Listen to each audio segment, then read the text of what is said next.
So, welcome once again to the Baker's Bodega. Our Swords of the Serpentine campaign. Swords of the Serpentine is a system that's actually not out yet, if you're curious. It was kickstarted a couple years ago, and then it was supposed to get published in 2020. Guess what happened? At the moment, it exists purely in a sort of like Kickstarter backer PDF, which I have printed and I keep here. But I'm still waiting the day that they actually get the hardcovers out, and we have an actual book that we can play with. But Swords of the Serpentine is a gumshoe system. If you don't know what that means, it means that we have two different types of skills. We have and if you defer to your sheet, we have our social skills, or our investigative skills, actually. The investigative skills are very special points. They work basically limitless. They are kind of like plot points. When you spend one of your investigation points, you can make anything in the narrative happen, more or less, as long as it fits with the usage of the point. And then there are the general points, which are at the bottom section. These function a lot more like traditional D&D or any other, or Shadowrun, or any sort of point-based system where you roll a die, and then if you want it to go higher, you spend the points. So you've got these big plot points, big powerful points, and then you've got the general dice points, the points you add to your dice. Let's see, anything else to quickly go over? The number that we're trying to roll almost all of the time is 4. So anytime you are rolling a test of some sort, athletics, or stealth, or anything like that, you're basically just trying to take your d6, and you are trying to get a 4. So that obviously, that's a 5, that would work. So 4 investigation points are big. General points are just dice points. Yeah, thanks. So I can look at the sheet. Anything else really important? Oh, what is best in life at the top of your sheet? These are character attributes, things that are important to you, like in Conan the Barbarian. And essentially, what you want to do is anytime there is a role in the game that you think is relevant to your what is best in life, you can check it off for the game, and you get to decrease the DC, the number you're trying to hit, by 1. So generally speaking, most rolls are 4. Sometimes there are harder rolls, and I will let you know if a roll is harder, because this is not a horror system. So Gumshoe started with Trail of Cthulhu, which is a horror system. And part of what was fun about that was they didn't tell you what you needed to roll, so you were constantly living on edge. Swords of the Serpentine is a fantasy, storytelling-driven game. So our goal here is to tell a really good story and solve a really good mystery with our special guest client, who I'll introduce in just a second. And that's the goal. So I'll tell you what a number is, so you know whether or not it's worth taking the risk, spending the points. So with that being said, we all sort of know what we're going to do, but we're going to play a little, and it's all going to come together shortly. So I'm going to start with introducing our players, and this is when you can introduce your character. Starting over here on my left, Mike. So my name is Mike. My character's name is Malin. He is an aspiring writer. Cool. My character is Artemis Langford, and he is a sentinel. He is a scholar from Julspar. He's here doing shenanigans wherever city we are right now. What's it called again, Mike? Yeah, Mike, what's the city called? I can't pronounce it. Aladith. Aladeth. That's it. Yeah, Aladeth.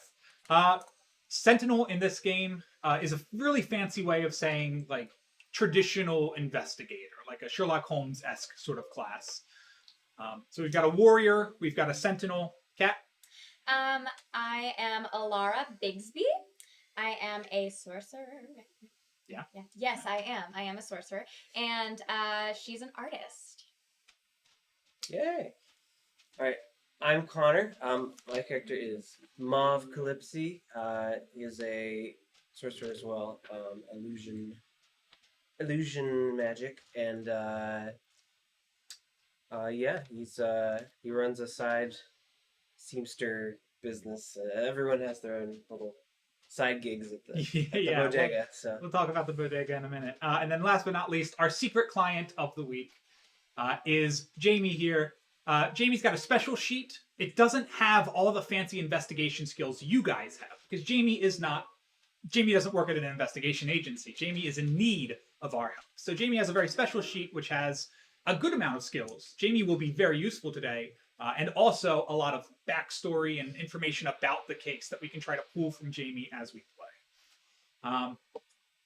So, Jayme, if you want to go ahead and just introduce yourself, who you are, for most people, and actually most people in the community besides, I think maybe Nell, Jonathan, a few others who work at the Camp D&D. I don't think most people know you, so if you want to introduce yourself as well. Yeah, for sure. And I don't know how much I should say about my character. Give us a name and how that's much? it. Probably good. You can give us your character name. Character name. and Okay, that's cool. it. Awesome. Yeah, hi, I'm Jayme Andrews. I live in Los Angeles. I've been playing role-playing games for a while now, probably about a decade, and I'm loving it, and I wish I had gotten into it younger, because it would have been very fun. And I'm really happy to be here. It's gonna be a lot of fun. I'm loving the system already. Just going over the character sheet and everything was like, it seems like it's gonna be a lot of fun. So I'm very excited, and I'm very excited to do like a very mystery investigation focused role-playing game too. So I'm very excited, and I'm gonna be playing Adrian Moore today. And we'll find out who Adrian is shortly. Yeah. So with that, let's go ahead and kick it over to the game system. Let's switch to our intro sequence. So I'm going to feed you that. I'm going to do this. Just really. Yeah. The secrets to everything are in the intro. No. And we want that. There we go.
Welcome to the case of the missing landlord. So, we're going to begin today's mystery beggars. Bodega-ites? Beggar bodega-ites? Employees? I don't know what to call you guys. There's no real term for a group of people who work at an investigation agency that also functions as a bodega and sells goods to the lower class here in Aladef. Anyway, I digress. The Beggar's Bodega, we all know, is a little co-op that has been formed here in the city of Aladef. It is a very peculiar co-op because besides solving mysteries Scooby-Doo style... Jayme can't hear us. Jayme can't hear us. Jayme can't hear us. Jayme can't hear us. Why are you mocking him like it's his fault? I'm not mocking him. Hold on. Mammy, you can't hear us. There you go. Okay, Jayme can hear us now. Sorry about that, Jayme. Yeah. No, it's totally fine. I was just so scared. You're okay. Nothing's broken here. So the co-op, the Beggar's Bodega, is a co-op, a very special co-op, because we solve mysteries, but then everybody here has their own job. We've all come into the co-op because it offers space, and it offers customers, a stream of customers coming through the door every day. And I'm so curious. I want to retouch. What is everybody's side gig in the bodega, the four of you? Yeah. Like I said earlier, I'm an aspiring writer, so I just need a place to be. And so the bodega gave me a space, just like a bed, essentially. Yeah. While I write. I import and export nondescript knickknacks from Aladef. Don't ask. Are you pulling a knickknack out of your bag? I can. Is this prop comedy hour? Did you prepare something? Nothing new. I don't got any new stuff. I just got my old. Okay, just leave the mannequin alone. I got that too. God, Right here. if I said put the mannequin, Cat, Especially that. or sorry, Alara. Yeah. I'm an artist. When the first round we played this, he was like, "What's your job?" And I was like, "I'll be the cashier." And That's they're right. like, no. So You literally just work here. I know. No, but I as I got more into the character, I realized that she's probably a painter who's very into nature and goes around finding the nicest stuff to paint. What inspires her? Yes, and Mav is he's an amateur seamster. He creates kind of fashionable clothing with a little bit of illusion magic worn in, so you get like fancy patterns and stuff. And it's also kind of he was a kind of a student. He worked as a clerk, so he's trying to find something to. Are you searching for new beginnings, Mauve? Maybe a little bit. Maybe a little bit. All right. Well, maybe today is the day you find your new beginning, because it is the first of the month. Now, strangely enough, usually by this point in time, the landlord of the bodega, the man who owns the building, the space, would have reached out to us about collecting rent. But it has not happened. And we've been waiting a week, 2 weeks. It's now the 20th, and we have not heard word. We've actually mailed the rent out, and we usually get a receipt of some sort of message. I got it, thank you, something from our landlord, a Mr. Kelvin, we know him as. There's your first card. There's your first name. How you spell it? Kelvin. Got it. And Mr. Kelvin has not confirmed that either A, he got the money we sent us, that B, he's even in town. He always comes into town. He stays, as far as you know, he stays at a hotel in Iron Cross. And he's basically ghosted us, no pun intended, in a city full of ghosts. And so, we are not going to begin today's adventure at the bodega. In past cases, the client has come to us, knocked on our door, begged for our help. Instead, the four of us are going to be taking the time to cross the city over to Iron Cross to see if Mr. Kelvin is in town. We mail him the rent, so we're just simply going to the address, which is a hotel room, Suite A, we'll say. There it is, Mr. Kelvin. It's on the board. Nice. So, let's go ahead and cross town. And one of the fun things about Swords of the Serpentine is every time we cross the city, there is a travel montage. We love our travel montages. So, on our way to Iron Cross, first off, let me establish, we are all home here in the Tangi, one of the lower class districts. We are the beggar's bodega. We are not the proper man's bodega. As such, Iron Cross is not a place we typically like to belong. Iron Cross is upper middle class to lower upper class. There's actually a few of the haughty Snabiche royalty who even live in Iron Cross. If you're looking at your map, Jayme, Iron Cross is going to be the most northern, sort of central northern district. So it's unsurprising that something happens on our way to Iron Cross. Jeff, what complication arises as we are heading across the city? Oh, we run into a crazy lady who's claiming to be Mauve's mother. We run into a woman on the streets claiming that Mauve was her sweet little baby. Mauve, how does it get worse? I think I show her some family pictures of the guy I had on hand for some reason, and That wouldn't make it she's worse. she looks at the picture like that's me and like makes herself look more like my actual mother. She alters herself Yes. to make herself She's like, appear. yes, this is me. This is a magical woman now So she's- trying to be your mother.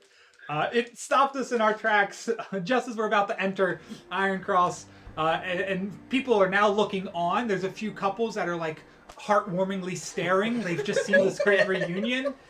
Mike, how do we resolve it? The first thing I want to say is leave Mauve and just walk away.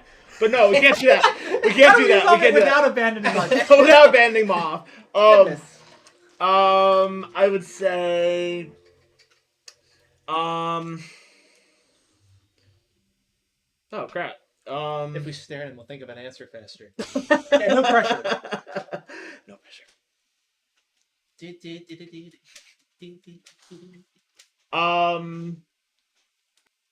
Anyone have any seeds She- of an idea? Yeah? No, go for it. Never mind. I don't know. She, I'm not giving this lady money. it turns out to actually be his mom, and then the confusion. No, you're not screwing up my backboard. Pick something else. Okay. D9. Yes, no. Okay. So- I know who my mother is. I've only played one game with you. It's not this lady. I don't. I would say she's probably trying to scam us. does sound like a scam. Sure. So how do you unscam a scammer? How do you unscam a scammer? The least creative way I can think of is throw her some money and walk away. Okay. Puts money on her. I was like, no, Great. I'm your mother. I love it. What? You should give it to him. I love it. It is a simple answer. I can't believe I throw, can't- I You can't can throw believe I money at most of life's problems. Go ahead and just take off one wealth for me. I will take off to, one wealth. to pay for the simple answer. Perfect. We pay in Raise creativity your or money. just cold hard cash here at the Claw good. Realm. Both are accepted. No, but eventually we do make it over to this little motel area. The way it's set up, it's not a traditional motel building or hotel building. It's actually a whole bunch of little condos, sort of stand-alone buildings, sitting in the middle of sort of a large courtyard in Iron Cross on the northern side. And as we arrive, we can see very easily who's got vigilance. You've got alertness. What's your vigilance rank? My vigilance rank is. It's 0.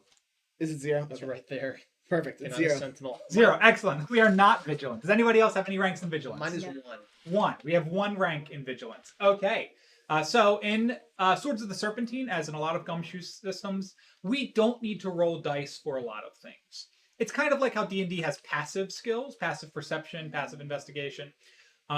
In Swords of the Serpentine, if your badge on your sheet has a number in it, then you are a certain amount of competent. We assume competence in this game. So because you've got a 1 in vigilance, we assume, yeah, you're pretty vigilant. Nobody else here has a 1 in vigilance. I don't think even our guest here has any vigilance.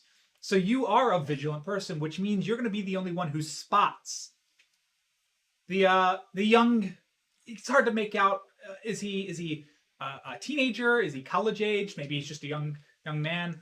But there is somebody skulking about the motel when you arrive. And I'm going to go ahead and place us now all on the board. I'm going to place one little skulker around this corner, maybe leaning on a wall, a troubled individual, you might say, who has stumbled onto something here. And the rest of you, if you want to go ahead and put your pieces on the board, you can also roll up to the area. Excellent. What is this one? This is fancy. I know, right? Did you find that? Perfect. So, at the 7 West Motel, at the 7 West Motel, you guys arrive, and you can see the unit that you've always mailed your rent to, and it appears to be the same unit that this kid's got his eye on. He's staring across the way. Let's say it's let's make it this unit right here. There you go. I will turn the table over to you. Okay, like where's the front door on this space? Like over here. Well, we can say that the door is just right there, right up front. And this Sure. fella's just staring at it like we came to the same location looking for a landlord. Yeah. You're not the only ones interested today. All right, I guess I'm gonna call out and ask, like, hey, are you here for the same reason we are? Oh, please don't hurt me. Excuse me. Hi. Sorry. What? Are you talking to me? I mean. I mean, He's looking at you. Yes. Oh. You're the only one. Yeah. here. Okay. Hi. What did you? Sorry. What did you ask? What? are you here for the same reason that we are? I don't know. Why are you here? To gather information. Yes. I am also here to gather information. Cool. Maybe we should exchange information. Yeah. Like, tell us what you That's a know. great idea. Are you asking for my number or? I mean, I wasn't. But no. Hey, Jayme, what is your liar's tell rank? It's 1. What? Okay. Yeah, you can tell, and you also having a liar's tell of 1. I do. You guys can both passively pick up that there's a little bit of hiding going on all ends here. Two people who shouldn't be here or should be here, and Okay, I don't know why I'm lying and screwing with you. We just came to check on our landlord because we haven't heard back on our rent situation yet. Do you know what happened to Kelvin, perchance? Mr. Kelvin? That's your landlord? Yeah.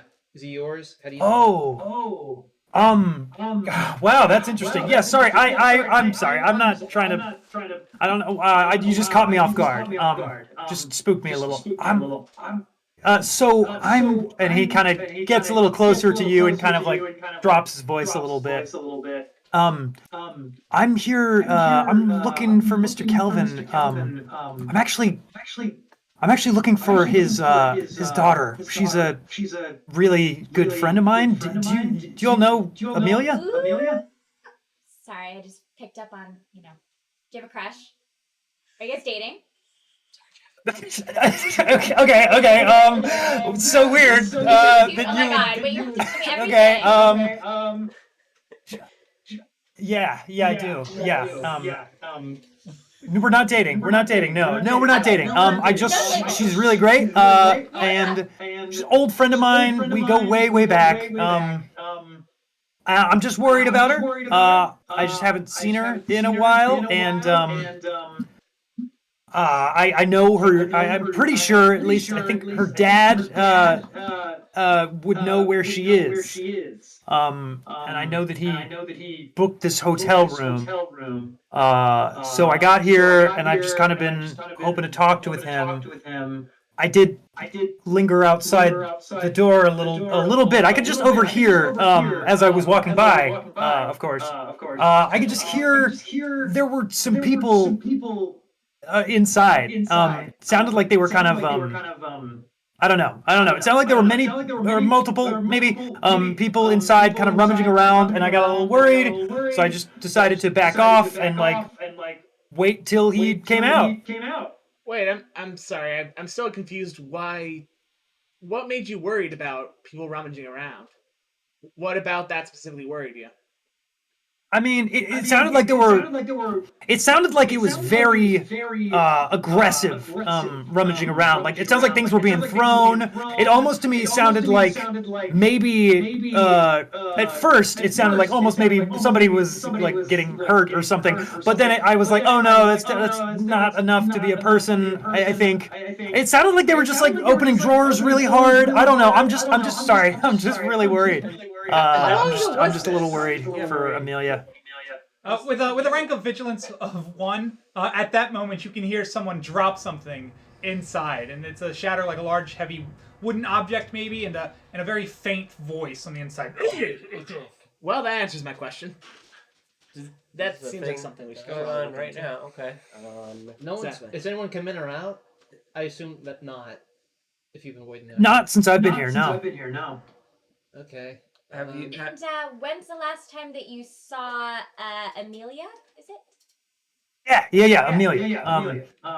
So Amelia, well, I saw her last. I think it was probably 2, maybe 3 weeks back now. It's definitely been a number of weeks. I've been trying to track her down because, well, she's like withdrawing a lot. Like we used to talk. I mean, pretty regularly. And she's just been like really withdrawing a lot. It's been really strange, and so I've been like trying to reach out to her and trying to see her. But last time I saw her, she seemed so kind of. I don't know. It's hard to kind of describe, but she seemed like she's kind of dead-eyed the last time I saw her. So I'm just really worried about her, honestly. Are you sure she's Yeah. withdrawing from everyone, or was it just withdrawing from you? Before Jayme can answer that question, I was wondering, could I use I want to think of something I could use, but I'm fine with still talking to Adrian for a little bit. Adrian. Yes, Adrian. Adrian for a little bit longer, but while they're doing that, I would like to at least see if I can hear anything else coming from the building. Sure. So I was wondering what I can do about that. Yeah. You head up to the door to try to listen in, see what maybe Adrian's hearing. Yeah. And at this point in time, the first of what appears to be 4 grudge points or enemy points gets spent. So, in Swords of the Serpentine, this is a reputation-based game. There are a number of factions. I think there's maybe 10 factions in this game, going from the Commoners, the City Guard, the Church of Inquisitors, who are always lurking about, the Regality, the Nobles. What I have here in my hands are 4 tokens. One each represents a grudge or an enemy that the bodega has made in these last 6 sessions or so. In Swords of the Serpentine, I can spend these points, just like how you guys spend your plot points, your investigation points, to make something big happen. I can spend one of these enemy points, one of these grudge points, and I can drop a stick in your plan, in the events going on right now. I'm going to lay these on the table for you guys, because these are your enemies. During today's game, you can also spend these points. If you spend them, I don't get to spend them at a more opportune time.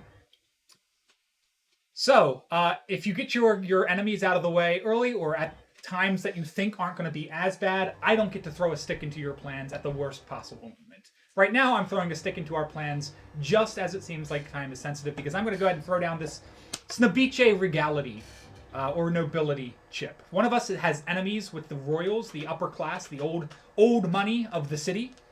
And it's at that time, just as things are getting interesting, that you guys can hear the voice, perhaps the man who owns the motel, scrambling from a side street, approaching you guys as you stand in his courtyard.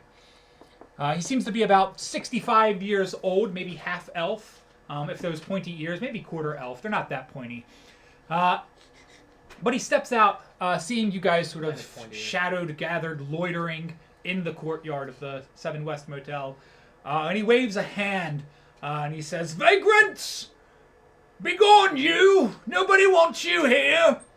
How rude. Excuse me, which vagrants are you referring to? "I see nothing but trouble in front of me, I do.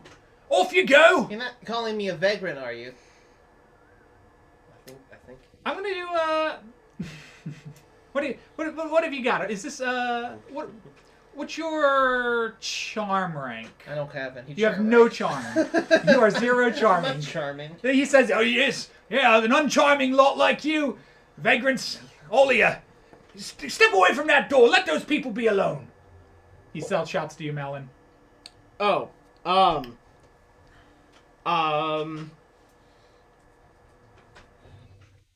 Can I use charm and say something like, "Sir, we are here to pay a debt. I'm sure you would appreciate that. Do you know what has happened to the man who was do you know what has happened to the man who was in this room?" What's your servility rank? Servility is 2. Nice. Okay. Okay. So you are actually pretty servile and responsive to the higher classes. You've also got 2 ranks in charm, I see. You're charming and servile. It's exactly what you need for this sort of thing. So yeah, so you step away and you ask him. And he says, I don't know what you're talking about, young man. Those people, leave them be. A lot of sounds come out of these rooms sometimes. It's better just to not get too close. Well, I would still like to pay my debt, and the last time I recognized the person that I need to pay it to, they were in this room. Yeah, why Where don't can you I do find this? the Mr. person? Kelvin's a frequent customer. He comes in every month. Give it to me. I'll make sure it reaches him. Please. May I ask who you are? I'm the owner and proprietor of this situation. We already mailed it. We're just waiting to hear back if it was received. We usually get a message or something. He is correct. Okay, then I'll tell Mr. Kelvin you stopped by. Great. When's the last time you saw Mr. Kelvin? Ooh. All right, we're trying to get into a little bit of an interrogation here. Don't you worry about it. Yeah. What's It sounds like we're trying to be charming here. What's your charm rank? 1. 1. Okay. You can step up, join the conversation here. All the while, another sound, something else seems to shudder or shatter in the room next door. Everybody looks over, but then he says, "See, I told you, some of these people they get pretty rambunctious, if you know what I mean." Well, as a landlord, I think you'd be a little, perturbed by that since they're destroying all the property. Sorry, sweetie. I don't think it's the property they're destroying.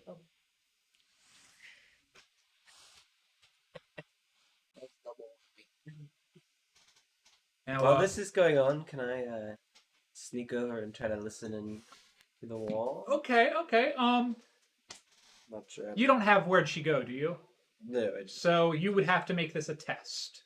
Okay. So just like anything else, the DC is 4.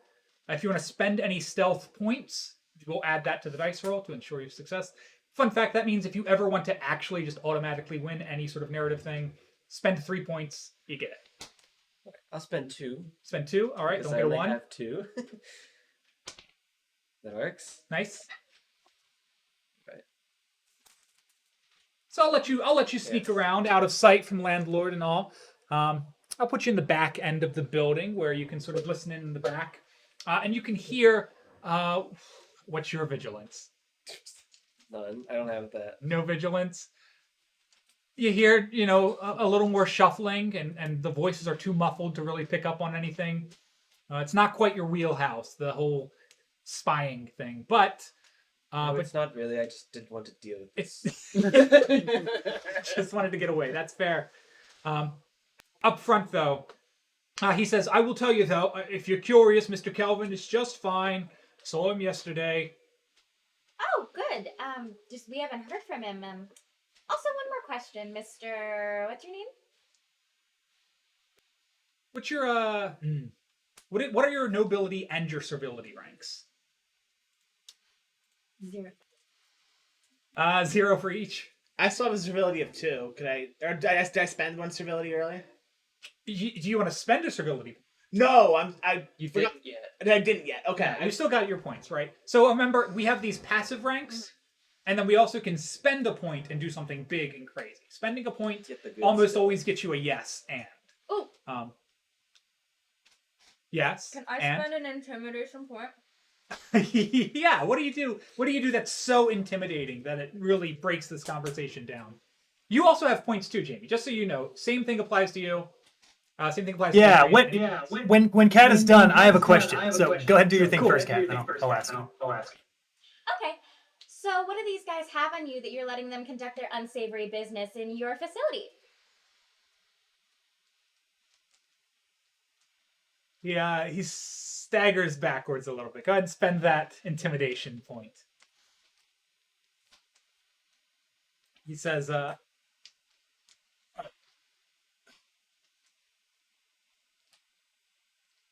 "Look, listen here, you little beggar. I let these people do whatever they want in the room because they clean up well, and because it keeps the money flowing. And I need the money flowing if I'm going to keep the money flowing out. We all got bills to pay. We've all got debtors to pay off."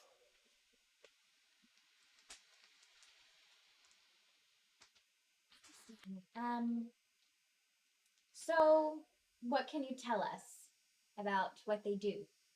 Or why they're deciding to tear up that room that we can't get into right now? I don't know why. I sees them come. I sees them go, and I know the room looks better off than it's ever been. Right. Okay, I'm bored. I'm gonna leave. You're just walking away, Artemis. What are you doing? Yeah, I can do where'd she go. You There, got flip where'd she one. go. I do. Nice. So I guess I'll Excellent. ditch out and look for wherever Mauve went. So where'd she go is Batmaning in this game. If you have access to where'd she go, you can teleport basically wherever you want to go in the game. And Adrian, what was your question? That was going to be my question. I have Where'd She Go too. I would love to go exactly the guy, sorry, I forget your character's name, but the one who went around the back. I would love to be there. Mauve is Mauve, right there. yeah. Great. I'll give you guys an option. So that's Where'd She Go is powerful, and to use it, we are gonna do a stealth test. I believe it's the stealth one. Yeah. And if you succeed on the stealth test, so basically you can choose anywhere you want in the city, underground, inside of buildings, on top of buildings. You can go anywhere, and I'll set the DC relative to how unlikely or crazy that is. Right? If you want to be in the president's office right now, it's going to be a pretty high number, but you can do that. That is narrative teleportation. So in this case, if you guys are just trying to teleport around the back of the building, that's probably just going to be a 3.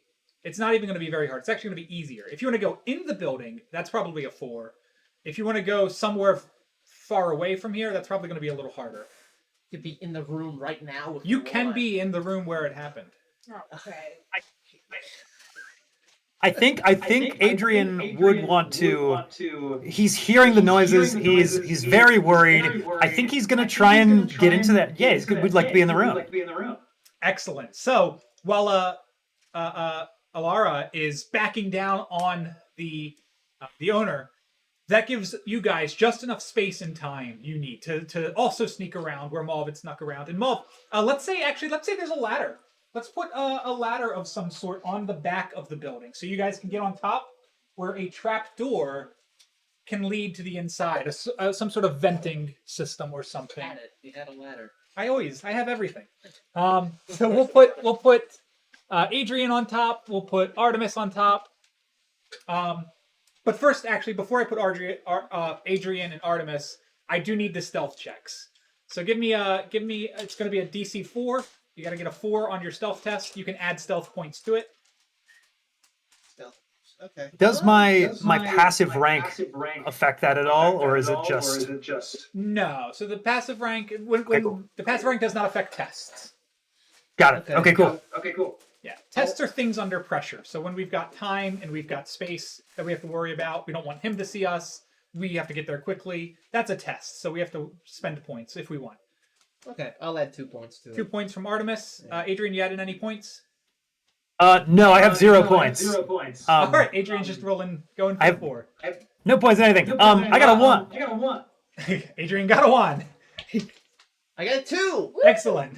And you added 2. So you will make it in, Artemis.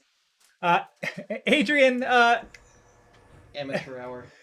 it's yeah, unfortunately, maybe you're not as bright as poor Artemis here, who does a lot of delving in archaeology.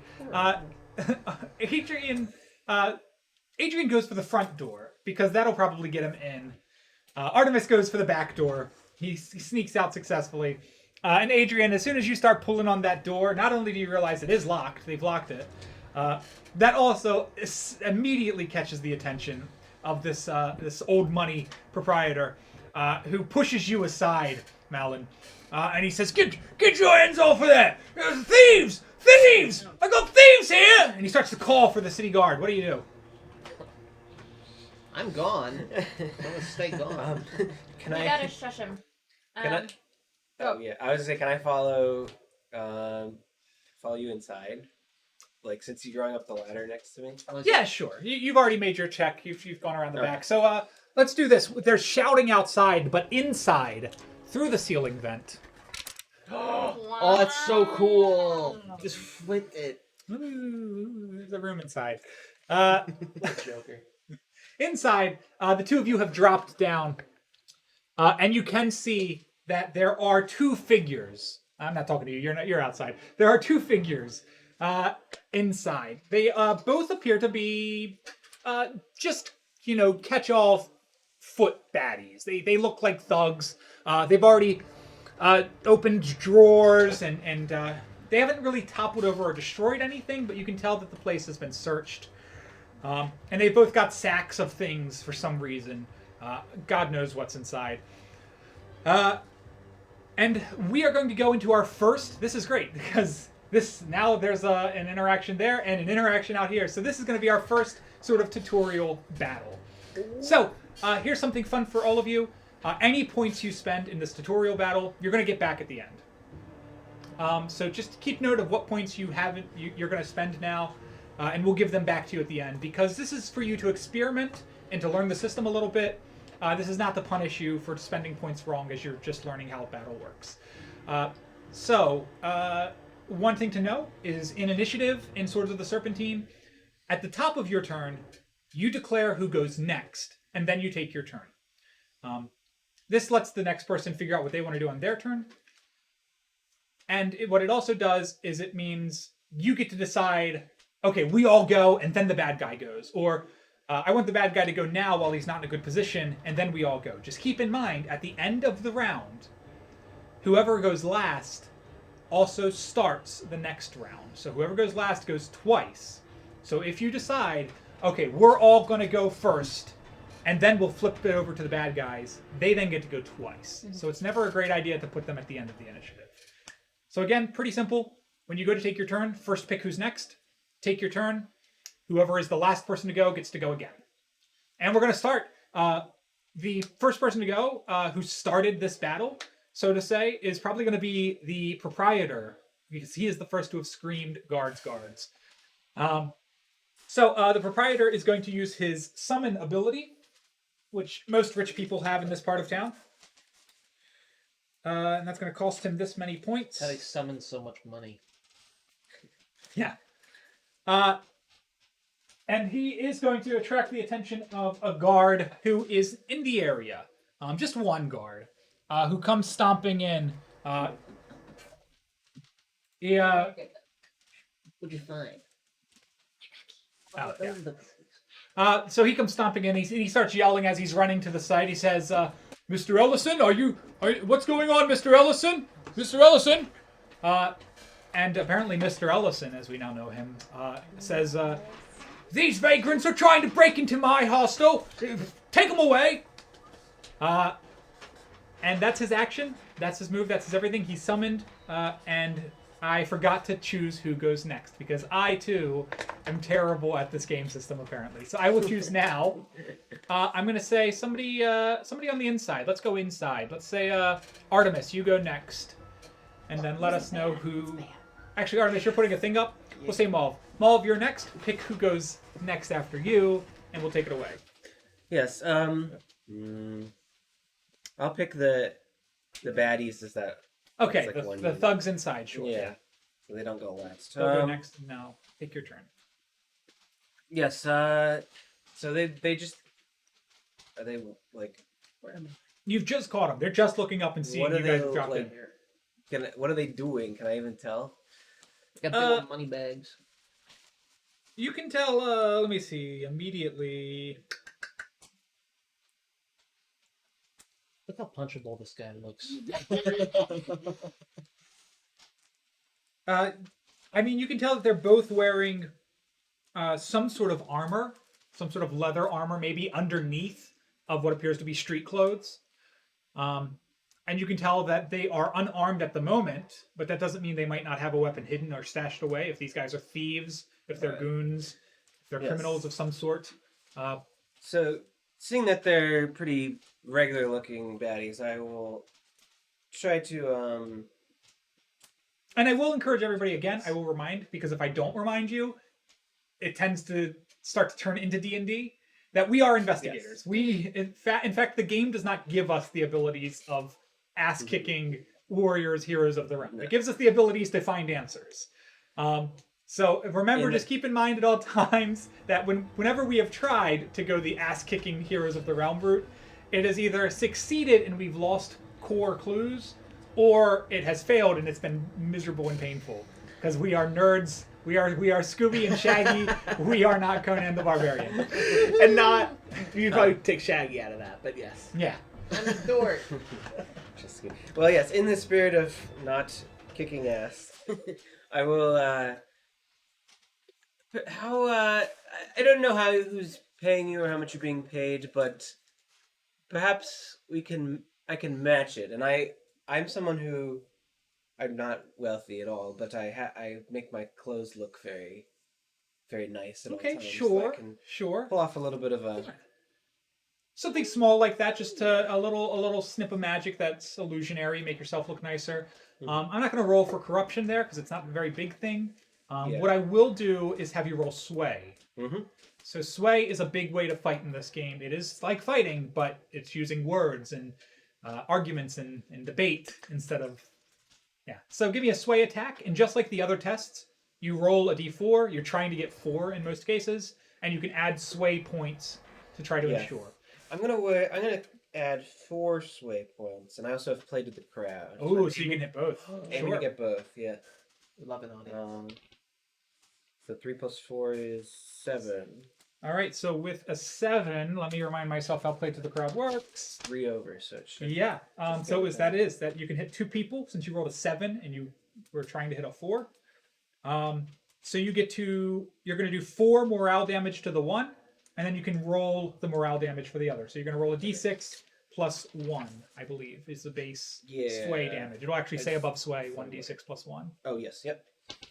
And that's 2. 2. So you do 4 morale damage to the one goon. You do 2 morale damage to the second goon. I'm going to check our goon's stats here. Okay. Did I miss something? Nicely done. That was- These guys are, they're big and they're bulky and they're strong. They got very little morale. Immediately, the two of them look at each other and they look back at you, and they say, "Hey, what can you pay? Are you looking for this stuff?" And he holds out the bag. The other one holds out the bag too. Yes, is it? He doesn't let you take it. Okay. Can I He see says- any into it at all? If you're here, you must know what this is. Yes, okay. Who are you looking for? I work for the, pull a name out of some snubby family. The Aradachi family. The Oradachi family. Like it. They look at each other, the Orodachis. That's big money. That's a lot more than we get now. You know, I heard them call for guards. We could probably just say we got caught, or someone tipped them off. We were never here. Hey, if we give this to you, we were never here, right? Of course not. Even know you. You're barely here now. Okay. They're going to take their turn. You put them next. They're going to take their turn. They both drop the bags on the table.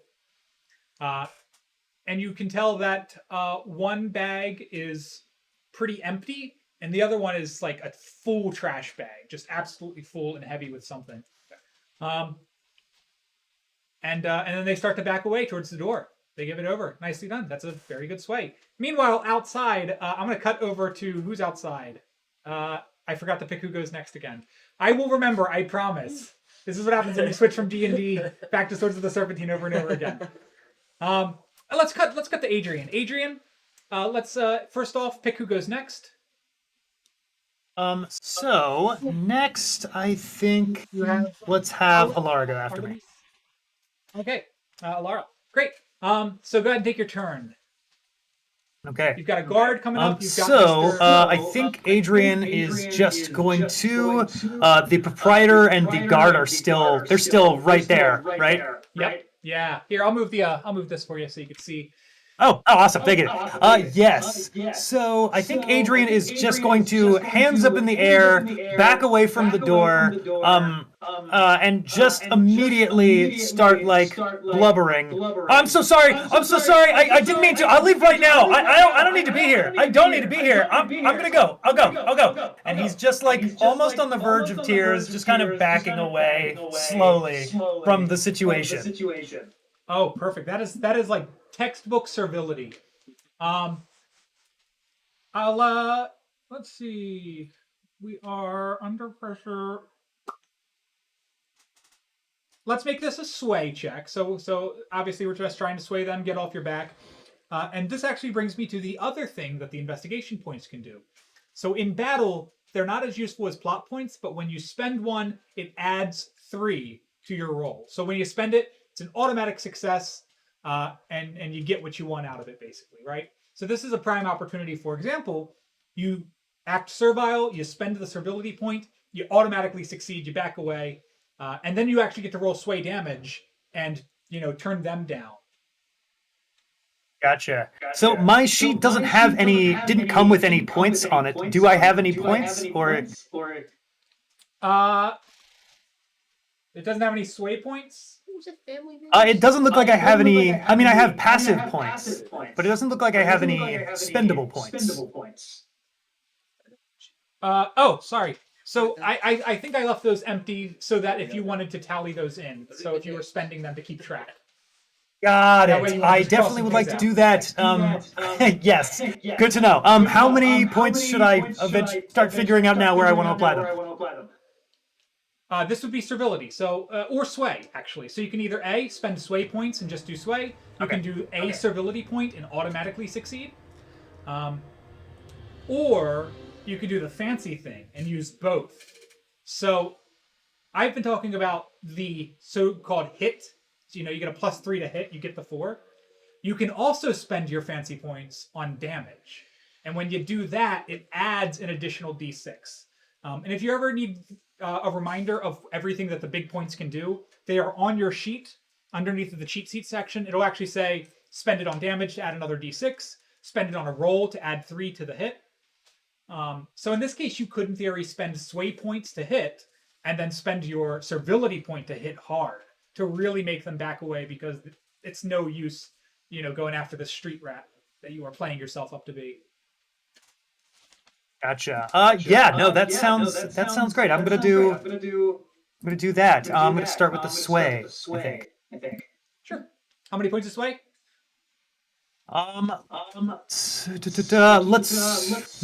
Let's say just the one. And the ones on the numbers on the badge. Does that come into play in this?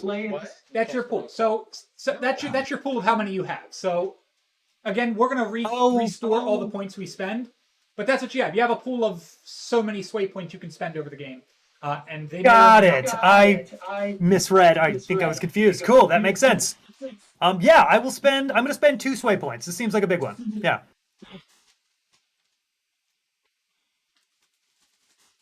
Okay, and I got a 4. Excellent. So 4 plus 2 is 6. It's not a crit, unfortunately, but it will work. And then what you're gonna do is do 1d6 plus 1 for damage, or if you spend the servility point, 2d6 plus 1. Yeah, I'm gonna spend a servility point. Let's That see the damage. is 5 total plus 1 for 6. 6. So for our superfluous scion here, they have a morale of 6. That was exactly what you needed. Superfluous scion. Yeah. So with that, you guys watch as Adrian starts to back away. He's pretty young. And the guard watches you walk away, and in fact, you look so pathetic, so pitiful, that poor Mr. Ellison here is actually going to wave down the guard. He's going to say, "Oh, forget it. He's just a nobody. They're all going to be leaving anyway. I don't want to stir up trouble, not while I got company. Thank you very much for your time. It looks like you settled things here. Thanks a lot for your intimidating presence." And the guard just shrugs and is like, "All right, anytime, Mr. Ellison." And he starts to walk away slowly, kind of keeping an eye on you guys, see if you guys are walking away too. But anything, I think you're pretty much set. You're walking away, right? Alara, it's your turn. What do you want to do? I'm gonna have. Did he already go? Oh yeah, he already went. He started the battle. Perfect. So I'm gonna have Malin. Yeah, Artemis or Malin? Malin. Yeah. Yes, I'm gonna have Maliv go next. All right, Malin goes next. And I will say, great. So I think that's all settled. Thanks for calling off the big guy. We'll just be on our way. And I'm just gonna start following this guy. I'm gonna follow my friend. Sure. Malin, you All the same. Sure, I don't you see guys much- all I don't sort of see much sneak away. reason to do anything else. do any of you have a liar's tell of 2? Ooh, good point. No, I have last have one. This one. Okay, cool. So, liar's tell is also sometimes used as the lying ability. We're okay liars. We're decent, better than most people. But under the nose of the nobility here, he's still sort of suspicious. So, you guys walk away, but you can tell he is not leaving. He is standing his ground and looking around. He's still a little suspicious, but as far as he's concerned, the problems are resolved. And it's about that time, finally, that you guys can sneak around the back and make your way inside the house where your friends were.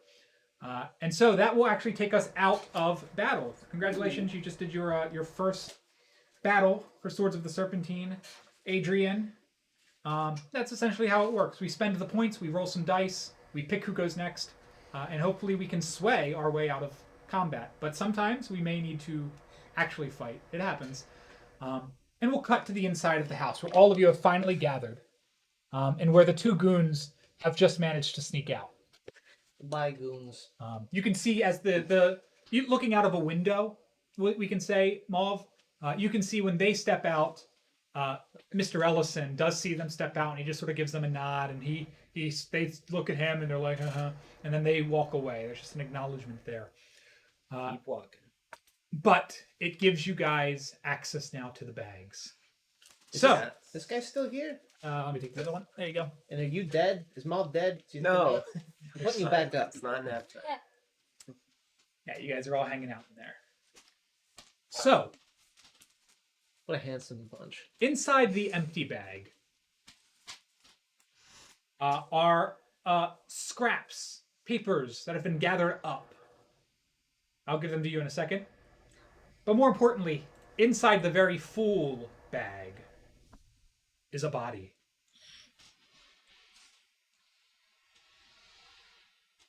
Yeah. It's your landlord.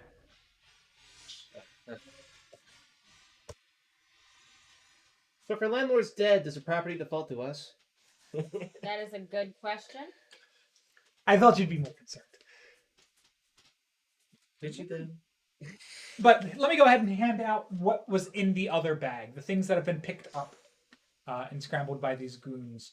And for you, Jayme, fun fact, if you go in our Discord, there is a Beggar's Bodega channel, if you find the campaign, and in there are basically essentially the same things I'm giving them, but in digital form. You can open all of them except for the blue one. Leave the blue one alone. All the others you can click on and look at. Got it. Adrian is just like absolutely ghost white at seeing this body. By the way, he's terrified. There you go. There's all your confetti. Okay. Oh, she's so cute. It's Amelia. Amelia Bedelia? Oh, this Amelia's daughter. Ooh, it looks like it's Oh, it's a yearbook. Okay, so this is her little. It looks like she's a senior, so she gets a quote and everything. They always say that first is the worst, but I quite like it up here. And her accolades are salutatorian, so she's smart, good pick. Student athlete leadership team, AP ambassador, and cheerleader captain. So you like the popular girls. Nice. I mean, I guess. Yeah. She didn't act popular, you know. She was just like she just was Amelia. A real down to earth cheerleader. The typical high school senior. Vigilance 1. Is that just you, Jeff? Is that just Artemis? It's only me. I think it's just Artemis. Artemis is the only person here who's got eyes on the scene. With a vigilance of 1, I can also tell you, as they're all tearing apart these snippets, trying to figure out what the hell is going on here, you are more concerned with the body and the cover-up. Something weird has happened. And being the sentinel that you are, you recognize 2 things. Mr. Kelvin's wearing a crucifix. A crucifix. Not a decorative jewelry crucifix, but something older, something more arcane. And not only that, Mr. Kelvin has apparently strung garlic bulbs above the entrance to the room. Oh, he's a vampire. No, he's not a vampire. He's trying to repel vampires. It seems What a weirdo. beloved. It's weird because he is a vampire because he's a landlord. So I'm confused. What's he doing here? And just like always, in this game, you usually will get free clues based on your ranks, based on your competence. And then there is always maybe something a little special to be found if you have the right things to spend. You know, if you know what to look for. I will never make you spend a point that you get nothing out of. So if you're like, I want to spend, spirit sight and find the ghost here. If there's not a ghost here, I'm not going to make you spend it. That's a great suggestion, though. There's not a ghost here. But they already carved the statue for you. I don't know, but Mr. Kelvin's ghost is not here. Well, thanks for that free point. Oh wait, is there? Do we see a statue for him? No, funeral we do statue? not. Okay. I guess if they just on the brought his roof. body here, then. So I'm just. These are like people found dead or obituaries. Mine says All from restaurant owner and his partner found dead in Aladef. Owner of the Caravan Kebab House, Gustavo Lombardi, and his partner, Madiha Malik, were four dead in their house in Elder Hall. Not caravan couple. My favorite. City guards say the couple was last seen renting suits for a friend's bachelor party, which was to conclude in a stop at the popular Pussycat Club, according to a statement shared on 10/5/997. As found dressed and ready to go to the party, presumably when the attack happened. Gustavo Lombardi. That's another suspect. Okay, I'll read this one. It says another suspected embezzler is Allegra Bianchi, age 27. According to lists procured by our own journalists, Allegra was deep in debt with her creditor, listed as the Pussycat Club, with no names attached. Allegra was arrested 3 times in the last year on petty theft charges, but remains released, deceased, I don't know, probably released, presumably due to her connections with snobite families. Well, she may be released there, but she's deceased here. Allegra Bianchi. Beloved mother, soon grandmother, sister, aunt, friend, all the good stuff. Left this earth, went to Your meet her reactions, Lord please. on 7/24/998. 35 of Freiburg, was the daughter of Max and Geraldine Bianchi, whatever. Cause of death is still unknown, but according to sources close to Allegra, it is blah blah blah blah blah, blah something club in Al-Adef. On that note, it looks like a newspaper snippet that says a new casino is opening in the city of Aladef, and yesterday was their soft opening, a fundraiser to benefit our veterans of the ongoing war against the dragons. The new Pussycat Club, located in the Alderhall precinct, hosted an invitation-only event, with most attendees being veterans. Visitors got a chance to take table gambling, and proceeds from the slot machines went to several charities in the region, including the Flotland Food Bank and Veterans Outreach Efforts. The Pussycat is set to officially open on 10/2/984. I wonder if this Lombardi family knows anything about the Eridachi family. I have to say they probably don't. So that's they've been open for 14 years. What's the current year? It's the year 999. 999. Okay, Yeah. that's what I thought. So So a they've lot been of these open- articles refer to things that happened a year or two ago. They've been open 15 years. Yeah, the That's Pussycat quite big, Club's been yes, open okay. on- It says it's located Ooh, on the Kettle Road. Kettle Road that connects to this little item. This is a follow-up to last week's missing person article regarding Martha G. Lorenzo of the Foreign District of Aladef. She was a 48-year-old vet found dead in Alder Hall last night. Before then, she was seen at a restaurant on Kettle Road, seemingly ready for a night out. You're letting the investigators That's doing a about lot of investigating, Adrian. Anything you note or of interest in all of these clippings? I mean, Adrian is pretty just like avoiding the body as much as he can, and he's just staring at the yearbook. This photo here of Amelia, and he's just kind of been staring at it for a while. It's kind of listening, barely kind of listening to them as they talk about these details that they've found. You didn't share her yearbook quote. They always say that first is the worst, but I quite like it up here. No, she did. Oh, you did? It was Oh, really I missed funny. it. It's a good- I'm sorry. Speaking of, I helped her. have a- I helped her pick that. She was asking me. She was between that and a Dr. Seuss quote, and I told her to go with that one because it was. I thought it was like kind of funny and like kind of endearing. So here's some interesting things. So this is her transcript, some of it, because she now goes to Aladef University. Aladef 7 Cities, Flatland, Terrace, I don't know. So her major is library science, her minor is anthropology. She was getting straight A's the first semester. Second semester, she started to get 1B. And then this past semester, when she was a sophomore, she's got a C in Introductory to Goblin, a D in Introduction to Astronomy, a B in Art History, a D in Survey of Economics, and a D in Beginning Library Science. So something happened where she is not doing well in school right now. Yeah. Yeah, that's so weird. I mean, I don't know how recently how recently is this sophomore year? Is that the year I'm in as well?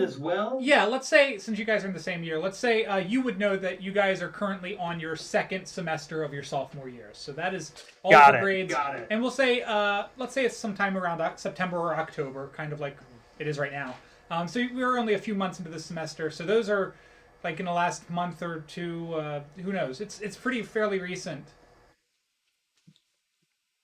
Yeah, see, this is what I'm talking about. She started getting real weird and just not really talking. And look, her grades kind of it looks like they reflect that.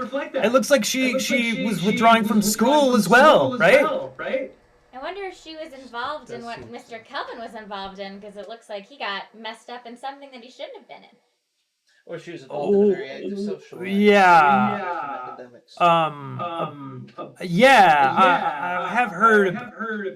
Okay, well, if it'll help, I did hear a little bit about some business she was wrapped up with her dad. So a couple months ago, Amelia and I we went and got some dinner. And she told me about her dad's. Well, she called them complications. For whatever reason. And apparently her dad needed her to meet with a business colleague of his on a social call, is what she called it.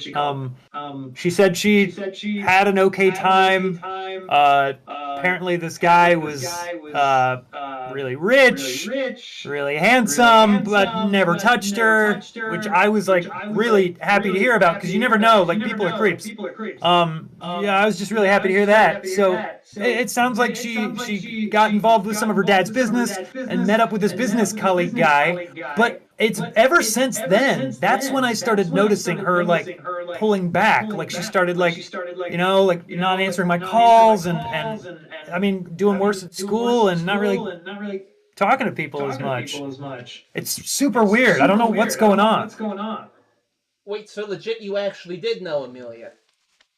I guess, like, Oh yeah, no, Amelia and I went to high school together. Yeah, we're old friends. They're basically dating. Okay, yeah. Somewhere in the middle there, but yes, okay. And So is this the only occasion like this that Amelia's told you about? Just the one social? Yeah, that was pretty much it. It was a couple months ago now when it started. And I've tried to hang out with her and to talk with her and stuff, but like I said, yeah, she's been pretty distant. That's it. Well, it was crappy of her dad to get her involved. I'm not super sad he's dead. I didn't really like him. But it's still a shame. Well, he collected rent. I mean, yes. He was a wallet vampire. Among all of this, the thing that I'm still wanting to know more about, is the crucifix and the garlic. That's right. That's definitely something I want to know more about. Yeah. What's your no monstrosities rank? It's 1. 1. So you do know monstrosities. Okay. Well, garlic, you would know as a fact, is a common deterrent to a number of creatures and monstrosities, but the garlic and the crucifix 100% are pointing into vampiric territories. That much is given. What you are realizing now, having seen those goons here, and the garlic over the door, and the crucifix, is you can figure out that those guys were almost certainly not vampires. Okay. They couldn't have even been let in, and if they were let in, they would have had to have been invited in. Mm-hmm. And it seems unlikely.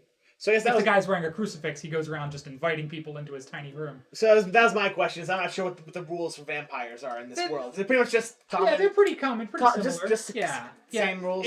If you had to guess, do you have methods of death? Methods of death.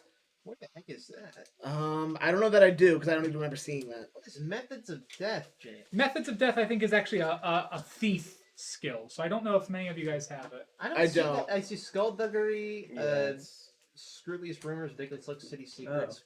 The one other thing I have that I thought might be helpful in this case was tactics of death, not methods of death. Tactics of death. I don't have any of that. The one other thing I thought might be helpful was wilderness mastery. Yeah, he doesn't have any tactics of death. You're the one warrior. Don't have tactics of death. Yeah, the one guy here who could know about murder and killing doesn't know much about murder and killing. He's a writer. Give him some slack. Yeah. Don't you write it? Don't you read any murder stories? So you're looking over the body, and unfortunately, you can't really figure out you go straight for the neck, and he looks like he's been in this bag for a little bit, and even though his skin's paled up, you don't see any immediate puncture wounds. Sure. But you do know that vampires, the neck bite is often accompanied by a turning of a thrall or a spawn. So it could still have been a vampire who killed him who just wasn't trying to turn him. Okay. So the missing puncture doesn't indicate it was or wasn't a vampire. I'm allowed to ask, could he have been a vampire? We know that. What's your medicine? Sorry, not your medicine. Your what's it called? What's the one that sorcerers have? Leechcraft? Leechcraft, yes. What do you have any leechcraft? I don't have any leechcraft. You don't have any leechcraft? Do you have any leechcraft? I have one, yes. You have one? Based off of what Malin's telling you about vampires and the bites and stuff, you look, but nothing. He looks like he was a perfectly functional human being maybe 2 hours ago. Okay. Oh, okay. And then I did want to ask, does anything in wilderness mastery, could that help me know about vampires, or is that more something else? Nah, that's more like ranger stuff, like the wilds and tracking and sure. I wasn't sure if vampires counted. Is that? Nah, that's no monstrosity. Got it. Okay. Yeah. All right. So a lot seems to be adding up and not adding up at all. Yeah. Yes. All right, thank you for organizing the pin board, Cat. That's beautiful. Oh, what a super! I'm just throwing them up willy-nilly. I got you. Yeah. All right. When I run a dead body, can I check under the bed to make sure there's no monsters? Anything that I could give you for free, I've already given you. Okay. Right. So anything else extra in this room or elsewhere does require spends. So, he's dead, but Amelia might not be. We don't know where she is, so I propose, and let me know what you think, but I think we should probably go check out that Pussycat Club. So it sounds fun. So we should go. I agree that we should check it out, and I agree that sounds fun. There it is. Yeah, absolutely. Let's go, because I honestly haven't really been sleeping too well since I thought Amelia might be in trouble. So I would love to help you all find where Amelia is at. So what? I'm so sorry. This doesn't seem like it's gonna help. What do we do with this bag? Sophomore in high school is just really concerned. Let's go to the Pussycat Club. No, I was talking about the dead body. Oh, College. I'm in college. Oh, sophomore in college. Okay. Yeah. We went to high school too, though, me and Amelia. But now we're in college together. Yeah. Okay. We had a case with some high schoolers a while ago. One of them turned into Pinocchio. Huh. So, just to ease suspicion with Mr. Ellison, he says the guys that always come leave the room clean, so we probably should dispose of this somehow. Anybody good at disposing of bodies? I think we know we know some places that did it. We had the deal with the. You had the deal with that, and then there was the old the house by the underground scorpions. That was What did you there guys was do last time? I wasn't even in this game. I wasn't on that. I wasn't at that. I remember the one with the scorpions with the pit of dead bodies. Well, and there was the first one where they I was in that game. there's is that still active? That place where they shipped a bunch of bodies? No, at the end of that session, you called the cops and you had them Oh, that's pulsing right. over to That's the right. city guard. That's right. I don't think the House of Bodies is still there after you turned it over to the cops. Okay, so this isn't our problem. This dead body. If we left it here. Yeah, we didn't do it. Yeah, okay.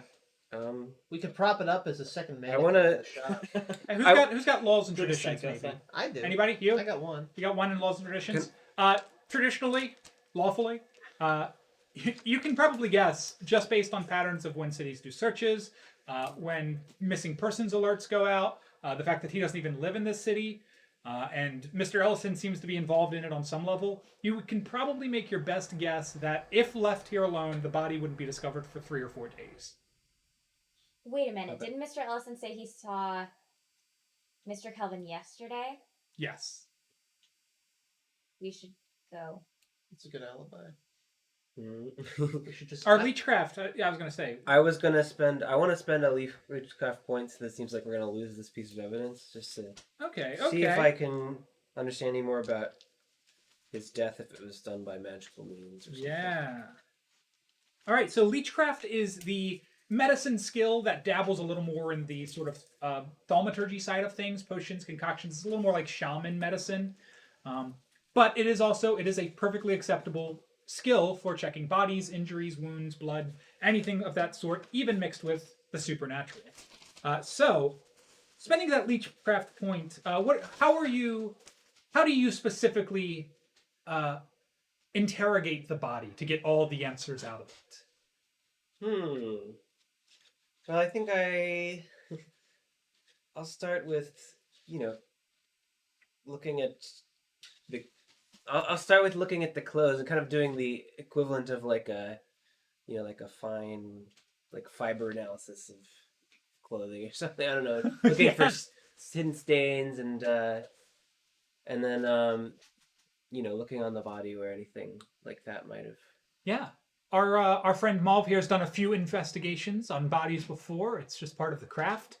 And you guys watch in horror as Mauve, after doing a thorough investigation of the front of him, as he's laying face up on this table in the room, Mauve doesn't find anything too suspicious. Time of death, definitely less than an hour, or maybe about an hour ago. But less than 2 hours for sure. He's only just died. But then Mauve begins the investigation on the back, and when Mauve finally flips the body over to see if there's anything, maybe he was attacked from behind or anything, it does confirm there is a gunshot wound in the back of his head. Mr. Kelvin was shot.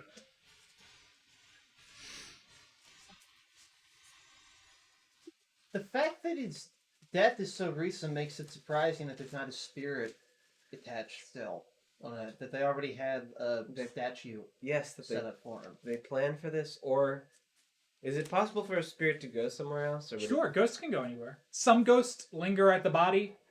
A lot of ghosts do because they've just died, but a lot of ghosts also don't linger and move on. Some maybe just immediately pass into the heavens, or some just go wandering about, wandering spirits. This is speculation, but maybe his ghost would be concerned about his daughter. But that is interesting that it's not here. Or we said potentially that was there. Well, we think the body would. Is there evidence that he was killed here? Did we go over that, or What was it brought here?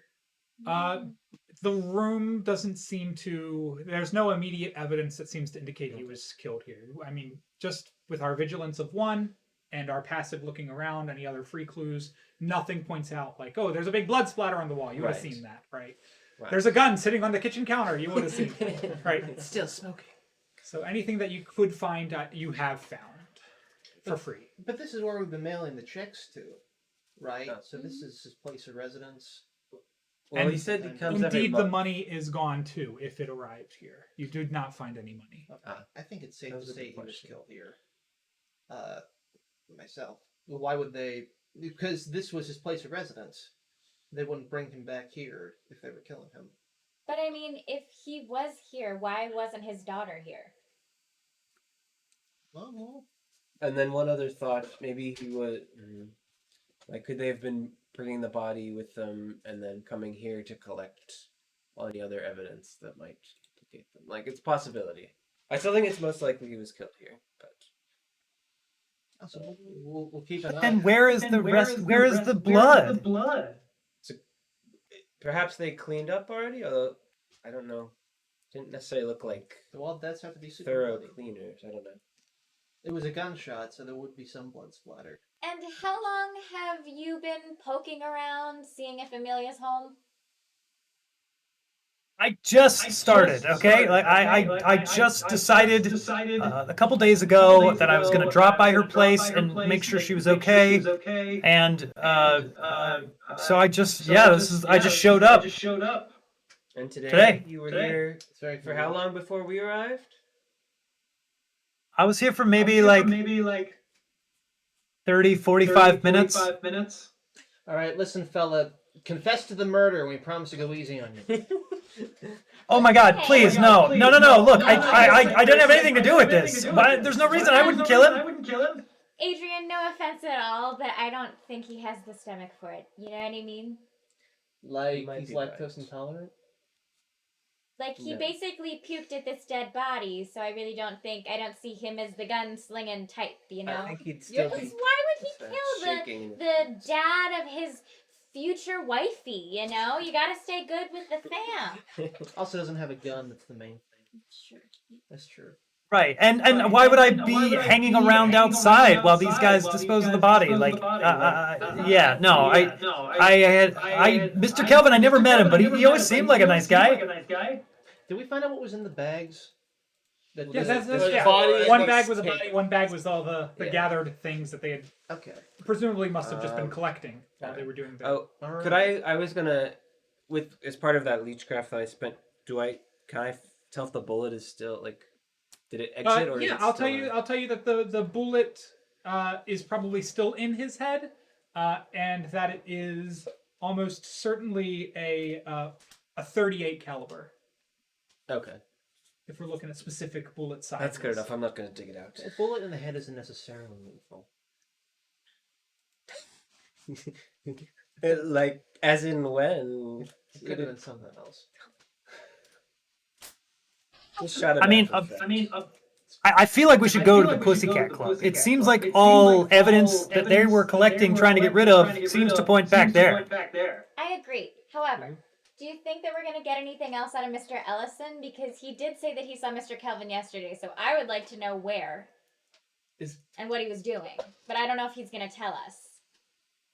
Yeah, I mean, I think it's a good idea. I think if he saw Mr. Kelvin alive recently, he could at least tell us how he looked, whether he looked in good spirits or, afraid. Maybe that could help. Sure, he's still standing outside. We did not remember. We did a terrible job lying to him, saying we were going off. So he's still sort of snooping, suspicious that we did not actually leave. Okay, I ain't talking to him because that fella, to be honest, creeped me out, and I think that he might be a little bit jealous because my ears are pointier than his. You look rich. Yeah, why don't you go talk to him? Fake it. Like, rich guy to rich guy, you know? He seemed to see through that when I was with everyone else, but You could physically threaten him. What's if your you want. nobility ranks? it's one. You have My one. zero, That's probably better than the rest of us. I can try. Do you have any nobility ranks, Adrian? No. No. Okay. No. I'll give We it. got 5 people and we're working on a total of 1. Are we agreeing to You really are the beggars boutique. We are the beggars. I will. Yeah, I will go out. Wait, are we all going out? Are we?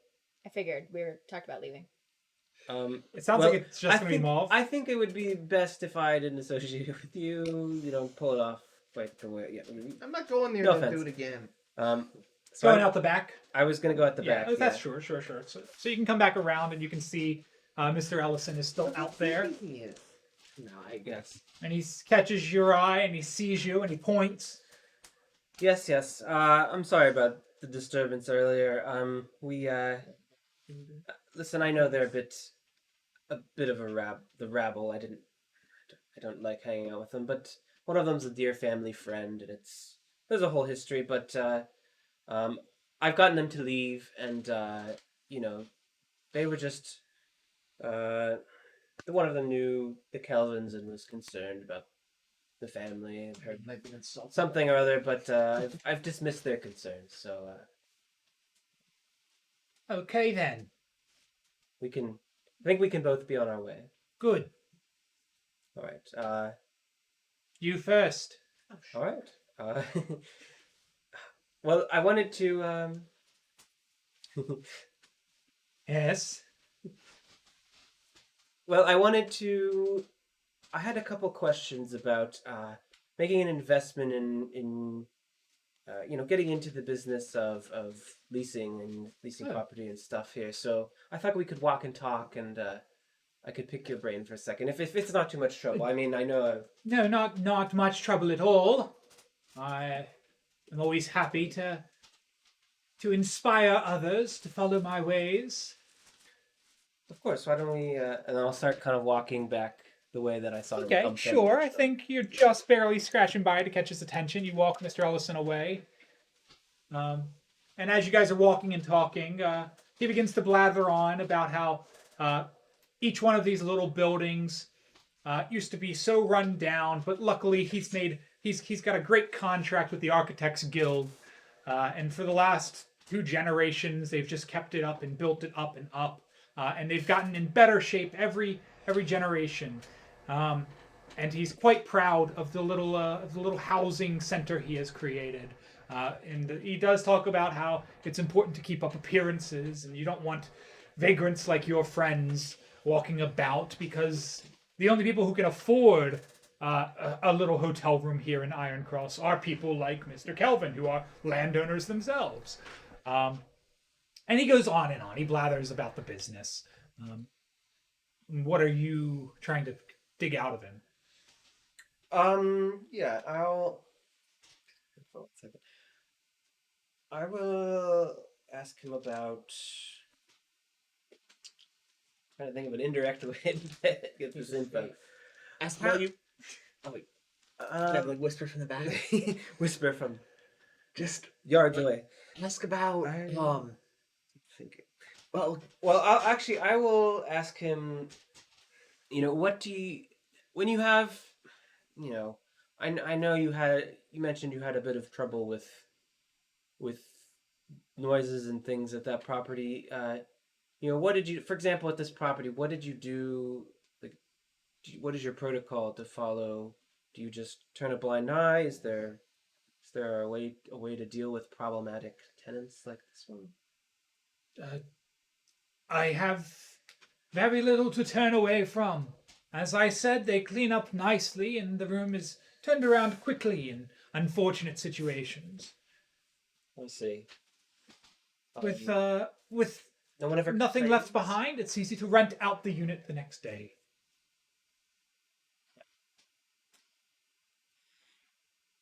I'm going to. I'll spend a nobility point, I guess. Okay, you're gonna burn a point here on what? Charm, command. Oh, I guess I could use Intimidation. charm too. You could burn the nobility point, but that'll put you on an even level with them. But Yeah. I'll go with a. trustworthy even? I don't have that. No trustworthiness. No wonder he's not sharing much. Yeah. I'll try to put on the charm, and I'll keep kind of praise his property management even more, and say, I've heard about you from other other families in the area, from the Ardachis, you know. Yeah, Ardachis. They're a big deal around here. And They are. but I have to know what. Listen, those rabble, they'll come back to me. I have to know what. I really have to know what business they get up to. Just I need something truthful to tell them so that they'll stop trying to come back here. Save your charm point, because he's going to tell you, I don't know what business they get up to. It can be loud, it can be noisy. Sometimes a window shatters. Sometimes they leave marks on the walls. I barely get a glance at what happens. By the time I have stopped in, it's all cleaned up, nicely refurbished.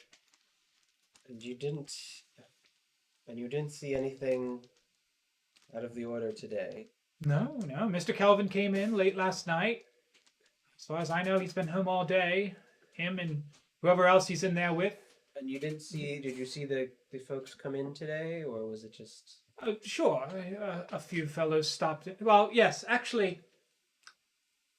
Yes, before the two fellows who were there, there was an auto cart had drawn in. It must have been maybe 2 or 3 hours ago. But that cart is long gone. That cart left, I think, shortly before the two fine men came in. I presume they are. If I had to guess, and I do like to speculate. Oh yes. So curious Me what too. happens behind those closed windows. If I had to guess, the auto cart man came in, or woman. Some rendezvous happened between Mr. Kelvin and his fine guest. And those two fine men who came in, they are the cleaners. Yeah, it only makes sense. They arrive after the cart leaves. Yes. Well, I think that's a pretty solid theory, and I think my family friend will buy that. Yeah, auto cart. Auto cart. So Auto cart. It's like a cart, but it drives with no horses. But That sounds fake, but okay. But yeah, well, I'll let you get about your day. Thank you again for sharing your expertise, and I think I've gotten all out of them that I Okay. feel like. Unless you're like, no. Well, send my regards to the Aradachis. And you can return back, and we can regroup. You've what have you learned, if anything? Yes, we know about an auto cart that arrived a few hours earlier. So before the body, or before the time of death, it would seem. Right this time. Yes, and he said there was a man that. He said man or a woman.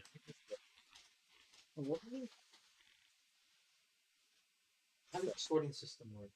I would put that under the 7 West Motel one, because that's what happened. Voila. Okay, so if that seems like it covers everything we're going to find here, next stop, I think Adrian has been very patient in begging, basically, to go to the Yes. Pussycat Club. We gotta go. We can go there. We can also go anywhere else. Pussycat Club. Pussycat Club. Pussycat Club. It is. Hey. Pussycat Club. Pussycat All Club. right. Good news and bad news. There Good better be news is cats. it Went in doesn't, longer, he's it doesn't gonna take kill long again. to get to the Pussycat Club at all. The bad news, as we've read in the newspapers, the Pussycat Club is in Alderhall. Alderhall is the upper class. It is the crust of.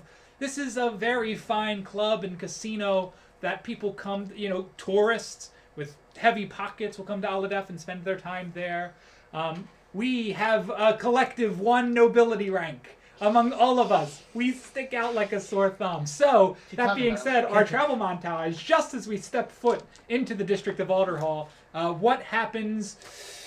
We'll start with Kat. Kat, Alara, what happens? What problem do we run into?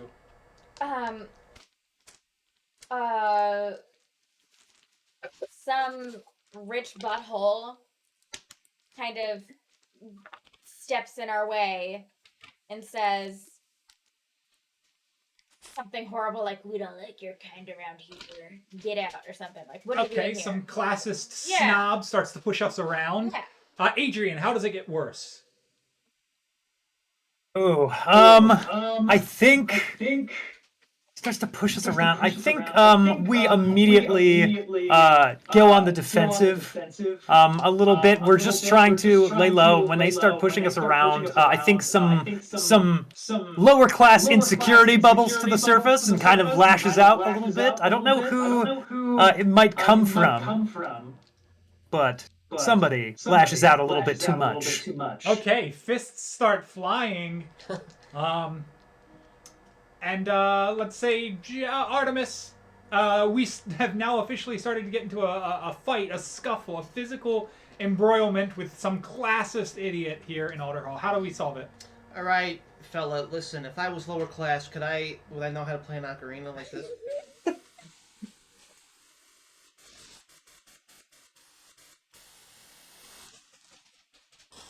Yeah, I'm a musician too. Immediately recognizing that we are not beggars. Instead, the idiot backs off and he says, "Oh, I should have guessed with that smell you were bards. Well, go find your tavern and play your songs, bardic friends. Stay out of my way." Don't worry, we'll be here all week. Kind of like writing the wrong things. I should write music now.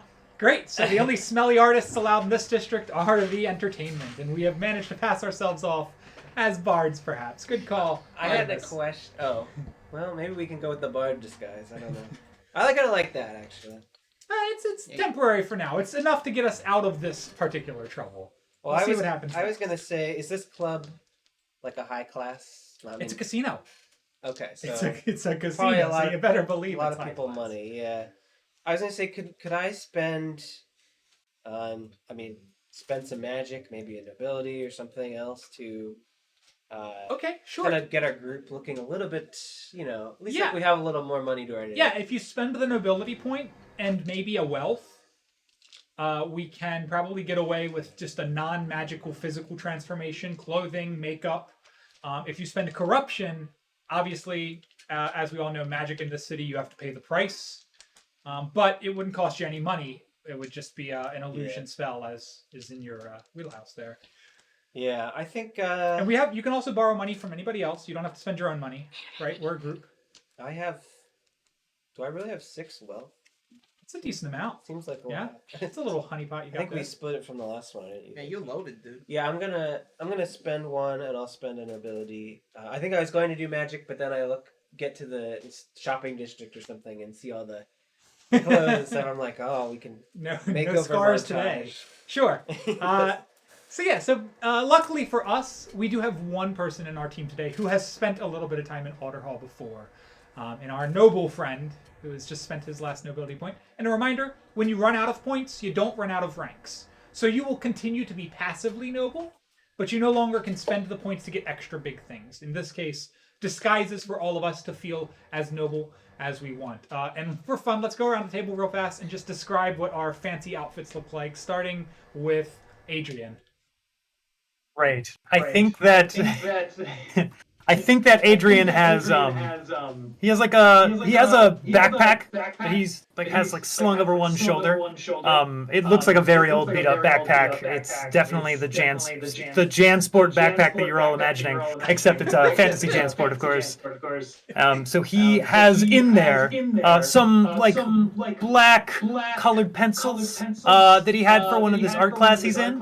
So he's taken it out and he's kind of filled in his facial hair to look a little more distinguished, I think, to kind of give himself what he considers to be a fancy goatee, regardless of whether it actually is or is not fancy.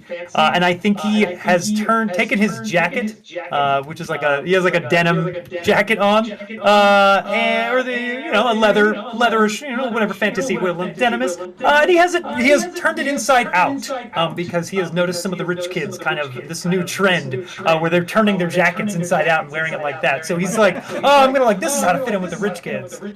He reverses it. Perfect. God, that was ideal. Mom, how are you looking fancy? Yes. Mom's I put on a hat. I'm tempted. No, I was gonna say, yeah, I'm going to. What's the fashion. I think I'm going to get kind of a nice. I'm spending some money here, right? Yeah, you've spent the wealth. So I'm gonna get myself a nice new suit jacket and kind of a poofy bow tie-ish thing for my hair. Oh, big poofy, like real big. Yeah, Poofy. I exactly, gotcha. yeah. Sure. And yeah, I think I'm gonna I'll do some like fancy. I have a bit longish hair, so I'm gonna do like a fancy hair braid. Oh, nice. You got jewels braids and- and big. None of us are costume designers, so none of us know what this thing is called. But we're all picturing it. Truly Uh, not. All right, Alara, what's? How do you look fancy? How'd you fancy up for the casino? Alara spends a lot of time in nature, so the first thing she does is she's usually like covered in dirt and very like toffee. If you can imagine Toph from Last Airbender, like she tries to be barefoot as much as possible. So she's gonna go to the bathroom and wipe some of that off and like try to make herself look presentable. And then she's gonna run to the nearest store and she picks out this like cute little black corset. And then she finds this adorable pink dress that has some like puffy sleeves that she's gonna wear under it. And it's gonna have this big like tutu skirt almost. And then she was going to go for the heels, but she finds some Doc Martin looking combat boots that she's like, yes, these are mine. So she puts that on and she's going to put her hair into like 2 cute little buns to make herself look fancy, but also still stick with her preppy style. Gorgeous. I love it. Artemis. Okay, Artemis is from academia, doesn't quite know what fashion is. So he's gonna shine up his boots. He treads around in, swap out the bandages that he has across his hands and forearms for some white gloves. Gonna check out Mauv's whatever floofy thing that is and get an ascot that matches that color Ooh, to it. coordinating. What color is it? Mauve. I hate it. But the hat stays. My father gave me this hat. You're not messing with that. The hat stays. Okay. And last but not least, Malin, our So warrior. one of my what is best in life is staying true to myself. So I feel like I should stay true to myself, but I also understand the importance of blending in. So I'm just gonna take a bow tie and put that on. One And one little bow tie. And walk Is it. Guess Is what? it a Mel? tie or a clip-on? Or You can't tell. You can't. That's part of the mystery. That's actually the mystery today. Is the mystery of the bow tie? Malin, Is it a clip-on? one of mine is keeping up appearances. So what do I win? Well, if this was okay, That's not how this works. hang on to those. If we have to stealth, and obviously our stealth is related to how we're dressed. Keep an eye on that. You might be able to burn those in relation to stealth. Yeah. Cool. So I'm going to take us now down to the casino. bless you. Bless you. I forgot about that. The casino's the big round They're one, if you fake. haven't guessed. So, It's my public sneeze. Let's do this, and let's do. Oh yeah, let's figure out what time of day it is. We did a big travel across town to Iron Cross. We did a big travel across town to Alder Hall. We spent a lot of time at the. We could say. Let's say it's about 6 o'clock in the evening, and the casino actually opens. The gaming floor opens like for the public at 8. So I'll give us an option. We have about 2 hours if we want to try to get in before it gets going.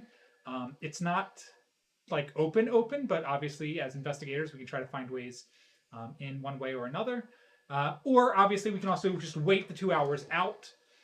Maybe that's time that we spent purchasing and dressing up, and we can get here when it's open. I'll leave that up to you guys to decide. what do you guys think?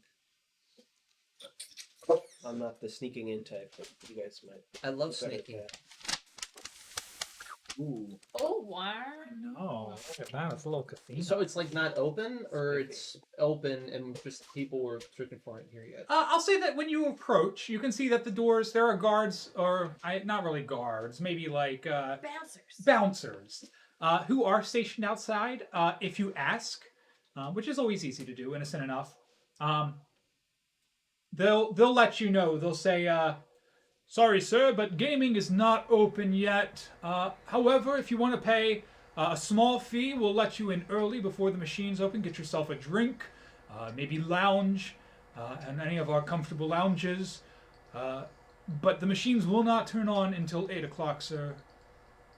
All right, understandable. I'm sure. Not even 7.59. Just kidding.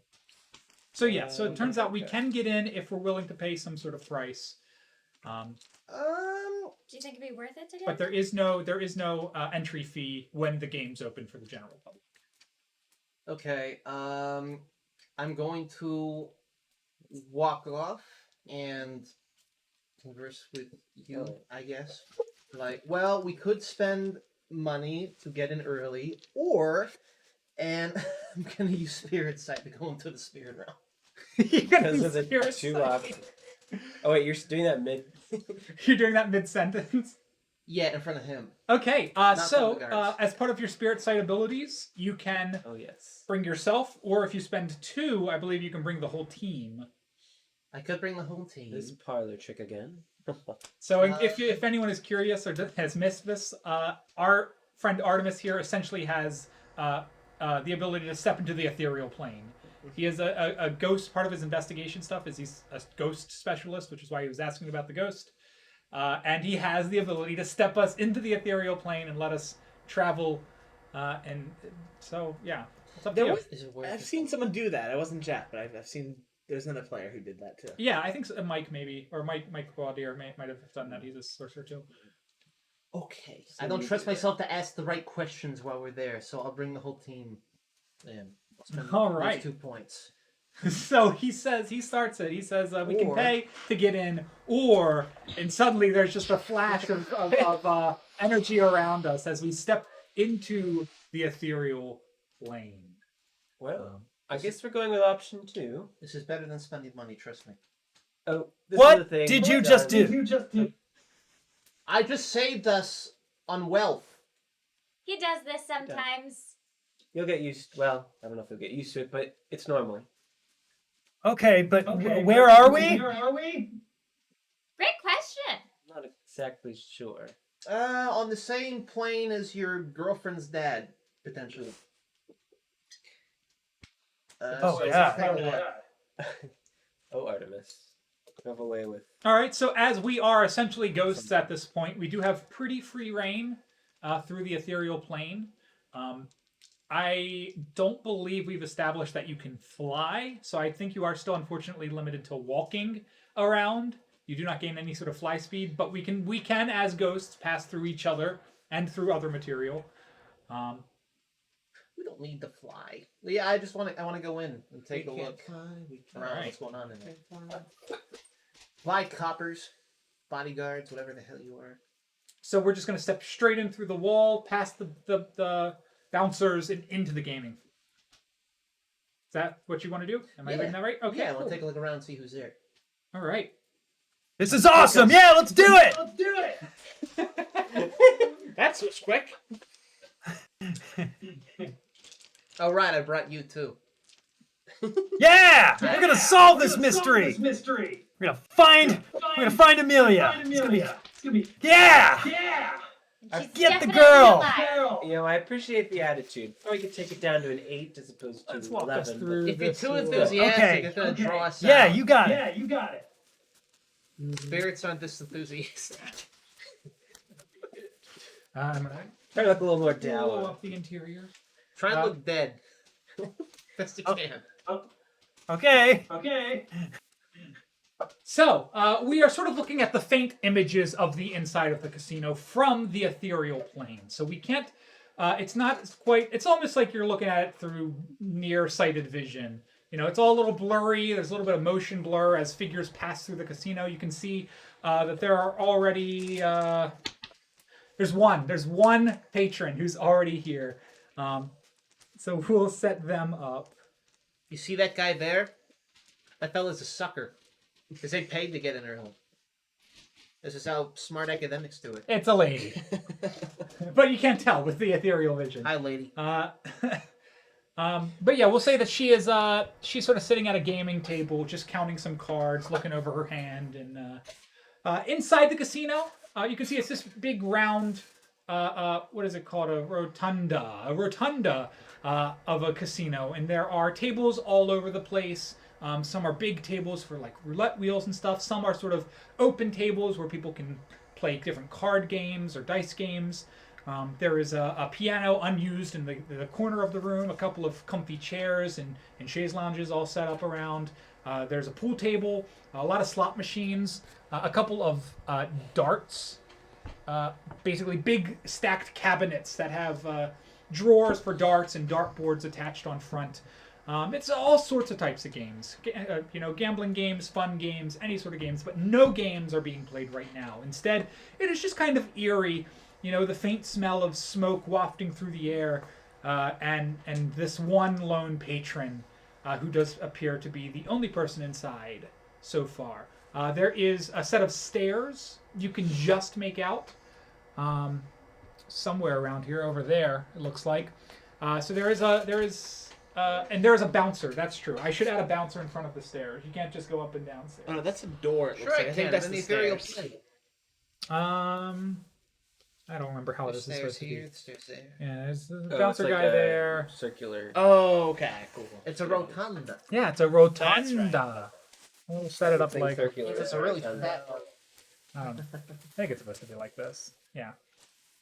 Yeah, because the stairs are good there. There you No, go. I just There's your saw a bad looking thing over here and thought, oh, this must be the stairs. This is the model train does look set that like- all casinos have. Yeah. Ah, got it. Okay, so we are inside. We are ethereal. No ghosts around, unfortunately, so it's just kind of spooky and quiet. But we can see that it is a casino, just as we expected. In a little under 2 hours, people will start flooding in here. We should go upstairs.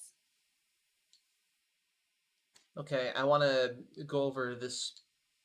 Still in the ethereal plane. Want to see what this lady's doing. Go behind the counter a bit. Sure. You looking over at her, you can see that she is. These cards are official Pussycat Club cards, and she doesn't appear to be just toying with them. She actually is sort of shuffling them and getting them game ready. This must be somebody who works here.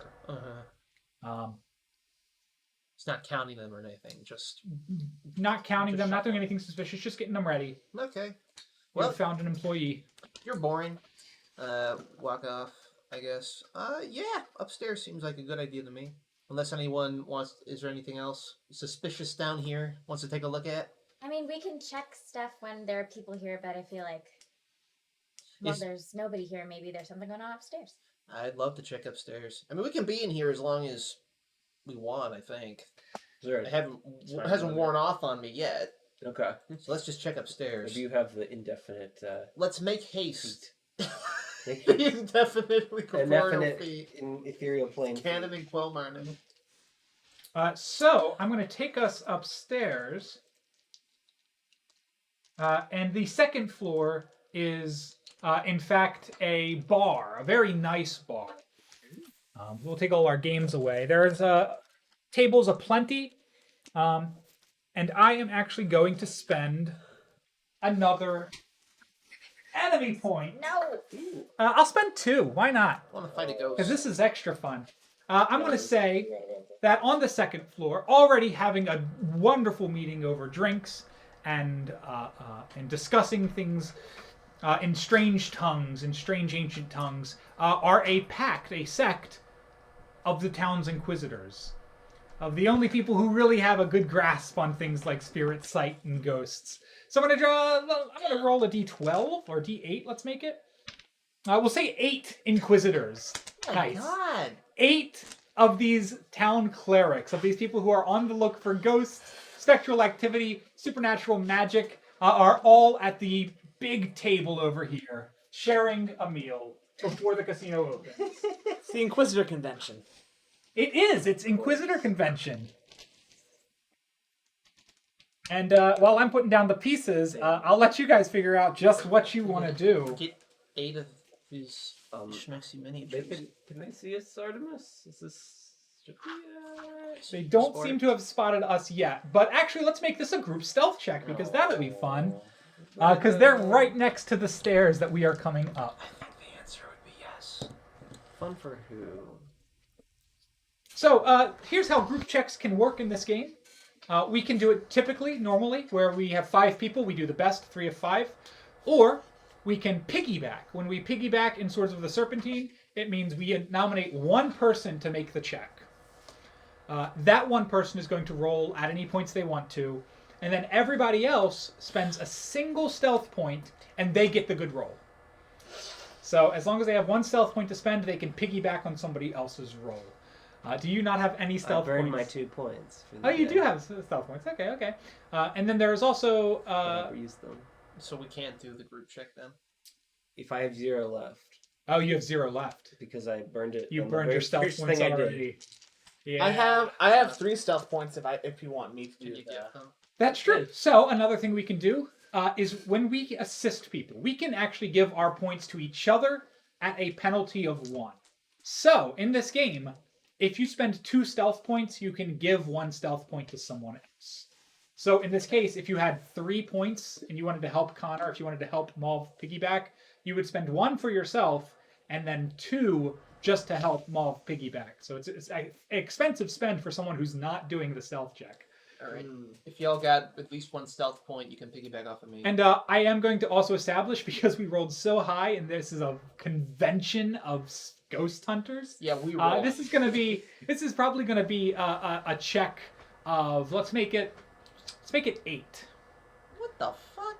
Okay. Let's make Sorry, it we're 1 going point for straight. each spectral ghost. Now that means whoever makes the stealth check is going to have to add a lot of points, because even if they add no points, they can't roll an 8. So a minimum of 2 points spent on the stealth check. And we do have to figure out who wants to do that roll. So I'll let you discuss. Okay, I could spend 6 stealth points total. Okay. I mean, I have 6 left, and then if I roll a 2 or higher, we're fine. If we want to do that, or alternatively, we could just duke it out with them. What could we possibly learn from? I have a metric butt ton of stealth points. I have 9. So Excuse them all. I am absolutely down to be the one to roll, and also Mauve, I can give you a stealth point if you want to piggyback off me. Oh, I'd appreciate that. that. If it goes wrong, we You'd can have to blame give it me on him. 2. But yes. Yeah, so Yeah, spend yeah, 2 of absolutely. them all. Mhm. Okay, how do we want to roll this? So you're going to do a stealth check over here with Adrian's going to take the lead. He, as we learned at the beginning, is a bit of a skulker, is a bit of a stealthy, sneak around guy. And so how many points would you like to add to your roll? Okay. So just because I'm understanding the game and playing it for the first time and all, Artemis, you talked about spending 6. So spending 6 would be basically a +6 to whatever you roll, and you have to get an 8. Correct. Yeah, then I have to roll a 2 or higher, in theory. But if we Got it. if we put 7 points towards it, we'd be guaranteed to pass this check. I think that's what I'm just gonna make it a guarantee. Yes. So I'm gonna go ahead and throw 7 points on this guy. Okay, so with 7 points, that's going to be obviously a guaranteed win. And then who wants to piggyback on the 7? You're piggybacking? I guess we all are. Yes. Yeah. So you 3 need to spend a point of stealth each. Okay. You have no points of stealth to spend, so you're either going to need to do your own separate roll, or if somebody has 2 points, they can give it to Connor. Do you still want to give me 2 points when you only have 2 left? So yeah, that's a great point. Artemis, you said you had 6. Would you mind giving him some points so he can piggyback? Ugh, man. Obviously, you do not have to. That's up to you. Be quiet. All right, I'm spending 2. All right, I'll give thank 1 to you. you. So, Great, so you'll spend 3 total. yeah, I spent 3 total. The 4 of you are all set to piggyback. Let's get a d6 plus 7. Bend me over a barrel. Great, that's an 11. Excellent. 4 plus 7 is 11. And I'll give us an option here. There's no magical way, unless we use magic, to just kind of exist here and not be seen by a group of people who spend their entire life looking for ghosts. So our options I'll give you is we can go back downstairs as ghosts, we can go upstairs as ghosts, or we can step out of ethereality on this floor. And they're not going to mind. They'll probably just assume we're more patrons. We look pretty nice. I think it's wise to go upstairs. That's usually where the stuff happens. Plus, we can come downstairs again out of ethereal, and they won't suspect Yes, that's exactly what I was thinking. Okay, so we're gonna skip the tavern, and we're gonna float through the bouncer, and you know, you guys turn the corner. You see that the spectral, the inquisitors are here. They're ready to find us. You know, you maybe even see one of them, like the hair pricks up on their neck, and they all sort of get quiet, like something's happening, and we all scurry real quickly up the stairs, go, go, go, go, go. And we make our way to the 3rd floor, Fly around faster than sound. which is apparently a set of offices. Pull this up. There we go. It's also a much smaller floor. So we'll come up the stairs away from the Inquisitors, and we come out on this level. That has it's got a big vault, like a safe vault. It's got a lot of little desks scattered around. We can say a couple people are probably working up here. I'll put down a couple of desks and some employees. But it's not the most exciting floor to be on, unless you are looking for people who work here and know what's going on.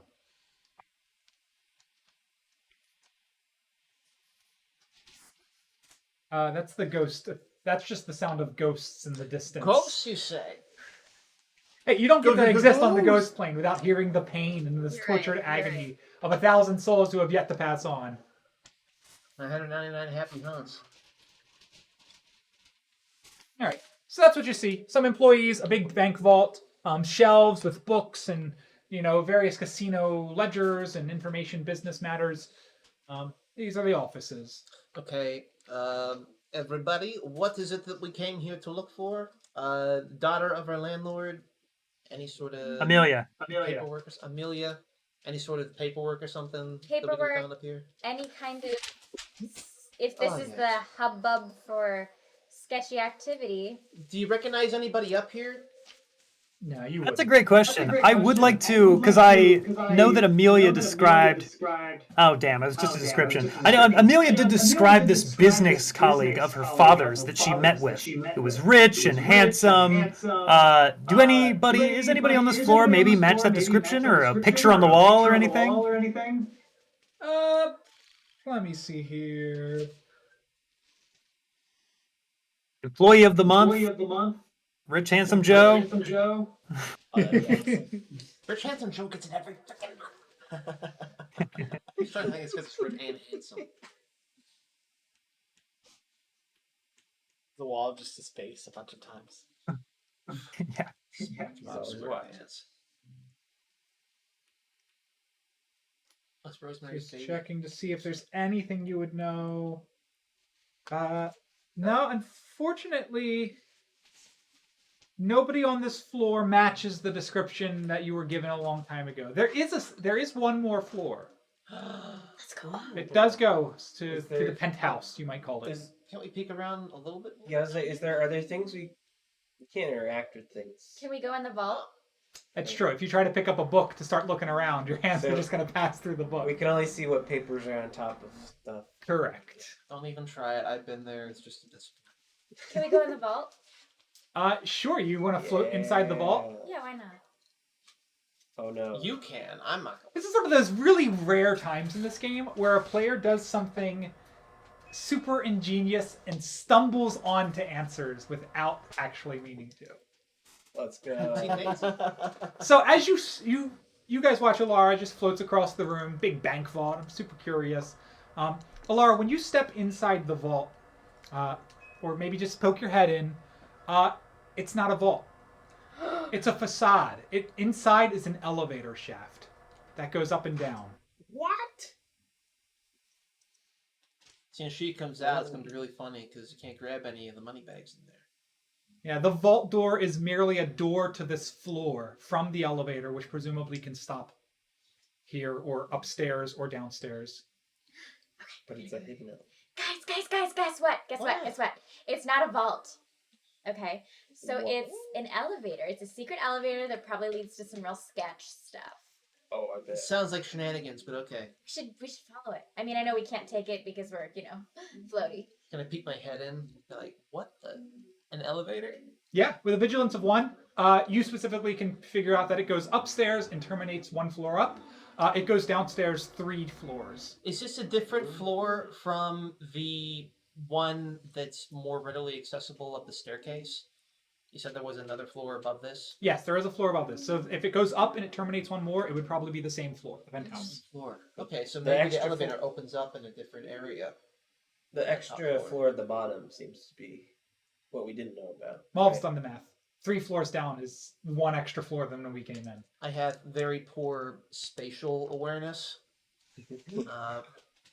This elevator's worth checking out, though. Should we peek up before going down? Yeah, probably, because this is probably the only time we're doing this spirit thing. We should Sure. cover Spirit everything. science. Go us, go Mom. Oh, yeah. Yeah. Always check the vault, man.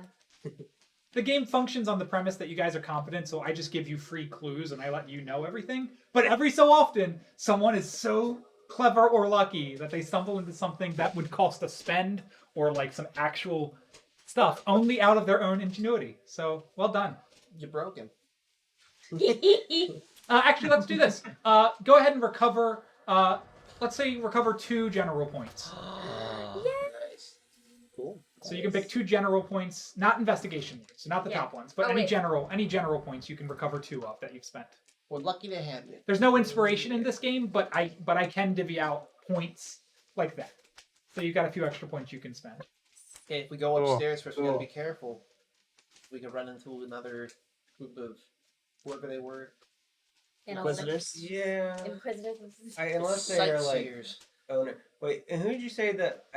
Sorry, there's a lot of description. Who are the people on this floor? You said just Employees. Just employees. Okay. Desk monkeys, just working through paperwork, Pencil bills, debts, Okay. all of the things you can imagine a casino is wrapped up in, legal or otherwise.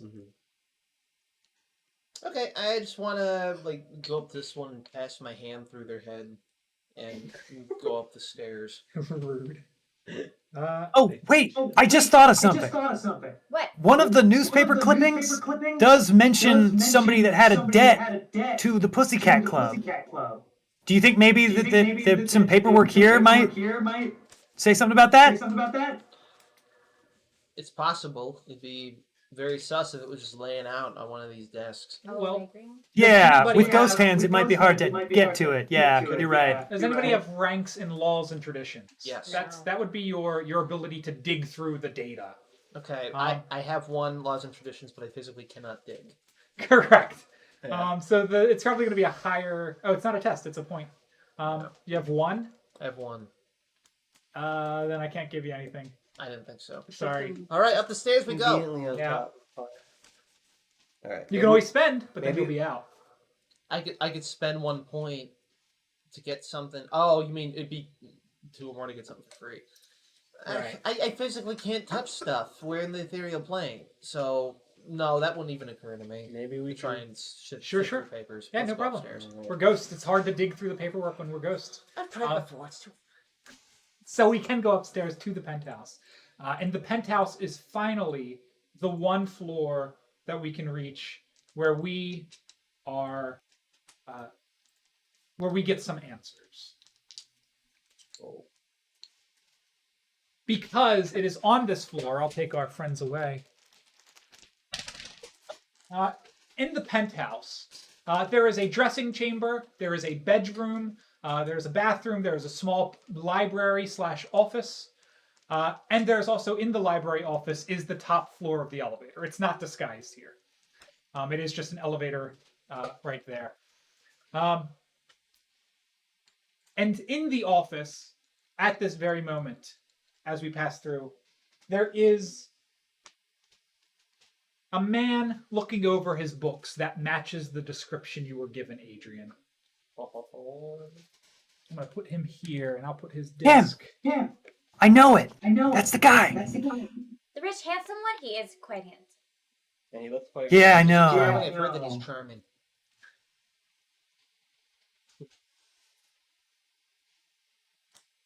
He's just humming to himself, filling out some papers.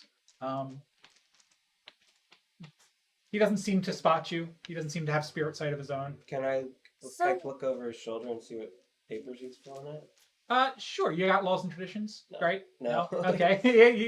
It's a lot of numbers, I'll tell you that. Ooh, I'll at look that. over his shoulder and see what papers he has. Sure. He seems to be signing a document. His name's Lankala. Spell it. Lankila. Lankala. Make sure to put he's rich and handsome. Yeah, Lankala, the rich and handsome man. Parenthesis, underline. And We should hit him over the head and knock him out and question him then. So if he seems like the man in charge here, right? Why would Calvin send his daughter to meet with him? I wonder why. Because he's so rich and handsome.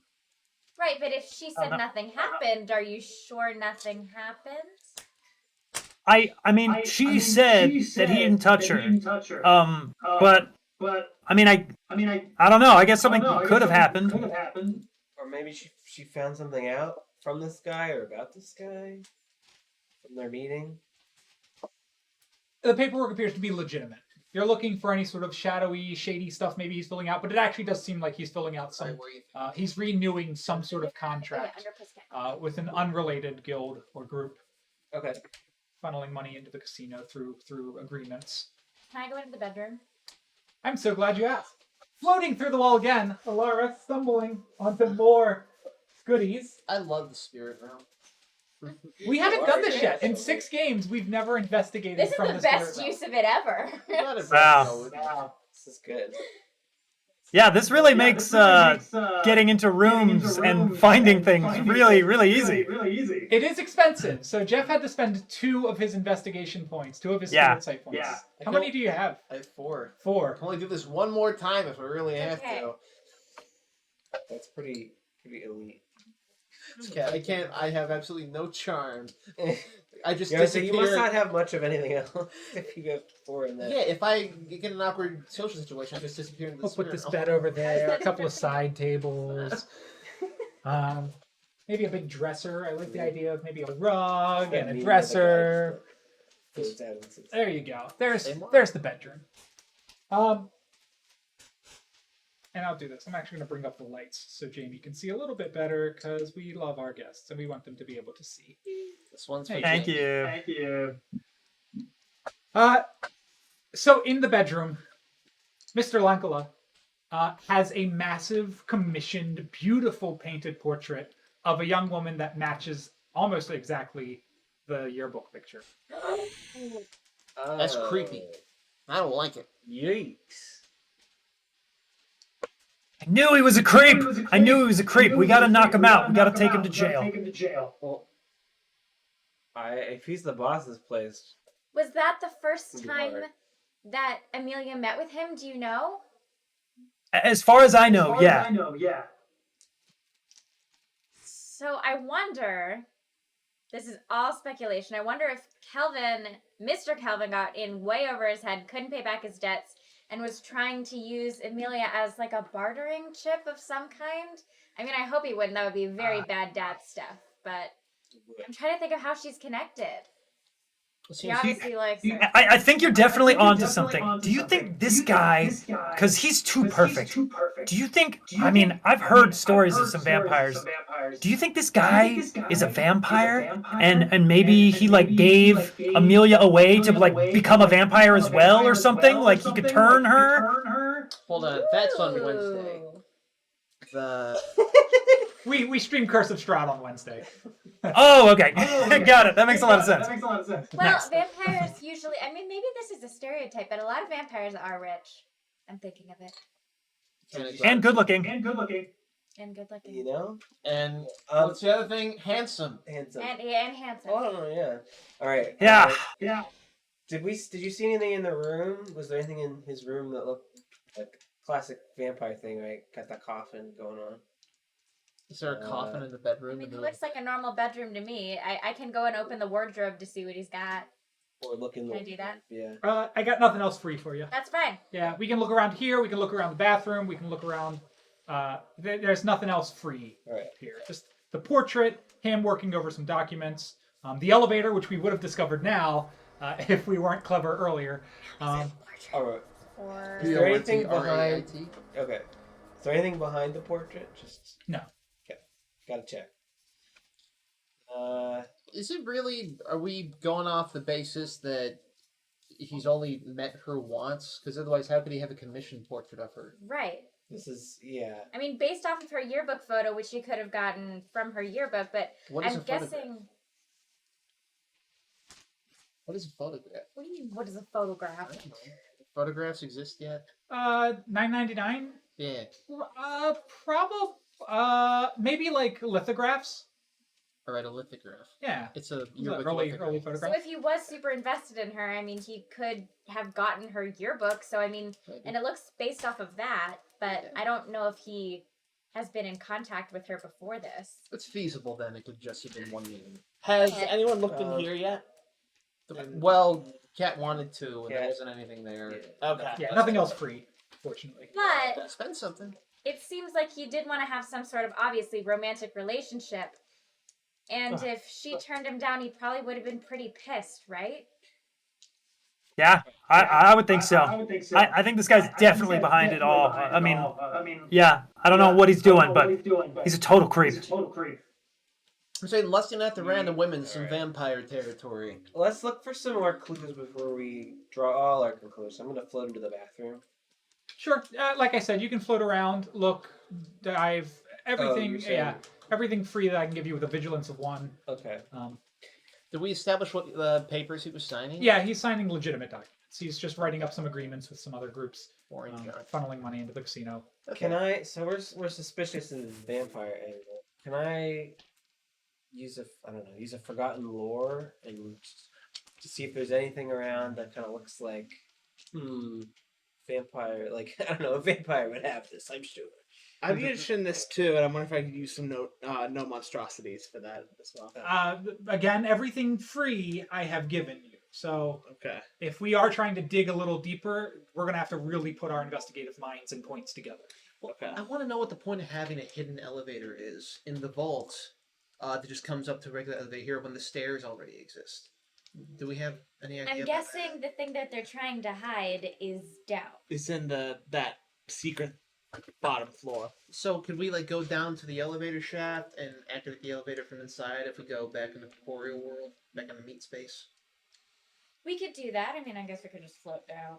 I feel like we should try floating down first. if Jump it's down the elevator shaft. Possible. Let's Do go. we float or walk or both? I'll probably make it a go, test. You go first. It's probably not a free thing, but if Then you want maybe we should. to descend, you can always try to sort of balance yourself. It almost feels like it'd be a better idea just to become physical again and then go down. Yeah, why don't we become physical in the elevator? That sounds so weird. Why don't we get physical now?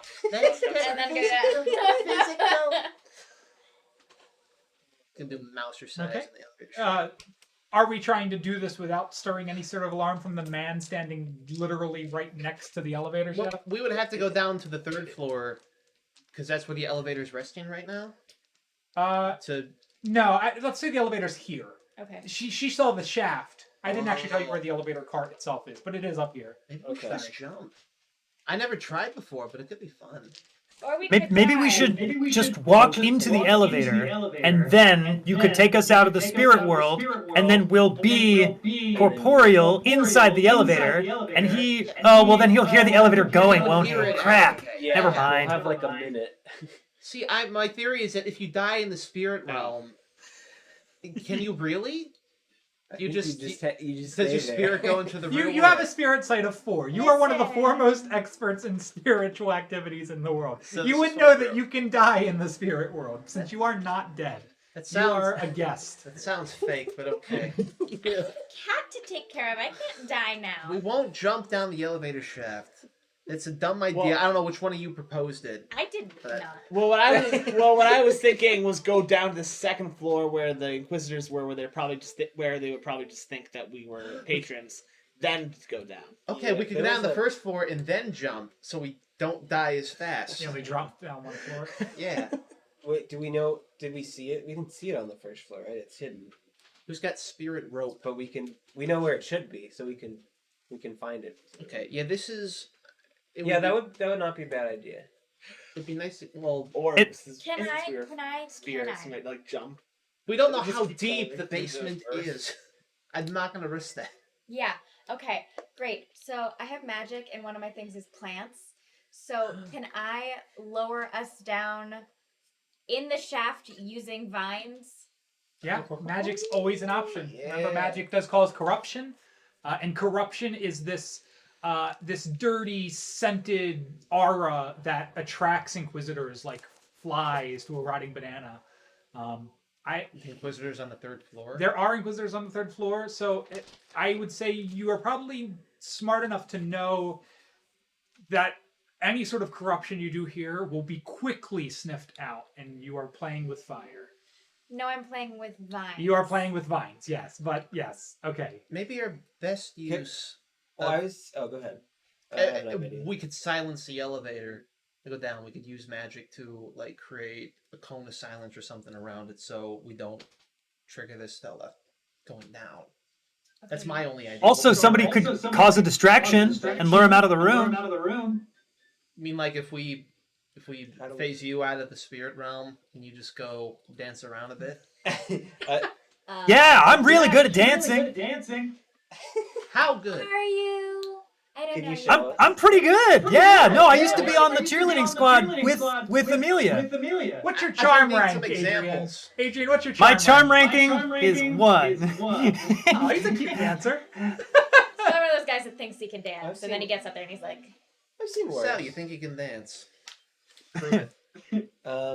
What if combining a couple ideas? What if we look on the first floor and see, hopefully we can see down there how Well, do we know where the elevator shaft is on the 2nd and 1st floor? no. Where it's you know where concealed? it should be? Like, We we have an kind of figured out, right? It can only be in one place, conceivably. Yeah. We would need to sneak past the sentinels again on the 3rd floor. Yeah, we can't. That's not free movement. So yeah, that's the problem right now. Is we know where it is downstairs. One. Oop. Oh, no luck! Don't let there. Sorry. Listen, I I Guys, meant yeah, to go. I meant to go sure, down there's- 1 floor, not 1,000 floors. You know, I'm Sorry. sure there's nothing on the. It's There's- very No, boring. we know where it is here. But beyond that, we do need to go to the. We'd have to go past the spirit guys, which we can do corporeally with no issue, but doing it as ghosts is the issue. So we have to either make a decision: are we coming out and looking around? Are we staying ghosts and trying to jump down? Are we? We're not jumping. Maybe our best. Does it have a? I'm gonna check. If we're worried about the level of success of any of these plans, just remember that this is a game that assumes competence, and as long as you spend enough points, you will succeed. So it's less about worrying about success and more about, do we have the points we can then spend to guarantee success? Okay. Here's my thought. Strictly speaking, sneaking past the Inquisitors again, I don't I don't think think is that's gonna something go we well. We're not have the doing that. points We're to not make sure doing that. success. The So we time can always is not- throw that one out the window, right? My thought is we use the.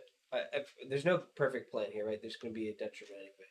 But if we use the elevator, we go corporeal here. We use the elevator to go down. We have, that buys us maybe a minute or something. Maybe we can jam the elevator. That would buy us more time. I don't know. This in it. I don't know. Not with us. Once we get down at the bottom, I mean.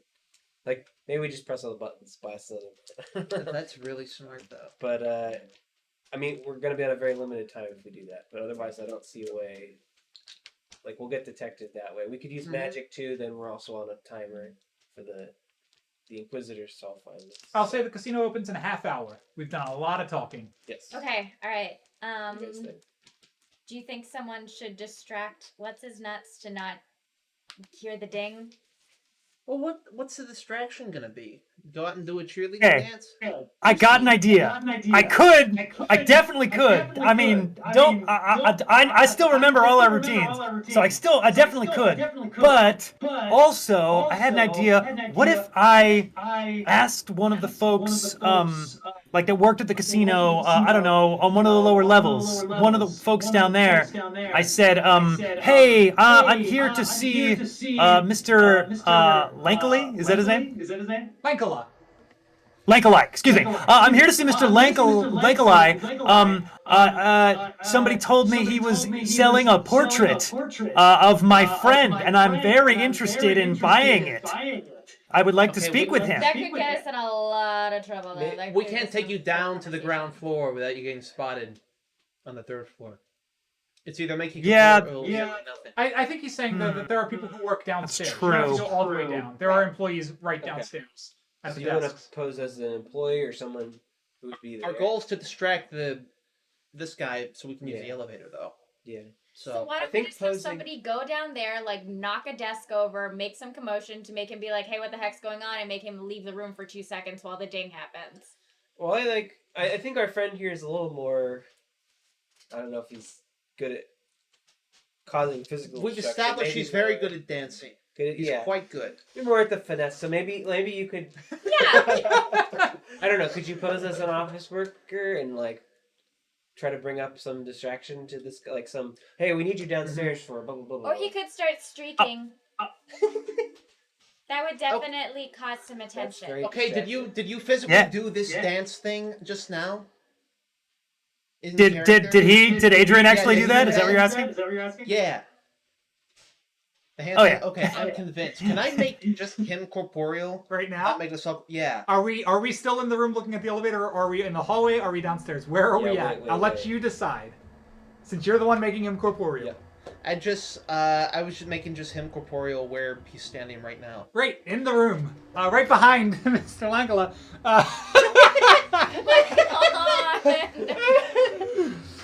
I could do that. Hey, Adrian. what's going on? What? Just.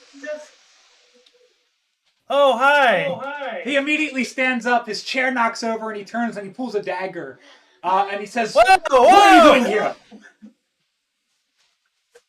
What are you doing here? Who are you?" I was just looking for the bathroom, and I got super lost. What your liar's tell is one. Yeah. He's gonna run up to you and grab you by the lapel. He'll have Ah, the dagger a my little lapel! closer. This is my favorite lapel. He's gonna- Everyone in the elevator. Yeah, we're going as soon as this starts. All right, let's make this a test, right? So you're trying to make a lot of distraction. They're trying to sneak in. I think this is sort of a two-sided test, right? Let's do. Obviously, we'll make DC 4 all around. Pretty average check. This is going to be a stealth check for the 4 of you, because you're going to be coming out of corporeality and dropping down or turning the elevator on. And we're trying to do it quietly. And then you're obviously trying to make a big fuss. So let's make this a. Oh boy.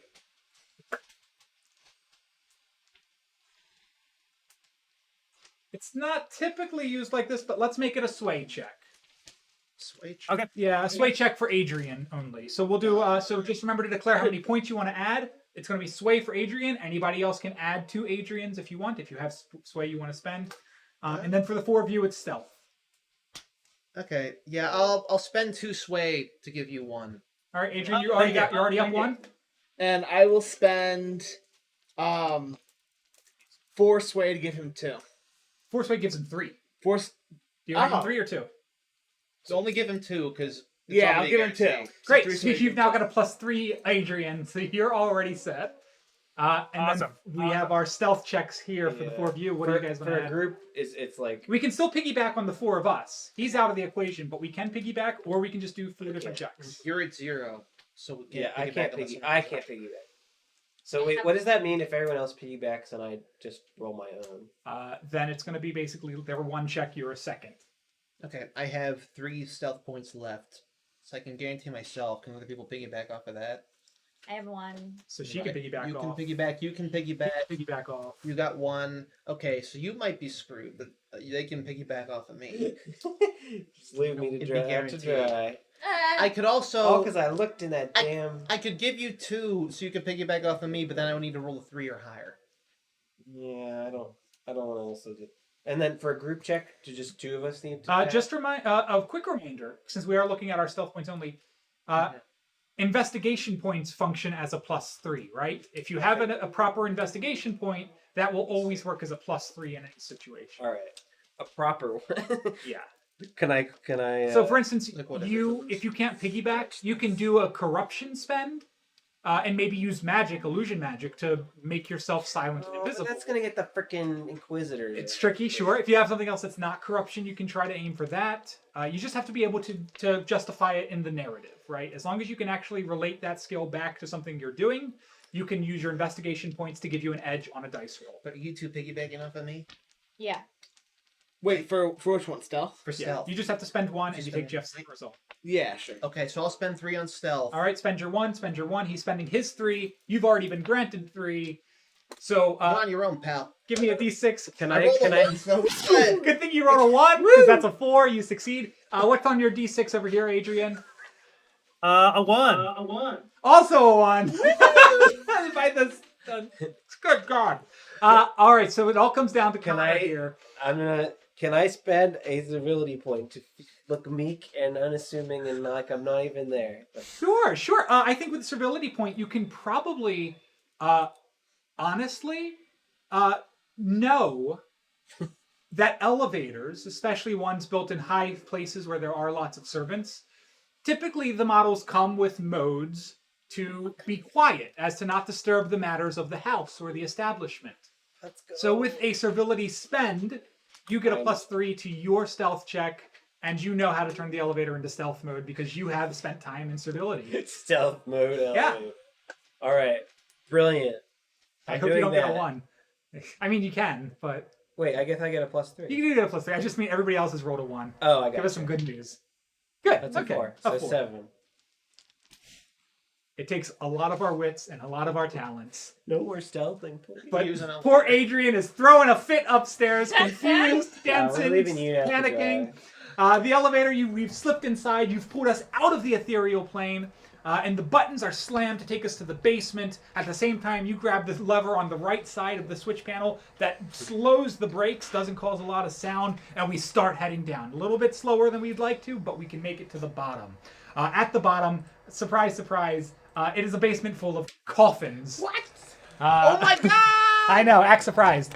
And on the back wall is another portrait of Amelia. Oh, The same shit. one? Or like it looks another like commission one? it's a slightly different in that they are the same portrait but painted 2 times. I think they go for like a different pose or anything. What Yeah. a cheapskate. Did you say painted 2 times? Yeah, they're portraits. They've been painted. Okay. So you guys hit the bottom, and you can see that there are a swath, an army of coffins down here. But most importantly, I have to go to the top because this is what's going on. Adrian, Sorry, Adrian. you know, Got this, dude. we'll say I'm not worried. Lankala has backed you up into the hallway. He's backed you up against a wall. You're spattering so much nonsense, and he's got a decent liar's tell. That finally, he's put you to your fringe, and he is going to do a sway attack. So I'm going to. Now, what's fun about Can I this? try and can I like confess and come clean with him? If you want to, that'll. I mean, yeah.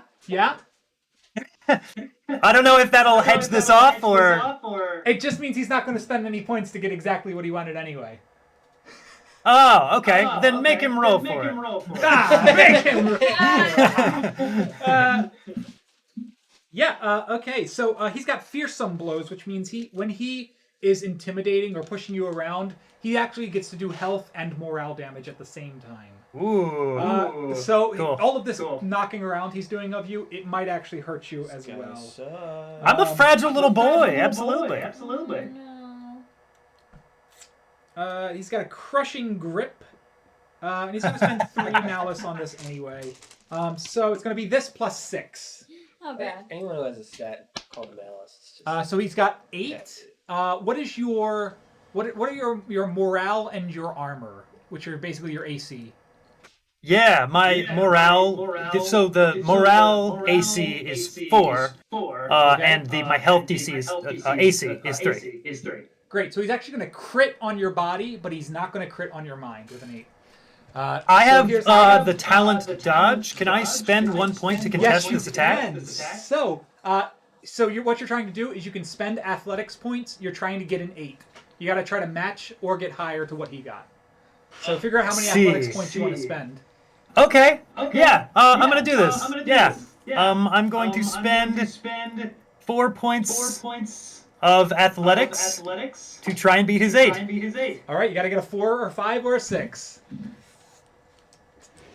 He's knocking That's a your- 4. Nice.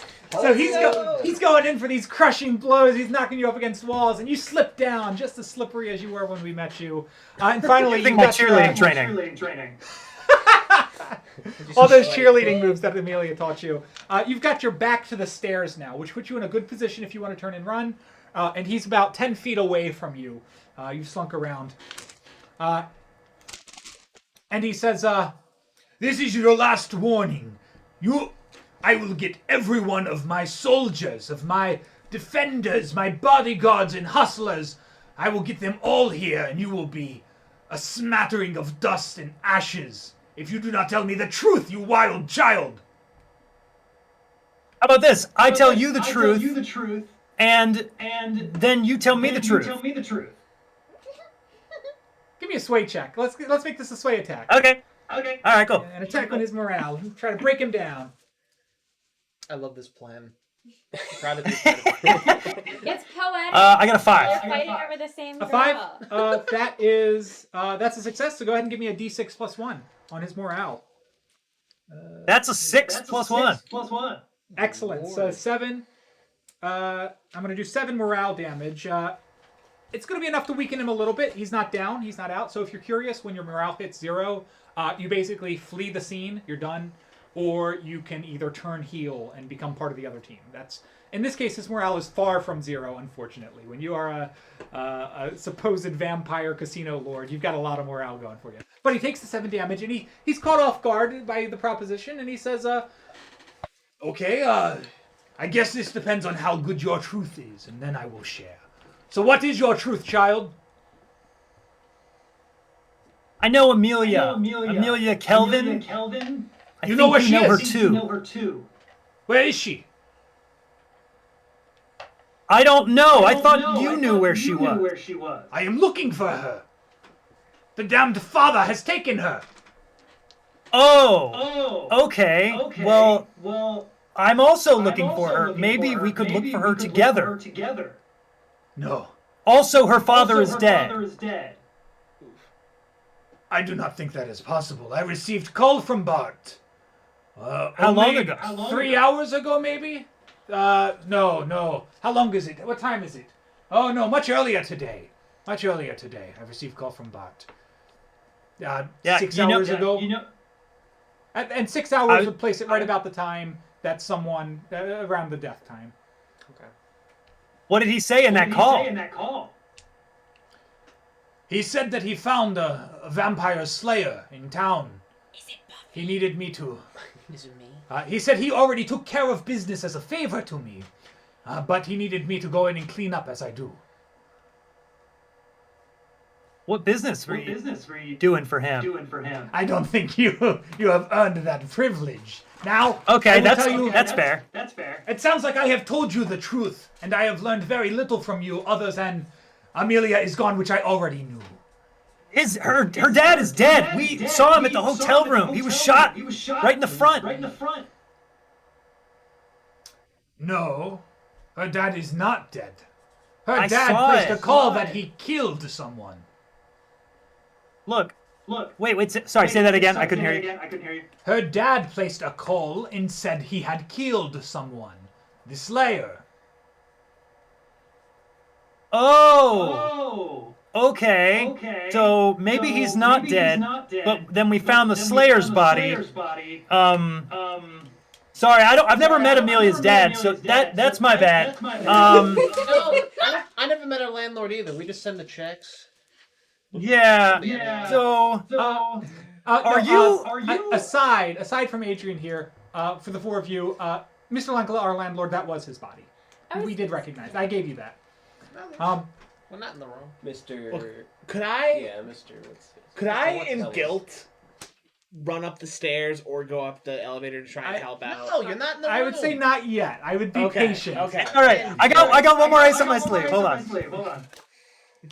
Well, let's go. So, Yeah, okay, maybe it wasn't him. He definitely had garlic. He definitely had the accoutrement of a vampire hunter. So maybe it was this vampire hunter at the hotel that we found. But Amelia did tell me a couple months ago that she had a dinner with you. I don't know what it was about. So me and my new friends, they're my best friends. I met them today, but they seem very cool. We went and we came here and they took me into the spirit world and we saw your elevator and they went down your elevator and now they're in the basement and we should probably go to the basement. I'll go with you and we can bring them out together. He doesn't let you finish. He doesn't let you finish. He's pushing past you. He's not gonna let. He's gone. He's gone. You finish that sentence. He's already downstairs. Cut to the basement. Here's what I can give you for free. There's a lot of I kind of coffins. deserve that. How did we deserve that? We left him there with him. He danced really well.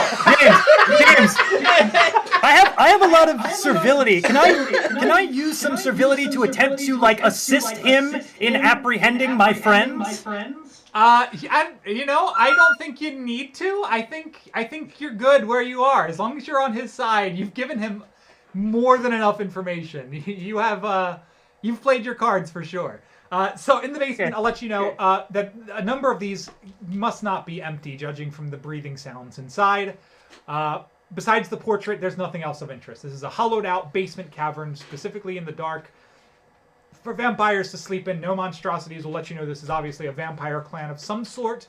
With monstrosities that vampires can include both full-blooded vampires and also vampire spawn, people who have been turned and serve a master vampire. They are sort of like half vampire. Yeah, they're sort of half vampire. Both half vampires and vampires have all the same rules and things. They have to sleep, out of the sunlight, and so it could be any number of full-blooded master vampires. It could just be a bunch of weak spawnlings. It could be without opening coffins, you won't really know. But you're not going to have time to open coffins because by the time we've gone up and down and looked at the portrait and gotten everything else free that we can, let me double check. Basement. By that time, Are there names on the coffin? there are not names on the coffins. I'm sorry. There will be the sound of the elevator once again coming down. What do you four do? Ah, shit. I would say hide, but Oh, good. Our friends good. come to join us. We're They all had to out of betray stealth us. points. Can I spend I just want to buy some time. Can I spend some corruption on magic to Excellent. I have illusion magic, so I'm gonna create the illusion that the elevator when it gets down here, I'm gonna create the illusion that it's actually It's still stuck moving. and Or won't it's stuck. open. Okay. And it won't Sure. open. Sure. You are an illusion magician. I'm going to need you to make a health test for me. So every time you cast a so this is a corruption spend, obviously. Yeah. And then Am I spending sorcery here too, or is that just for No, sorcery's for combat? battle. Okay. Yeah. Just to be clear, I can't use Where'd She Go if I'm out of stealth points, right? No, unfortunately. You need to Because have. there's always a test. Well, actually, no, I'm sorry. You can, but you're going to be left out to dry on the test. You have no bonuses. So you still have to get a 4 or more, Okay. but you can do Where'd She Go. Gotcha. Can I This is your health test? Yes. Did you not add any points? I did not add any Okay, points. so with a 5, you succeed anyway. So you have the option of deciding, do you want to internalize or externalize this corruption?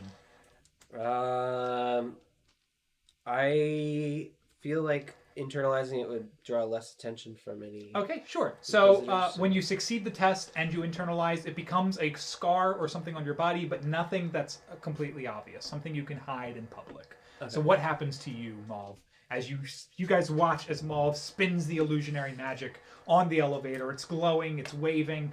What happens to you? I think some like the joint in one of my foot as I lock up the mechanism of the elevator or appear to. One of the joints in my foot also is locked up, and Nice. so now You got a bad ankle. always have It doesn't impede me running around, but it's Sure, sore. just the smallest of limps that only if you're really looking for it you'd even notice. Your damage is fibromyalgia? Yes. Yes, basically. He corrupts himself with Acute fibromyalgia. fibromyalgia. Brutal. But that does buy you guys some time, and it seems to be stuck. And as the elevator seems to get stuck inside Adrian, Lankala is fuming, and he's ready to just cut you. He says, how could you let them in? How could you do this to me? I do not know where this Amelia is. I love Amelia. I would not kill her or take her. I defend her. Her bastard father has taken her elsewhere, and I will not rest until I have found her. Oh God, Lankala, I'm so sorry. I love her too. Oh my god. Wait, I forgot. I'm so sorry. Oh God. Let's say that the four of you can hear the screaming. They're obviously screaming in the elevator, so you can hear it from the outside.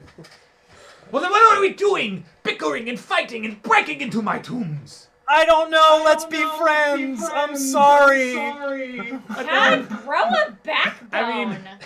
I mean, that's a pretty big ask to immediately stop confrontation, but it is in fact one of the things you can do with a charm point, as listed on your sheet. Is you can use charm to break down a confrontation like this. Do you have any charm points to spend? I do. I have a charm point. I use a charm point. Sure. Spend a charm point. Yeah, I think this is less servility and just more good guy-ness. We both love her. We both want to do what's best for her. Can I, so the vampires are sleeping? So far. Can I use my magic? Yes, you want to spend a corruption to do what? I would like to just seal them a little bit. They are wooden coffins. With some plant magic, you can probably just like sprig some little twigs out the side that lock into place and just tighten it up a little bit. Yeah, so you also need to make a health test for me then. You can add your health points to it if you want. It's such a cool mechanic, Jayme, where you make these health tests, which are just like other points, but you can spend your HP like you're spending other points to succeed. Okay. So Interesting. You lose health, but Very you have interesting. better success. Yeah. I was ready to open up the coffins, but okay, you do you. So again, you got to get a 4 if you. You got to get a 4 cat if you don't want it to go super wrong. How many HP do you want to spend, if any? 2. All right, you're gonna take 2 damage, and you're gonna add 2 to 1. That's 3. All right, are you internalizing or externalizing? I'm gonna externalize. Externalize. Oh, fun. Okay. So it succeeds. I mean, you spend the corruption point. I'm not going to tell you no. The latches of the coffins stretch down slightly as the wood grows with little twigs and leaves and grows into the bottom side of the coffins. But the magic is great and damaging. Vines start to spread not just on the coffins, but around the ground, around the sides, and even through the ceiling. You can hear muffled sounds from the upstairs as the patrons have just been let into the casino, only to find that somehow branches are breaking through the carpeted floors and into the room. No doubt their screams of terror are attracting the voices on the floor above them. It should be that big. But the coffins are locked shut and the vampires are nice and safe and locked away. Yeah, they're safe. Thank goodness. So. Sorry, did you want to get attacked by 1, 2, 3, 4, 5, 6, 7, 8, 9, 10, 11, 12, 13, 14, 15, 16 vampires? Not all at once. But maybe one-on-one. So, with that being said, there's obviously nothing that's just like the Inquisitors aren't like coming down and they're like, oh, let's go attack them. But the alarm has been sounded. Some strangeness has happened here. Corruption is present. People are aware. Lankala is stuck in an elevator with Adrian. They're both sad about Amelia. We don't have to worry about the vampires escaping. What do we do? Oh, we should interrogate him and then let him out when he gives us what we want. Okay. Sure. He's in the elevator with your client.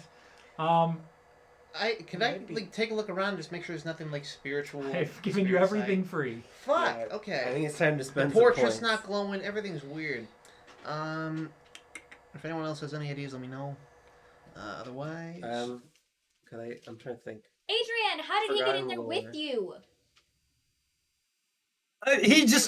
He opened the door and called the elevator. Can you let us your out? friends downstairs? Hey, we are stuck. Press the buttons. Let us out. Please let us I out. promise Press the not to feast on buttons. you. Oh, so you're definitely a vampire. Okay, cool. I just wanted to clarify. could just be a cannibal. We don't know.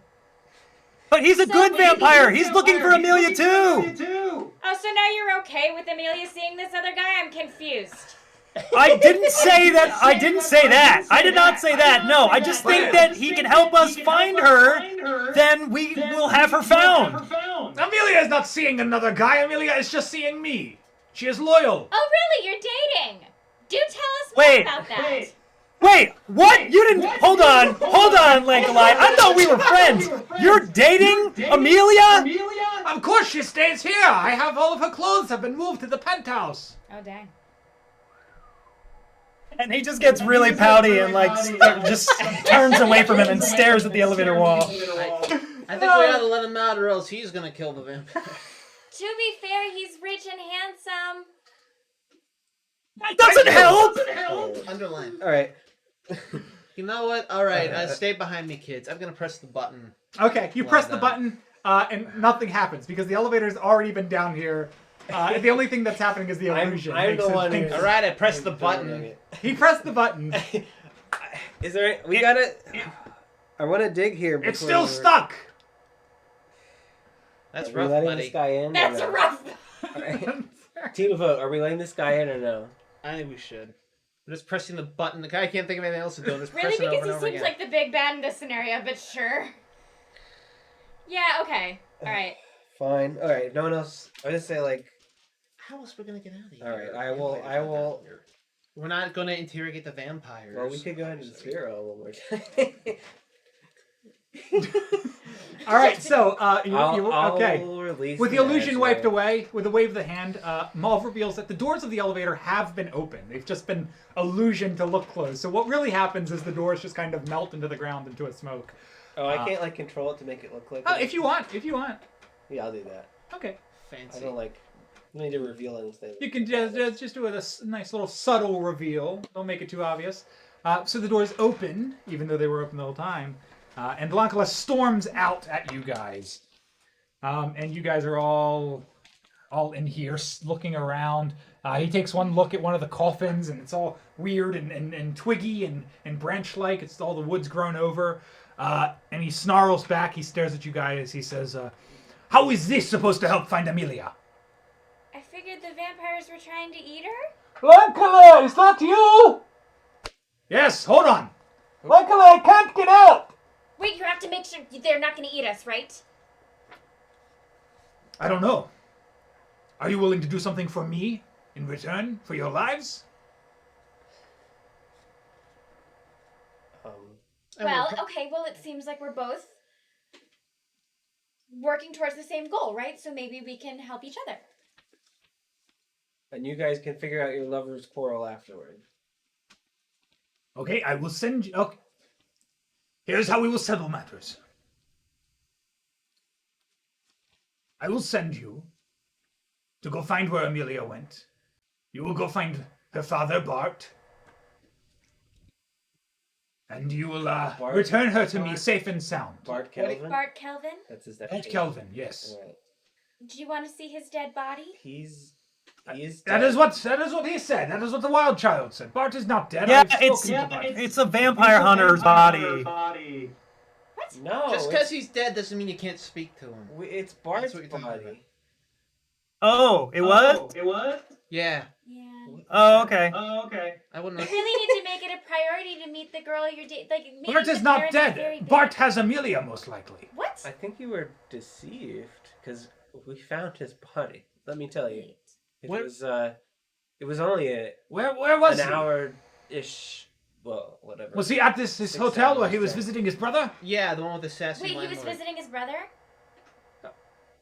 What? Is he a Do you twin? know nothing? You come in here into my casino thinking you have this story. You march in, you break into my coffins, you trap all of my friends. You do not even know he has a brother.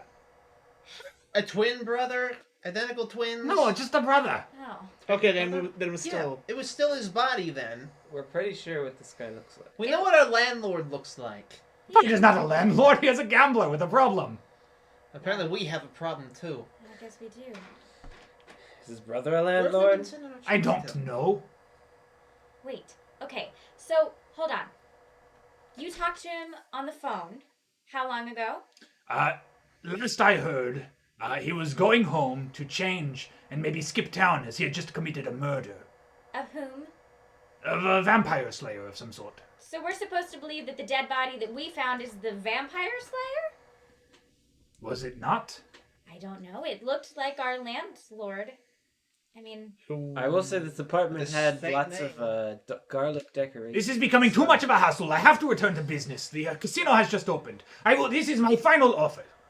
I will give you 10 wealth.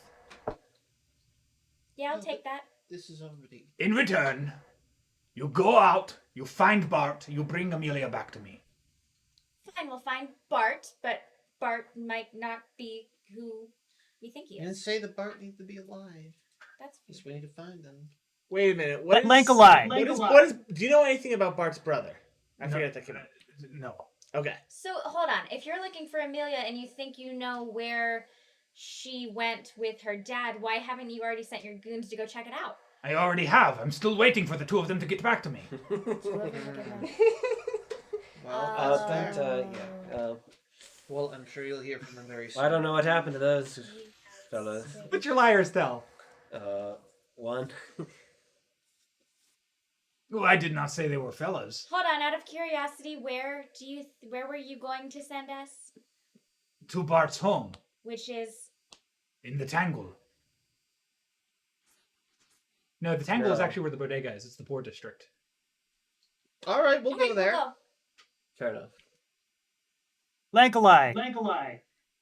You can keep your wealth, but if we bring Amelia back, you have to break up with her. He's not with us. right now. He's Yeah, not you got- with us. You got the points to back that up, Adrian? Hold on a second. I don't She's a know. strong, independent woman who can make the choice. Of I don't know. I'm trying to strike a You sort of bargain. can't bargain. What kind of points for would a those be? person. I'm not. Oh no, sorry. I'm just arguing. This is specifically for Adrian. You guys, This is you a guys get the command. wealth. You're making a very clear command.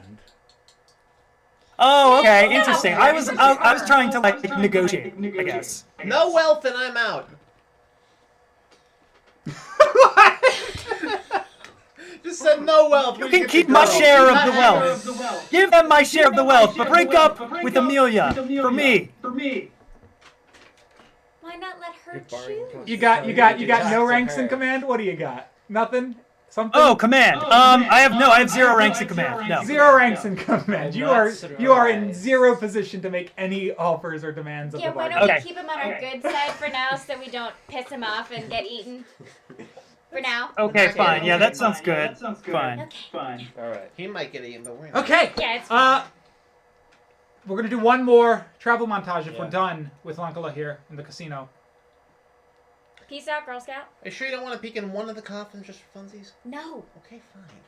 Michael will just let us out the elevator and out because he's, as far as he knows, his goons have not gotten back to him, and he needs people on the field to go find her because he's a busy man. Okay. So if we're willing to accept that, we'll get the 10 wealth, and the terms of the agreement do say we have to bring back Amelia, so to say. We'll leave that up to you. So it sounds like we're done. Travel montage. We're heading back to the Tangle, not too far from the bodega.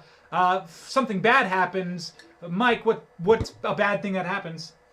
A bad thing that happens is, on our way out, while we were fighting, our disguises came off, and that rich asshole was was messing with us While we again. were all panicking and trying to scramble out, sure, our My bow tie came disguises, your bow tie's somewhere on a floor somewhere. All right, so our disguises are falling apart. Jeff, how does it get worse? I accidentally trip and fall, and I spill all of the contents of my prop bag. All right. no. So Oh, So we don't have oh, the no, my bars. ocarina went by. There goes my little wooden man. you just wanted an excuse to start pulling out your Yeah. yeah. Oh no, that thing's gone. What?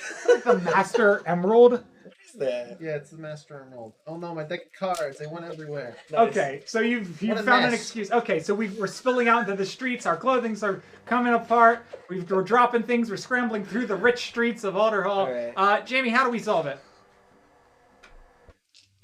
How do we solve it? I think. Jeez. I think we just are. Oh, Jesus Christ. Invoke the power of the Chaos Emeralds. Yeah, the Chaos Emerald helps us. Now, let's see. I think maybe we are hastily. I think we're. Oh, shit, this isn't really us solving it though. I As think as long as we it gets out. got it. We find a drainage system, a sewer, like a manhole, and we grab all the stuff from the pack, and we just exit down into the sewers so that no other rich people hassle us. Excellent, perfect. So we're gonna go to the Undercity, which is totally a thing. City secrets, baby. City I don't secrets. have that. We don't have city secrets. It's actually, but funny enough, we're missing the thief class in this game, and they have an ability which does that. It opens up a tunnel from anywhere in the city to anywhere else. And so we did. It turns out Adrian has a little bit of city secrets in him himself. He finds a drainage ditch, and we make our way back to the Tangle to Bart's house. I'm going to give you everything free we find. So first off, the door is unlocked. It appears somebody has left in a hurry. We have free reign to go inside and search around. And I'm going to give you everything that we find in that little bit of time that we search. First off, you have a rank in Vigilance. Just one? Just one rank in Vigilance? I got one rank. Okay. Yeah, no rank. Great. So one of the rooms in Bart's house has been set up as a home gym. The exercise equipment looks well used. And a diary has been set up, handwritten in a man's handwriting, big, bulky, beautiful letters. It seems like the regime of the exercise is structured for turning and sculpting a young woman. Who has felonious intent? Anyone? I have one. You have one felonious intent? Yes. You notice that Bart's wardrobe is missing like 3 days worth of clothing. Amelia's wardrobe has been emptied. Between Bart and Amelia both missing clothing, it looks like that it is somebody trying to skip town. Somebody has been here recently, has grabbed the key essentials, and is leaving. You also, with your felonious intent, realize that at the bottom of Bart's wardrobe is a gun safe. It's empty. Oh. Is it gun safe? Anybody have no monstrosities? I still have one. Still have one? Amelia's room has patches on the walls where mirrors would go. The mirrors have all been removed from Amelia's room. Anybody have laws and traditions or skullduggery? I got one laws and One laws and traditions. As we are frantically tearing apart trying to look for clues for Amelia, you also notice that there are several final demand notices scattered around the kitchen for payments from Bart to Lankala. So Bart has been in debt with the casino, with Lankala. And that is everything free that we can pick up. Can I look in the diary? Yeah, the diary is just a regimen of has she exercised, what are her off days, when is leg day, and it just seems like there are a few phrases that seem to refer to it in third person as opposed to first person. So it's been written for someone to follow, to sculpt a young woman's fit-toned body. There's a little thing of lead now in the bottle. Ignore me, I'm sorry. My lead pencil, it snapped off and then sprang and went straight into the bottle. That's okay. You can drink graphite. It's good for you. Yeah, it's great. Does anybody have any points they would like to spend to search? Otherwise, that's all the free stuff I can give you. I'm gonna look around. And you have points too as well, Jayme. Adrian, he's obviously got pretty generic skills. He doesn't have real investigation skills. But if you can find a way to string it narratively, you can also spend investigation points, right? That's why you Tangle. Yeah. Like Tangle. James, I have a lot of civility points. Shocker. Is there a way I can use a point to maybe boost one of my investigators, like assist them, like as their servant to boost something of theirs, or like give them a point? I am so in love with that idea of just using servility to help someone and give them a +3. That's super clever. I'm surprised it's not part of the game system already. Yeah, I think so. I think civility is like the perfect skill to just give your 3 to someone else because you are helping them. But I'll probably have to require somebody else also spends those points, right? They're gonna have to also use that investigation, right? Got it. Okay, cool. Investigation. I have 2 civility, so maybe I could. I'm not No, a he would be servant. helping you. You don't need the civility. Oh, So okay. we're doing something else specific. Yeah, if you're doing something else specifically to search, to find, to scout, to find information, I'm basically gonna treat it like 2 points. You'll spend it, and then I'm gonna see if there's anything extra big because you're gonna get the point of servility from your Can I- Watson over here. Let's see. Oh, perfect. I'm gonna burn my my. Did we say we establish?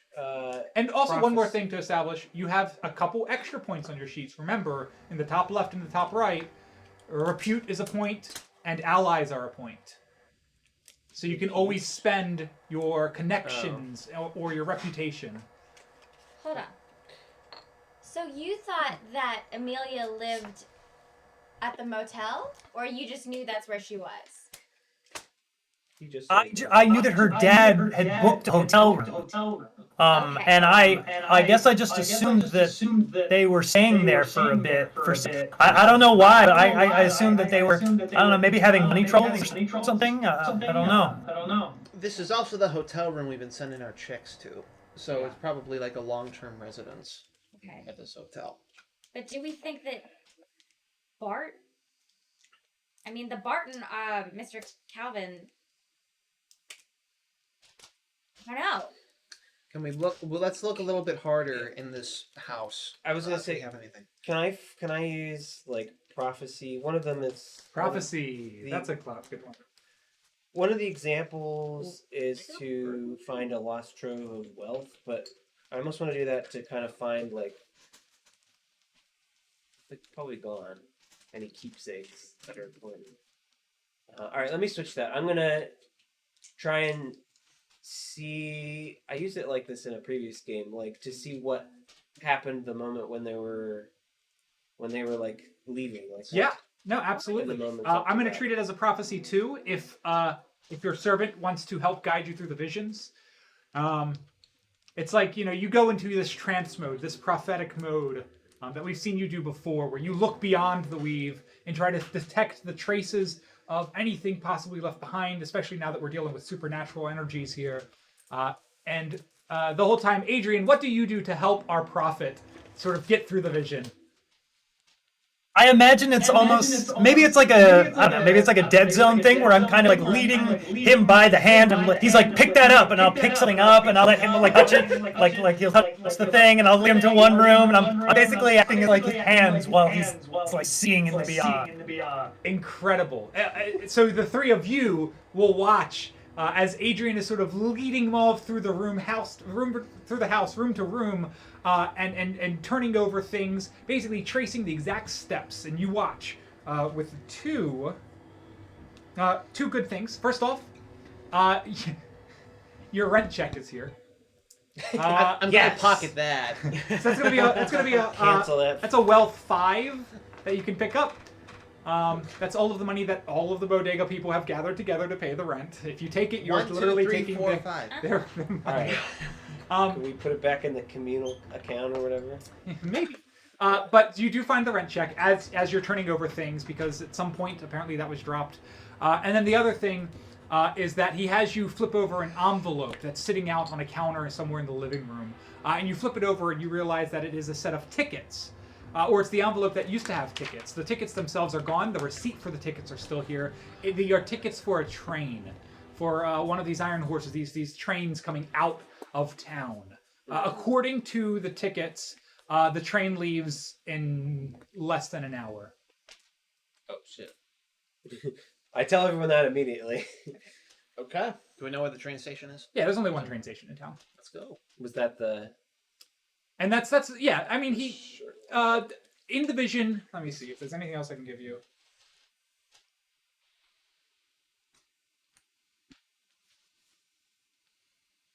Good train song. No, that's a. That's a wagon. I'll say in the vision you could see Amelia was with him, right? He's running around the house grabbing everything frantically, his clothes, anything left of Amelia's clothes, the tickets. Amelia's was with him. It didn't seem like Amelia was tied up or drugged or anything, but it seemed like she was pretty laggy. She was just kind of like lurching behind him, just not quite zombie-like, but just following him around the house until eventually he just sort of grabs her by the wrist and they both bolt out, heading presumably to the train. Was this? Can I tell what time of day this was happening at? Probably no less than 3 or 4 hours ago. Okay, so it was daytime.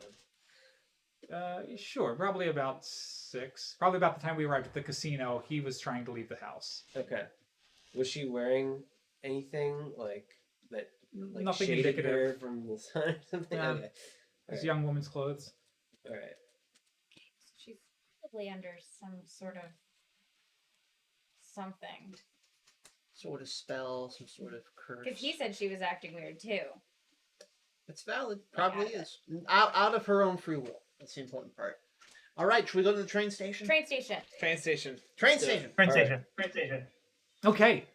So funny enough, you've got a wilderness mastery of 1. You mentioned at the beginning of the game. I do. That means you track people.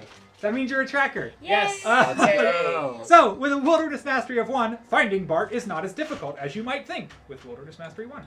Or Badlanders 1. If you're friends with the adventurers, you also are good at tracking. But I don't think anybody here is friends with Badlanders. Not yet. So, the easiest way to track where he is down there is by his auto car. We know he has one because he drove up to the hotel. So we just have to find that, and we find him. And it doesn't take much time at all. Maybe like 10 minutes after we arrive in the district, we head to the train station. Malin is the one who spots an auto car matching the description. Let's say, how would we get the description? Because we didn't get a good description from our friends at the hotel. Would Adrian know? Would he? Oh, Adrian might know because it's Bart most certainly picked her up at some point in time when Adrian was Let's nearby. go. Did you give us like a Yes. stern Yes. talking to by your father? No, he's never met her. Oh, right. I've I never was met just the thinking dad, she but I came probably by saw when him we pick her up. You know, Exactly. like you were saying. So Bart has a car, a blue auto cart that he has parked near the train station, roughly 2 blocks from the train station. And the cart is parked. Let me get this blue one over there. Oh, nice. And the cart is parked outside of a little hotel. I love that happened to be the one that the picture of Amelia was on. Yeah. It's prophetic. So, I'll do this. That's so hot. There is a hotel outside where the parking lot is. The parking lot is presumably 4. And Bart has parked here. And with a vigilance of 1, when you guys arrive, actually I'm going to do this because that's actually the second story. Hold on. Put this on a second story. That's. Hate this house with the second story is bigger than the first. Shut up. So on the second story balcony, which you don't have a good view of, sorry, Malin. No, that's fine. When you roll up, there is a figure nervously looking over the railing, out past the parking lot, out towards the train yard, just kind of keeping an eye on the station. And that's about the time that you guys are rolling up. I'll put your minis over here. You find his car. You're probably standing about there. And where is... There you are, the 5 of you. So with a vigilance of 1, you get that sense that you're being watched. And it's you, Artemis, who detects the man on the balcony nearby. Do I just detect the man? Do I recognize him at all? Nobody recognizes him. None of us have seen him before. Huh, weird. Being watched. So it's not Bart, but presumably Bart's brother. Or it could be Bart. I don't think we've ever seen Bart. Or We've maybe not- it's the vampire hunter. Maybe there was some kind of switch up. Point is, walk with a stride like you're supposed to be here. Good tactic. Check out the auto cars. Okay. Walk like I you thought we want established that we have met Bart, or we met Mr. Kelvin, who should be Bart, right? Didn't really meet, we just kind of met his corpse. came across. Is Well, I that would right? assume we met him. Well, we were just sending checks. I was sending that dude checks. I refused to contact him in the honest. Landlord stopped by. We've all met our landlord. Yeah. Nobody's. You said he usually comes to collect. And the so- dead body was certainly our landlord. Right.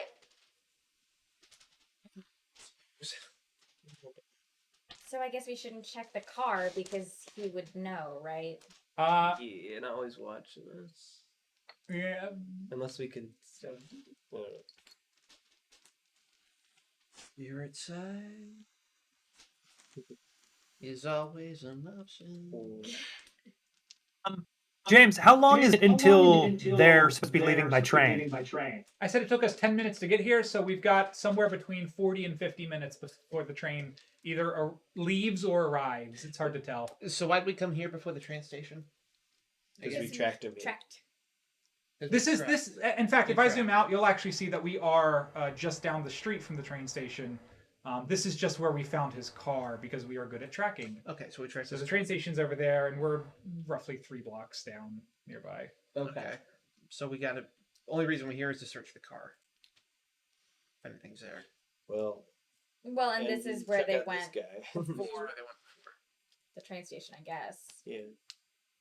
I'd assume so, if that's helpful at all, if we're trying to stop them. A guy suspiciously watching the parking lot from his Right. balcony makes me think it's the guy. It's the guy involved in this, I guess. A guy involved in it. You want to call him out? No. Then they're gonna run.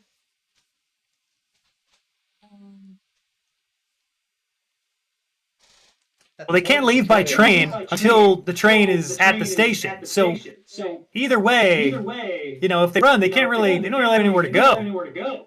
That's true. Wait, I'm sorry. If I'm dumb and I missed something, let me know. But The like, train's not here yet. with the when we were in the house, you were saying it looked like Bart's stuff and Amelia's stuff was taken. Yes. And did I get is part of the prophecy? Did I get it? You said I saw their physical forms, right? Yeah, the two of them together, packing, grabbing whatever they can, running, leaving the house in a hurry. Who was the guy? Oh! He would know what Bart looks like. You would know what Bart Okay, looks it's like that guy. because you used your prophecy. Well done. Yes. Good It's like callback. something. I know Good something and callback. I'm You were like, missing. something's not connecting. Something's not connecting. What is it? I know him! He's from the Vision! And he is.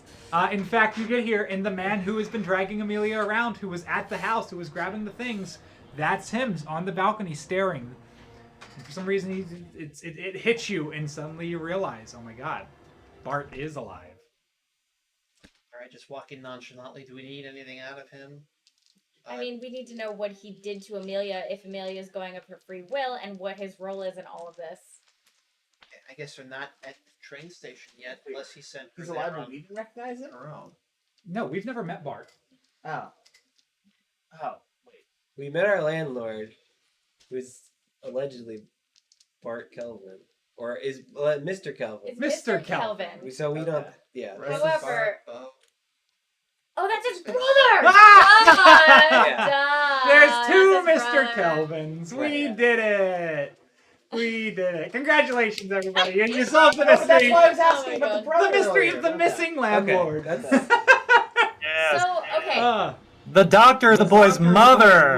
Got Ah. So, our landlord was the vampire slayer.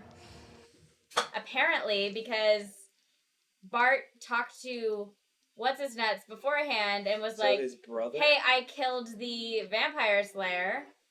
So his brother was a vampire slayer. Maybe. Well, That's he so had badass. the The landlord. crucifix and the garlic on his door, so it looks like he had been set up to off Well, that was- vampires or yeah. deter vampires. That was his. Very. It's all coming together, but But we're not there yet. no. Okay. So we need to. Yeah. I guess we. So this is a hotel or a motel? It's a hotel. Yeah, we That need to sounds get out. in there. But if we go in there, will he run?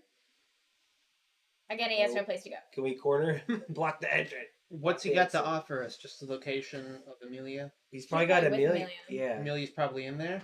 Probably. I don't think she is with it enough to go by herself. Well, let's just spirit sight in. and see. Right. Are you okay with that? Or I was going No. to suggest like using some kind of, I don't know, like magic or something to like keep him in place, like to make him not move. Oh, like vines around his ankles. Yeah. You could do that if you want. If it's a door unlocked, can we break in? He's on a balcony. Somehow. He's not inside. Okay. I just wanted to say that if we spirit sight, let's go out of view first. So we're not just disappearing. Nonchalantly walking out of the car park, saying, "Oh, we left our car in the other parking lot. We're so my silly. Left our tickets." I could try to break into his car, and then he sees me trying to break in, he gets mad, he comes out, you all sneak in. Hey, none of them were your The old bright distraction. ideas. It was your idea to go corporeal on the 4th floor up there and do a dance. Plus, we And need that worked out answers great. from him. Yeah, but you made me corporeal, though. I'm pretty sure that you did that.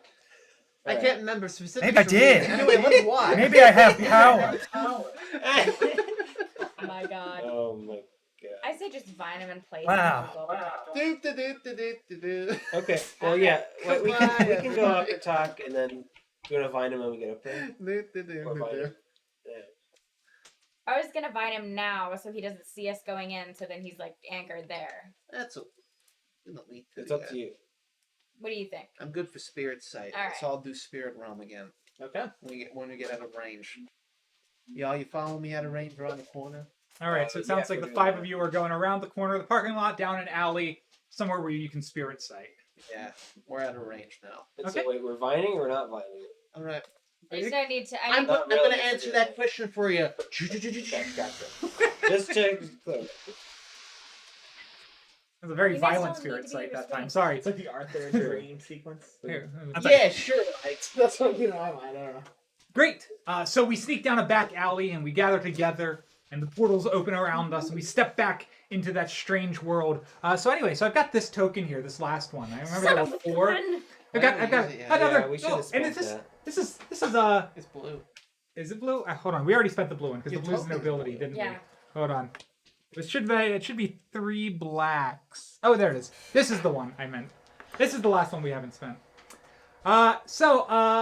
Great. So go ahead and mark off those 2 spirit sight points. You're all out, and I'm going to go ahead and use this last Church of Joaquin Inquisitors point Fucking walk. to sabotage you. Like I said, if you don't spend them early, forgot they about it. they stick you where it hurts. So immediately after falling into the spirit sight, you could hear screams as you look down the alleyway, and just at that moment, a small group of Inquisitors, 2 or 3, felt the transition of something moving through other planes, and they all turn in unison and look, and they've all got special little goggles that they flip down, and they all see you lurking on the ghostly plane, and they point, and they all say, "Show yourselves, criminals of other worlds! Reveal thy corporeal bodies! Well, I can't take him seriously with that. You are committing crimes against the sacredness of our society." So what you're saying is that you can't That's see us? you. Now we can see you. 1, 2, 3, 4, 5. Oh, dang it, they Show can see yourself. us. Turn yourself in now, or we'll be forced to take unfortunate action. I'm gonna bolt. Run. I'm gonna bolt into the house. Fucking run. Oh boy. Can they see Yeah. through houses? This will be if we're all running. This is going to be athletics, right? We're going to do a big athletics test. So, do we want to piggyback? Do we want to just roll 5 athletics checks? I have 8. You have I also have 8. I have Also has 8. 6. 6. Okay. 3. 3. You're the warrior. What the hell? He's more of a tank. He's not an athletic warrior. He's a writer, for God's sake. Right in the ass. All right. Well, then in that case, it sounds like maybe we want to do a piggyback somewhere. If everybody's got a point to piggyback on. Yeah. Okay. We'll make this a 5. I think it's just slightly harder. There's a group of them. We're trying to outrun them. All right. I'm the one who initiated running, so you can all piggyback off of me if you want. Works for me. All right. How many points do you want to add to your athletics check? Oh, it's not necessarily 4. It could be more. It's 5. It's 5. Yeah. So you got to get a 5. I'll add 4 Okay. points to it to guarantee Spend yourself. 4. Does everybody else want to spend 1 point of athletics? I Yes. think you all have that. Cool. So you are the first to bolt, immediately leading the others. Everybody's panicking. You're running I in the like that ghost idea. zone. So it's all a bit weird in etherealness. Going ghost. And they're obviously giving chase, but at some point, Bullet time. they lag pretty far behind. The bad news is we aren't able to hide entirely from them. We just lose sight of them. Gives us enough time to dodge and head into the hotel on the ground floor. But we know that they're tracking us. When we're incorporeal like this and they've got the good spirit sight, they can track us just like he tracked Bart. So we're working on incredibly limited time. We're talking like no less than 5 minutes. In fact, I'm going to go ahead and start a 5-minute timer right now. Okay, let's get up there. Let's get in the room. Let's see what's happening. Yep. Go into the room. Okay, so you guys head up into the hotel, into the top floor here. Let's find your minis. Is that the entrance on the bottom floor? Well, you enter on the bottom floor, and there's a small sitting area where people can eat, bed and breakfast style, and then there are rooms upstairs like any other sort of hotel. There's no one down there though. Don't care. Let's go upstairs. So you guys dash upstairs, and there are 4 rooms upstairs. The doors seem to be locked to these rooms. There's a hallway that leads straight down the middle you're looking at. I can probably give Jayme a better look at the board. There's a hallway straight down the middle. There are 4 rooms, 3 on one side, 1 big room it looks like on the other side. You have no idea where they could possibly be. Your intuition, just based on the fact that he was on the balcony, seems to indicate he's on this side. Yeah. Okay, I may regret this, but like locks, what are locks? I'm just gonna go into the first room and try and run through these walls to knock all 3 of those out. Excellent. Good memory. You are a ghost right now, so you just phase through this door. There's nobody here. Nobody's staying here. You phase through the next wall. Are the others in tow? Are you guys all following, running through the walls? Yeah. So you guys phase through the next wall. And there's a couple staying here. Just a 40-something-year-old man and woman. And then you phase through the next wall, and there is someone staying here because there are bags everywhere, but there is nobody in the room right now. It's obviously somebody's booked a room. So at that moment, checking out these rooms, there's nobody staying here. You dash madly across the hall. We do. Through the wall, and into this much larger chamber, this much nicer chamber. And it looks like the clothes, Bart's clothes, Amelia's clothes, are here in the same bags that you saw picked up. You're looking around. Bart is not in the room because we know he must be on the balcony just outside. Okay. Can you check in that room? Is that connected to or is that a separate What's this little closet in here? I don't know what you're talking about. That's a shelf. That one. That's not a room. What is that? I don't know. Yes, it is. I don't see what you're talking about. It's You got a vigilance of 1? Yeah. Cool. There's a shelf on this side. There's nothing there. I don't know what you're looking at. You were so... Can I spend the point? Can you of spend vigilance? the point of vigilance? To see what's in Why? there? Don't mind Why? if you do. Am I going to regret it? I'm not going to Please use do. it. So then, yeah, can I spend the point of vigilance? to see if I can Excellent. find Hurry it? up. Yes, there is indeed a second room in the room, a secret hidden closet Cool. in the large hotel room. So with a spend Okay. of vigilance, I will tell you, yes, that is a little secret chamber. And you guys watch as Artemis is feeling out if this is weird. She's not here. He's here. And so you float through the doors and into the secret chamber. And in that chamber is what appears to be a small bootlegging operation for alcohol. A couple of jugs sitting on shelves. It looks like if it's maybe the owners of the motel might run this place because it was locked behind a secret wall. There are empty bottles lined up across the floor on the bottom, and a small little tap for making moonshine or some sort of bootleg homebrew drink of some sort. She's not in here either. All right. Let's Back on the Go balcony. to the balcony. go to the balcony. Get ready to grab him in case he bolts off the. I mean, he could jump down. He's fine. Okay. All right. Okay, Yeah. you guys float through the wall to the balcony, knowing that any second the Inquisitors are on their way. You got 1 minute. Can we material? Should we stay hidden now? We need to talk to him. We're not going to stay hidden for much longer. You're all on the balcony. All right. I'm just gonna go behind him and go make a self corporeal and try and grab him. Okay. So at that moment, we all once again go corporeal. The spirit sight pulls us out, and we are suddenly surrounding him. Surprise, bitch. And he screams, "Oh!" And he is trying to bolt up the ladder that leads to the rooftop. I'm gonna need. Let's make this another contesting athletics check. All right. Let's make it a DC 3 since Okay. it's a lot of us and only one of him. Do we want to piggyback this? How do we want to settle it? Oh, we're all doing it together. Yeah, I can roll and you guys can piggyback. Sure. Okay. All right. So it's a 3, so you don't have to spend too much. Right. So I would just need a 2. Yeah. So if you spend 2, everybody else spends 1. So that's All right. another athletics point. Will do. And I got a You got 6. 6 anyway. Yay. Yeah. So he freaks out. He screams. He goes for the stairs, the ladder, and you guys have got him surrounded. He's not going anywhere. Arms reaching out from all over, and you've suddenly restrained him. And he looks worse for wear. He's got deep bags under his eyes. You can see the passing resemblance to Mr. Kelvin, actually, now, to your landlord. They definitely are brothers. And he's pushing aside and pushing aside. And he says, "You're not going to take her! You're not going to take her! Take her where? She doesn't belong with you, with your boss! Oh. You monsters! No, Haven't I given you enough already? No, we're not with. I mean, well, we're not with the big bad vampire guy. We're trying to find Amelia, make sure she's safe. Because this guy he loves your daughter. He's Adrian was looking out for yeah.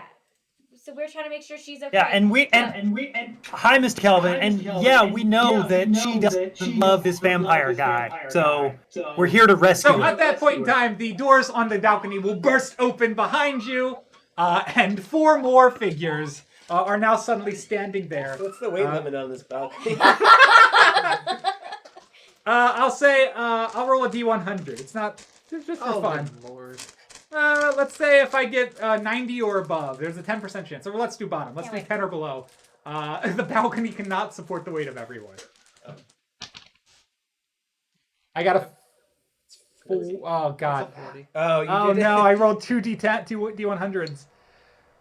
So when I roll 2 D100s on accident, because everybody does sometimes, I just read them left to right because that's all you can really do. So So 4. Okay. I rolled a 4. it broke. So it breaks! So the balcony fucking breaks! You're welcome. Excuse me? What did you say? The door swings open. 4 Inquisitors chase us in, thinking they're about to find ghosts. Instead, the 5 of us are corporeal again. We're all wrestling with Bart. The balcony is slinging back and forth, and it gives way, and we all collapse onto the street. That's fine. That's Go, great. everybody, just take 3 damage. Since Just I give me 3 damage. anticipated that, Health damage? can I? Yeah. Assume not What's your morale? preparedness? What's your preparedness rank? It's 2. 2. You only have a 2 in preparedness? Yes. Only 2. I was gonna say all I got. preparedness is one of the ones that can go up to like 15. That is not very prepared. No. I was. Does anybody have a preparedness of 5 or more? No. Preparedness is right there. You got an 8. 8! Yep. Malin, you are the only one prepared. When the balcony is collapsing, I'll give you the option to hang on, maybe jump onto the ladder, and stay up while everybody else falls and hurts. Yeah, sounds good. Do it, you badass. Malin, Can I shout it up to him? yeah, you can. Malin's up there. You see him hanging onto the ladder. Now wait, I have flashback. Can I do something where I Oh. help everyone else too? A flashback. If you can, you got to have some sort of narrative way to have it prepared. Okay. What is the flashback that something you prepared on your way over here that, in theory, could help your friends not fall? Okay, so let me think. I could. Let me see. I don't. Maybe.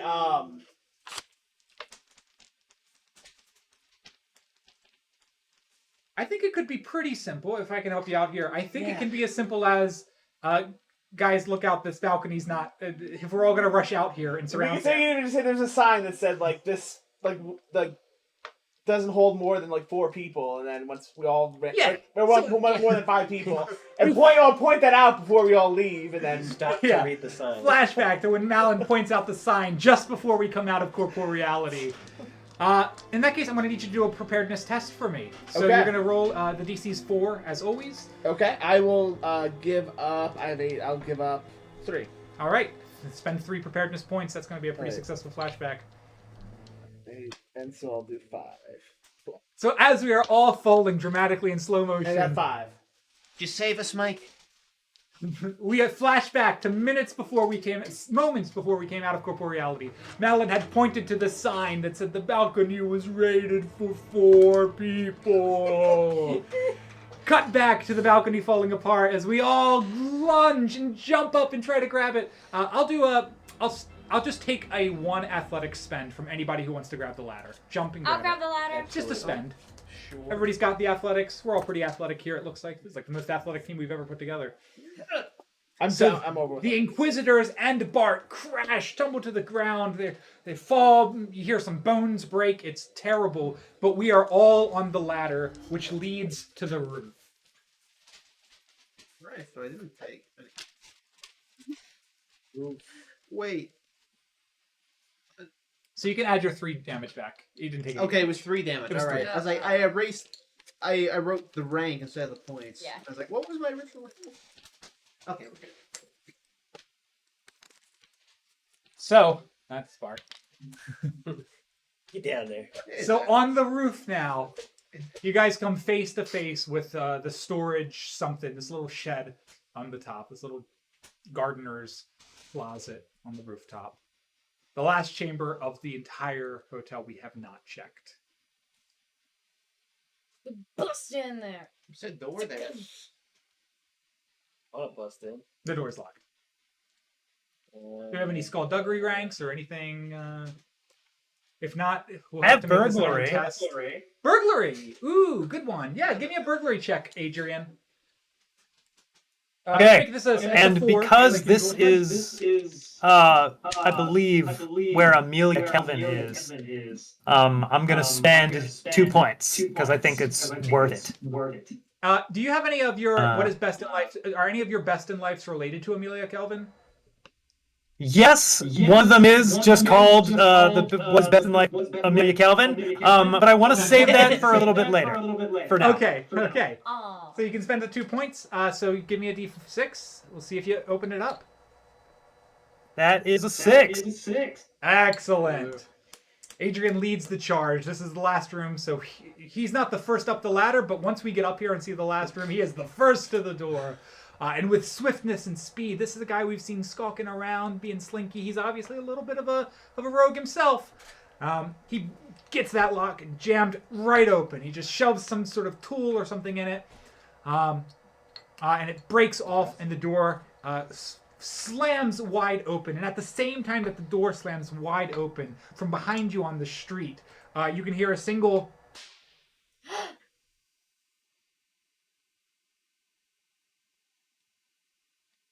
And in the room, sitting in a corner, sort of in a fetal position, is the living,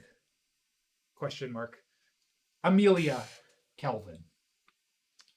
I'll do this. Adrian immediately runs over to her. He's like, on her. Oh my god, are you alright, Amelia?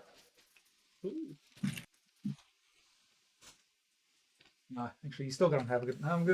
let's do that. We're just going to rotate it for fun. There you go. Now you can see Amelia on the inside. Yeah, so you run over. She's unresponsive to... She's awake and alive, it seems, but she's unresponsive to your touch, to your presence, to your voice. She's just kind of quietly rocking herself. We need to get Bart to see what he did to her, assuming he's Can not I- dead. Can I run in there? Seeing that happen, does my rank in Leechcraft get me anything? Or Yeah, no monstrosities. She's a thrall. Okay. oh shit. No monstrosities will get you that she's been turned okay. in some sort of way or form or shape. What's a thrall again? It's a vampire spawn. Oh, Who that's a right, vampire has turned to sort of serve them as part of their clan or family. Got it. They're like the half vampire thing. Yeah. Okay. So for corruption, we can Could we possibly remove the curse, or how do we do that? Ooh. Why? Forgotten lore. If I know anything about thralls that reversing that condition or helping, even just easing her condition at this moment. I would love to give you the instant cure, but I cannot from the module. There's no point that can be spent to Okay. know or have a cure. Can I, I'm gonna peek over the side and look down at the street and see if Bart is alive. It Maybe looks that- like Bart has shot himself. That's Oh, helpful. that's where the bullet came from. Shit. So she's just like not responding to anything right now. Yeah, I mean, we can, you know, you can even nudge her, and she's not fighting or being pushy or anything. She's just weak and tired. Okay, so Adrian's just like, it's me! It's Adrian! You remember me, Adrian? Come on, come on, come on! okay, Adrian, you said she started acting weird after that meeting with vampire hottie, right? Yeah, Lackle definitely had something to do with this. Then he might be the only one who can break this curse. It's a risk, but I think we need to take her back there. But what are we gonna do to persuade him to do that? Wasn't this the entire thing that he sent us out on, was to find her And to bring her back, and but give us 10 gold? how are we gonna get him to break the curse? Well, I assume that he put the curse on her Well, because he's sure. a vampire. Well, yeah, but we don't have leverage. I'm confused. I thought we'd just bring her back and then collect 10 wealth. So and then be she's done. not actually into him. He put a spell on her or a curse on her to Yes. make her into him. Okay. So why would he want to break the curse? He wouldn't. Right. Okay, so if we're after Amelia's best interest, then we shouldn't bring her to him. Great. But she's stuck in this state. I And what I know this is is like beyond me. this state, like this is just how she is, right? It's not like she can get away from the vampire and she's better after that. Yeah, no monstrosities. You got a 1. You Yeah. wouldn't really. All of the stories you hear about killing vampires, vampire slaying, right? You don't know enough stories about saving or undoing vampires, is because it's not typically. I guess I wouldn't be interested in undoing. I guess I'd just be wondering, what do thralls act like? Like, is this average for a thrall? Well, no, or- thralls are usually a little healthier. Okay. It's probably a combination, you would guess, of being a thrall, and if her father has been stowing her away or they've been running around, she's probably not being taken care of in vampiric ways, i.e., she doesn't look like she may have fed recently Oh, yeah. or any time at all. It depends on when the thrall stuff happened. You know, she's a weak vampire, a vampire who hasn't fed. Okay. What was your forgotten lore, by the way? My front lore rank is 2. 2. I can tell you it's not a cure, but vampire ghosts don't exist. When vampires die, they become just normal ghosts. They don't become vampire ghosts. So maybe there are other vampires there. I mean, unfortunately, they serve. What's his name? Mr. Lankola. Handsome. Yes. Can I get a? I'm actually gonna get a check here from Adrian, because Adrian's still in the corner with her, trying to shake her awake. Adrian, I'm gonna give you a. Let's make this a trustworthy test, which is a very special test. Tests don't usually apply to investigation skills. There are rules for it, so it can happen. So it's a trustworthy test, keeping in mind that any investigation point like trustworthiness, when you add it, gives you a +3. I am not going to tell you what the DC is of this one. I'm going to leave you in the dark here to figure out how much you want to burn or roll to earn any sort of.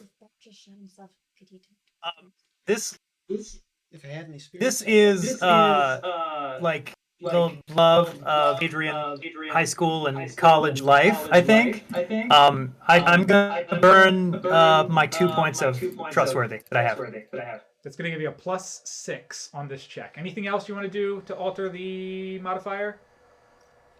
Yeah, Amelia Kelvin is what is best in life. So I think I gotta apply to this. Essentially a +7. Yeah, we've taken it down by 1, up by 6. Now, what is your die roll? Find out. This is for love. Here we go. Super! That's a 3 on the die. It was set to a 9. So 6 plus 3 There we go. is 9. With the -1, it's actually an 8. You made it. So, despite being weak, despite not feeding, despite being completely out of it, after what feels like a lifetime of shaking at her, Adrian, eventually her eyes, her sullen dark eyes, do drift across the room and meet yours. And there is a sense of recognition, a sense that there is someone still there beneath it all. And she just reaches out one weak little gray hand. There's no pulse. She is all effectively undead at this point, but she just sort of gently grazes your face. She's speechless. She can't say anything. All she can do is just look. I think he is like. I think yeah. There's a definite tear runs down Adrian's face, and he's just gonna like embrace her and hug her to him, and be like, and just keep saying, "It's gonna be okay, Amelia. It's gonna be okay. It's gonna be okay. It's gonna be okay. It's gonna be okay." You know, the Twilight thing to do would be to let her feed on you. I was gonna say, could we? Look, if she starts trying to feed on Adrian, we'll cut separate when we come to it. Right now, she's too weak to really do anything for herself. So don't worry. You can keep your neck safe. Okay. And even hold her. It doesn't seem like she's doing anything yet. It's not romantic at all, but I was going to ask if like one of us or all of us should like donate blood to her, like a blood drive. Giving kind her of my thing. blood. Like a blood drive kind of thing. You know? give her your blood. And generate a helpful one use Okay, content. so we take her back. Should we take her back To where? to get the guy to try to? I don't know what else we're The gonna do. vampire for guy's her. going to keep her. If we do, but on the plus side, we do get 10 wealth. That face. What a moral quandary. But there is the question. Like I don't really agree with Jeff on that, but there is the question of where do we bring her? Both people we thought we could bring her to are dead, and It still doesn't explain why. We still need answers for why our landlord was shot in the back of the head. Why So, did he Bart was just a- shoot himself? Because I guess he thought we were We were gonna take her and his see it. faithful men. I'd love to talk to him, but I'm out of Those spirit people, points. men. Indeed, this is going to bring us to that last final chapter of the mystery that we get to every night. The point where we have run out of turns and places, and we settle the epilogue of our story. The mystery has been solved. The mystery of the missing landlord. It was his body, and it was his brother, Mr. Kelvin, the other Mr. Kelvin, who was indeed the poor guy in debt with Lankala, who has done something with Amelia here. And then, most importantly, the secret mystery, the one that I didn't want to spoil in the title of the adventure, the mystery of Amelia Kelvin, of the landlord's daughter. So really, it's the mystery of the missing landlord's daughter, has also been found. We've got Amelia. She's safe. She's here. Her father is dead. Her father's brother is dead. She has nobody. And it'll be up to us now to just sort of sit and discuss what we would like to do to close and wrap the story up. This is also a key point in every mystery, where if you have more points you want to spend and you are trying to squeeze out the last answers to unsolved questions, if you have a way to pull that off, you can. In the past, a big way people have done that is pulling on their connections. If they know people in the city guard, if they know people in the church, finding answers through them. It also could be something that you just sort of do after the fires have dulled down and the action is over. Something you might have done to sort of close out the mystery for sure. But I leave you with the one big question: what do we do with poor Amelia Kelvin? I have a connection to City Watch if we have any. I don't know what other information we need. We have connections in the source. I was just gonna say, yeah. Do you have one thing? Yeah, As your sorcerer's cabal. sorcerer? Yeah. To see if they could break it. Would they? Yeah. Would they have some knowledge potentially of how to break this?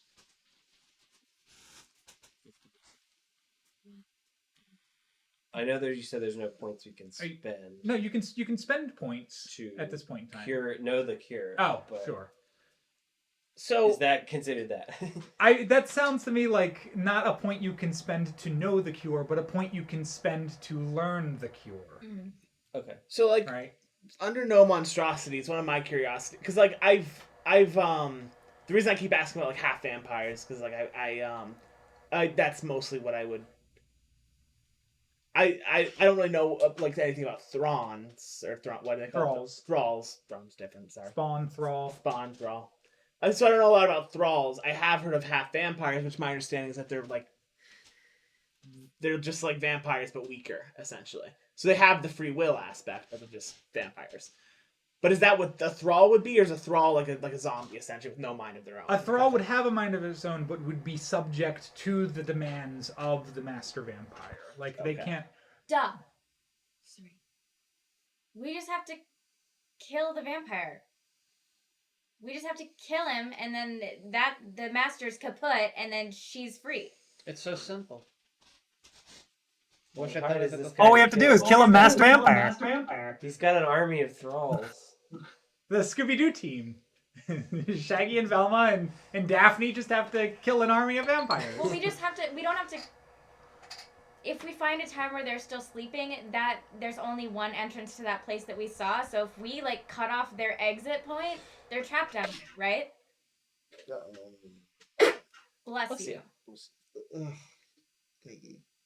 Right, it could work. It seems right? like a real stretch for us. I would defer you to your sheet and what points you have left to spend, especially the big plot points. Right. This is when we can try to find the answers to loose ends, wrap up anything.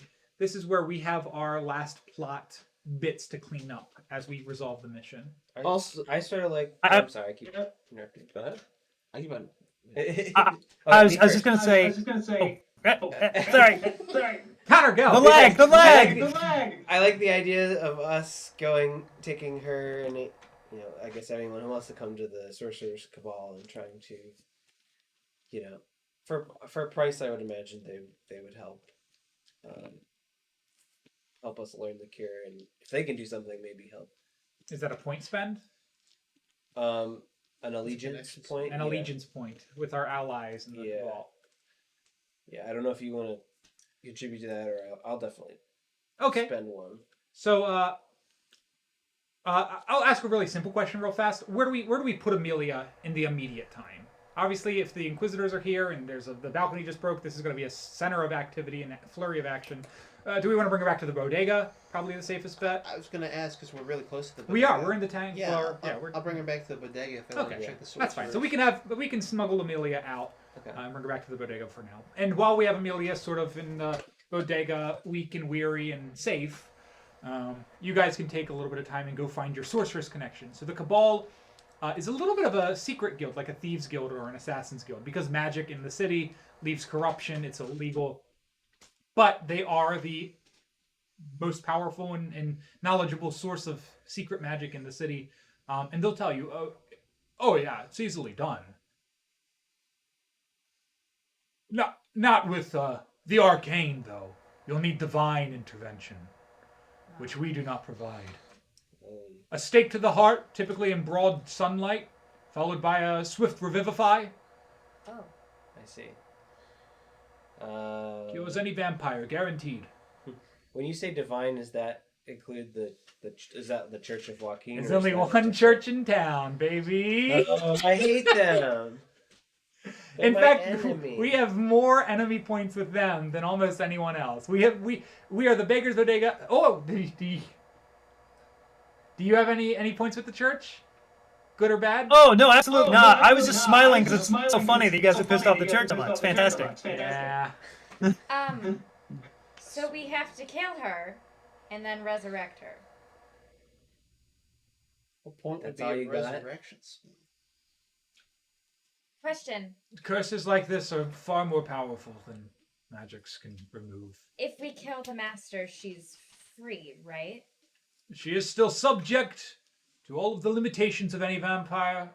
Invitations into doorways, aversions to garlics, crucifixes, silvered weaponry. Sunlight is painful to the skin. Great. Do you want your girlfriend dead or a vampire? Adrian just looks super depressed. Actually, I don't know if Adrian's there with you guys. I think he's back with I actually think he's back with Amelia at the bodega. Okay, The listen. bodega, yeah. Revivify requires a What? 500 GP diamond. Here we go. I will say now, Yes. if you all, if we can't find a solution, a good solution to this, Adrian has like a backup, kind of a little bit depressing, but like a kind of solution to this. Interesting. Okay. Back at the bodega, you figure it out. If we're completely out of options. Did you have an idea that?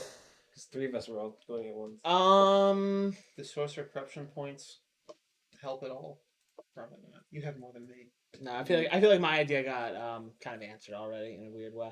I did still want to ask if I could offer a civility point to donate blood. Oh wait, that was a question I had from earlier that I didn't get to ask. Was like, how much blood would they need just to bring her like mind back? Or how much would you need? I mean, to just so she's not weak, like Yeah. to feed. I mean, probably just like one feeding session would help her a little bit. get which her is like senses one back. person, or is it like Yeah, one? just like one person. You know, I don't know. Okay. Okay, here's my thing though. All right, I know this is like out of once the game is done. Yes, we won't have to worry about it. However, I think it's kind of fruitless to stake her, bring her back when what's his nuts still looking for her, and then he's just gonna turn her again, and we're gonna have the same issue. So we need to cut him off, and then the whole thing's done. She remains a vampire, but I mean, then she won't be hunted for the rest of her life by crazy guy.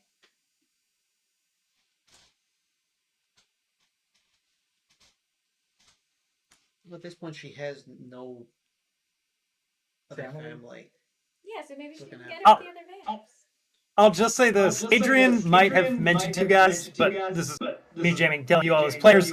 Adrian's plan, if there can be no other solution, Adrian would rather see Amelia like at least like not like a brain dead zombie, kind of like she is now. So he would take her back to Lankalai, to give her to him, to hopefully have her at least a vampire that is like a sentient, non-brain dead kind of vampire, and he would ask Lankalai to make him a thrall or a servant as well, so he can be around Amelia. Whoa. It's not a great solution, but The only thing you need out of that is the consent of the 4 of them to turn her over. They get $10. They get 10 wealth out of it, which is like 3 months rent. I'm not gonna feel good about it though. Who are we paying? There are a lot of rent these to? sessions you don't always feel good about at the end. I'll admit. Well, again, part of the reason why I keep like gluing to the blood thing is like what you said earlier. Like, I feel bad making this decision when she's pretty much just in a coma in the corner. What is she? All right, Mike, what step does she right up. want? I know. Give your blood. Does she want? We didn't actually ask her. Does she want to be returned to? Right. That's my concern. Maybe she does. Maybe she non-vampiric does. state? Well, I don't think because when he initially talked to her, she was like, "Oh no, like I wasn't comfortable with the whole situation. Like we didn't do anything romantic. Like I don't want him that way. Whatever." Yeah. well, So she what basically, like, exactly what it was that she said she had an okay time with him. After all, he was rich, handsome, and didn't touch her. But from that point on, she became, a thrall. So I don't know if that necessarily tells us whether she like enjoyed it or not, or it was like an okay time. Well, I mean, she'd enjoy it, but it would be with magic. It would be I don't think. not yeah. sincere. The vampire slayer is dead. We're assuming the vampire slayer was our landlord, right? Yeah. Dang it. See, the family tried to protect her. They obviously failed because they're all dead. This is kind of the only connection that she has at this point, except for our friend here. But I'm gonna nudge you as a favor. on what you just said. The family tried to protect her. Can you elaborate on that point, Jeff? Her father, our landlord, his brother, so I guess her uncle. Was there any other Was family? Bart her dad or her uncle? Bart's her dad. Bart's her Bart dad. was her dad. Yeah. Okay, so her uncle was her landlord. Her uncle was There's a vampire one. There's slayer. if I'm being specific, there's one link in the actual mystery that if we can connect it, we 100% the mystery and we get the extra bonus points. Okay. So fun fact, Jayme, in this game, if you solve all of the mysteries, you've made all the connections, you get an extra advancement point, which isn't useful for you because you're the guest, you won't be back. But for them, if they can discover the extra, the missing link here. Does it have something to do with these? Because there's a bunch of people that died and were in debt. I can't give you any further. Yes! This is very important to us, so think very hard. What was he? Well, my question is, what was? Well, I guess maybe he was just visiting them, but I thought for a split second was the vampire hunter, who I guess now we know is Mr. Kelvin. Mr. Kelvin. Was he there to hunt Lunkala, or was he there to hunt Lunkala, or was he there to hunt Gustavo was? One of the guys that... her? That's a great question. I suggest you propose it to the group. Wait, What did so you what just was the say? question? Say again. Was Mr. Kelvin there to hunt Lunkala or whatever his name is, or was he there to hunt Bart Kelvin? No, our the landlord. vampire hunter Kelvin? Landlord Kelvin. Landlord Kelvin? Was he there to hunt her? Who I'm now blanking on his name. Amelia? Amelia. That's it. Amelia. Oh yeah. Yeah. Well, like that to me Be is sure to like kill why him. Bart would he would Like, when maybe he know he- that his brother's a vampire hunter and be like, I gotta make sure this guy doesn't kill. Wait, hold on. daughter. Why would he kill his own brother who's a vampire slayer who could... Oh, because he's in debt to... What's his nuts? So... Well, and also, if the vampire slayer And knew that's a about Magilla? Amelia, would he kill Amelia? Yes. It's like payment? Kill his niece? But I mean, his niece, I think he would try to go for the big bad rather than... Would he offer up his niece to cover debts? Well, that's Is that what you're saying? no. That guy didn't have the vampire hunter didn't have debts. It was Bart that had the debts. Bart Right. the father had debts, so So he turned tried his to- niece over, turned his daughter over to cover debts, and Uncle tried to protect her. Am I muddying the pool right now? I gotta stop talking. No. No. I'm trying to figure out... I write my own telenovela Oh, right now. I had one other point with these. Are these other vampire hunters Let's see. potentially, or What are their names? because they're found dead, so they weren't turned. Barden Lankila. Where was the train ticket to? It was actually to a neighboring town. It was to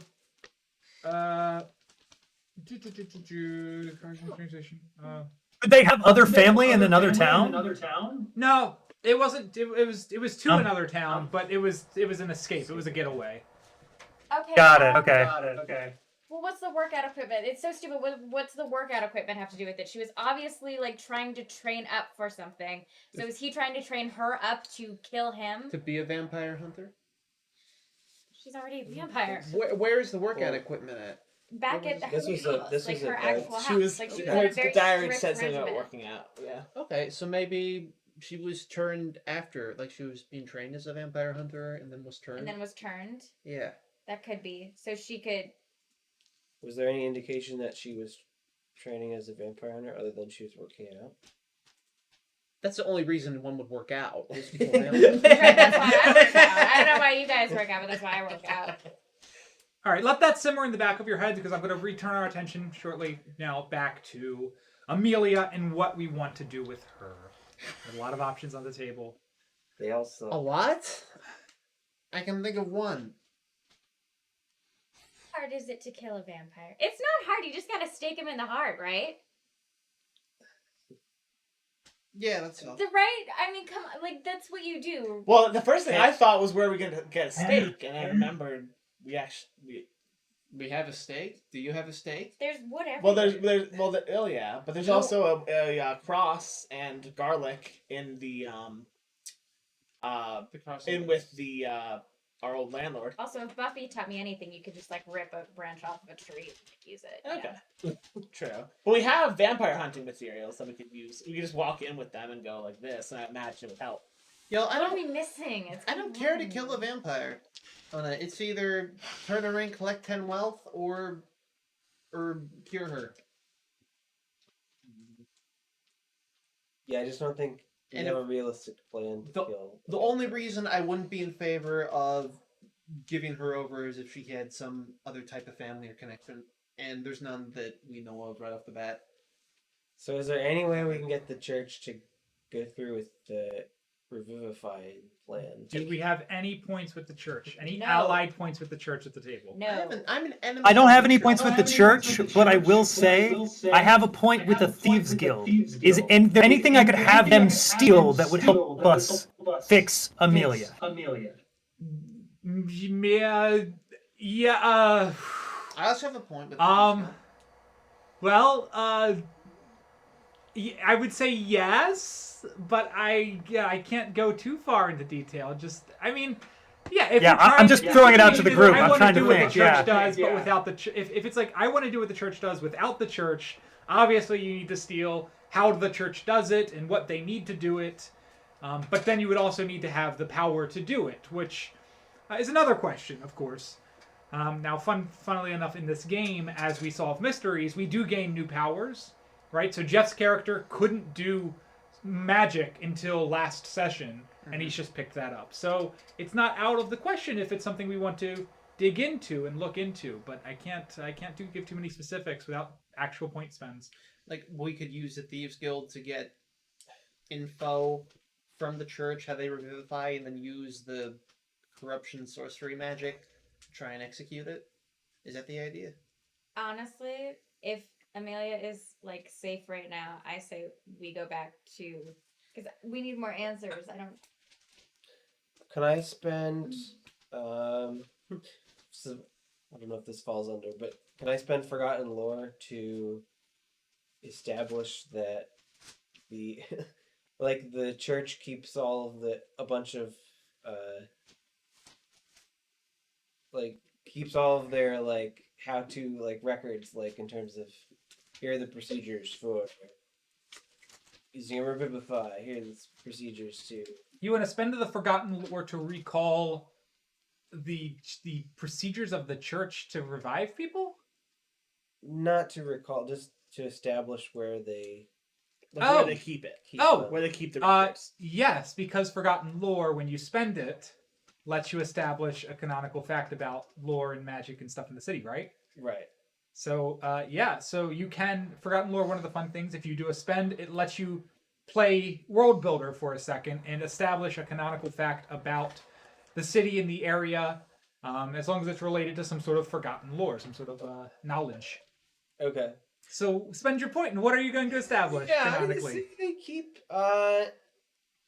keep a lot of these records in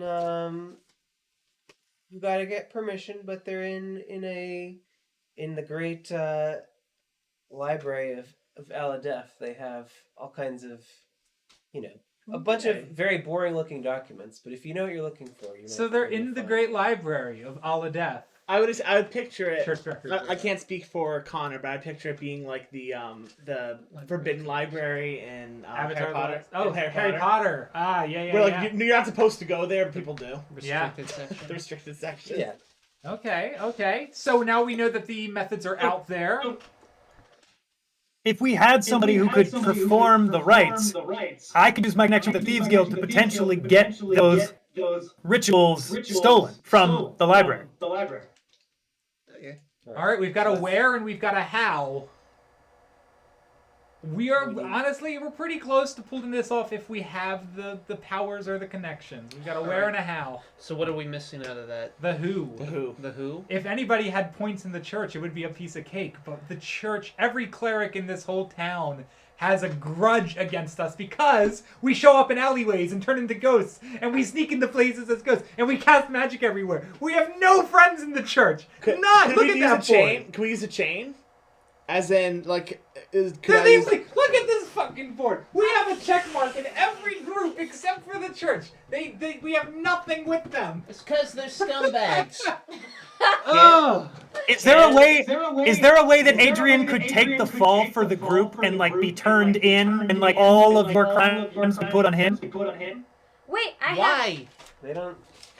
Because he loves Amelia. Listen, I have He wants to do immunity anything from for her. church prosecution You do have immunity from church prosecution. because last time I like saved everybody's asses, and that was my deal.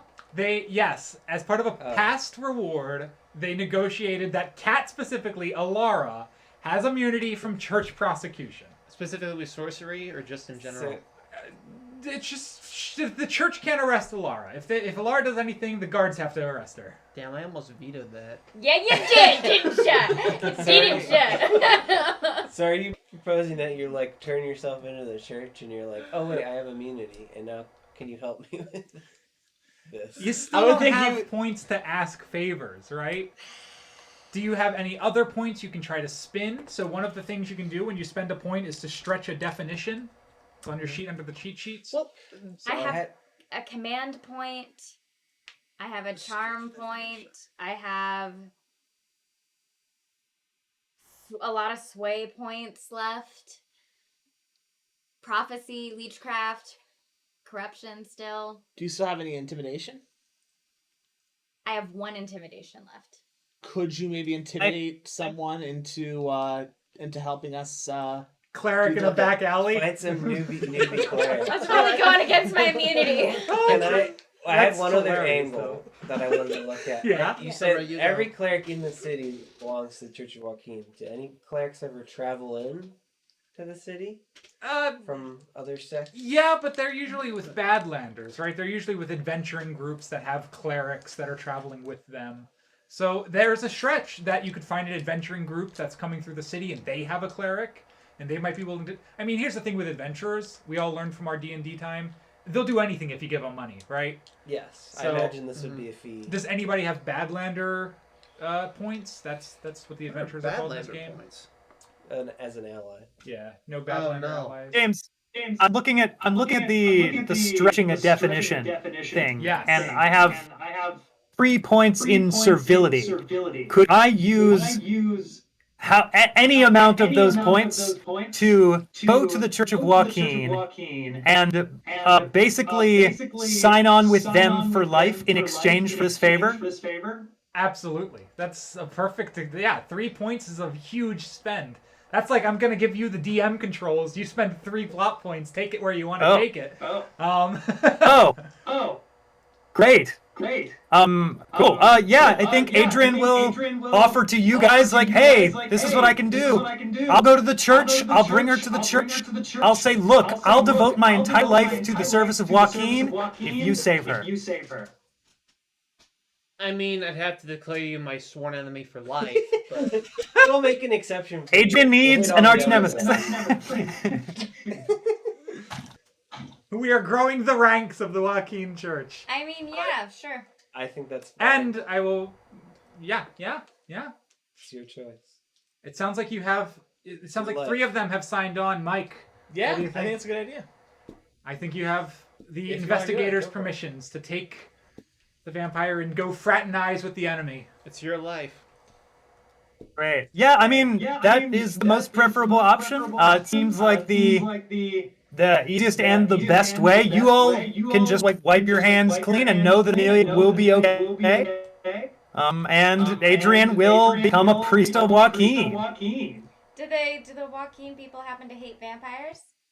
They are clerics. They hate undead. Great. Well, you can tell them where their hideout is. I was gonna say, yeah, Adrian will definitely point to the fucking casino and tell on all of them. Excellent. Yes. Or hear me out.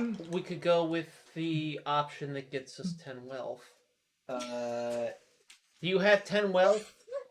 You want to turn her in? Now wait a minute. Let me check my sheet. Does this Hold get us on. something better than And then 10 Adrian wealth? runs Does this as get us fast a- as he can. Does this get us a- Yeah. Does this get us a friend in the Church of Joaquin? As a matter of fact, by turning over someone to the Church of Joaquin and telling them about the vampire conspiracy in the city, Yeah. In exchange for them helping Amelia. It's not even just related to Amelia, but by turning the vampires over to the Church of Joaquin, we do strike one grudge mark off the board. Woohoo! I took them all today. So we are now only down to 2. And let's do this. Let's do this by one of you who has Joaquin on your sheet. Just erase it. You have erased an enemy. I'm not So erasing it. I have a church. do you have a church? I do. Yeah. Erase it. Okay. We are down 1 point of Joaquin. We have made them slightly friendlier. However, Or less angry at us. by not turning Amelia over to Lankala, not only have we double-crossed him, we have also turned his entire conspiracy society over to the church.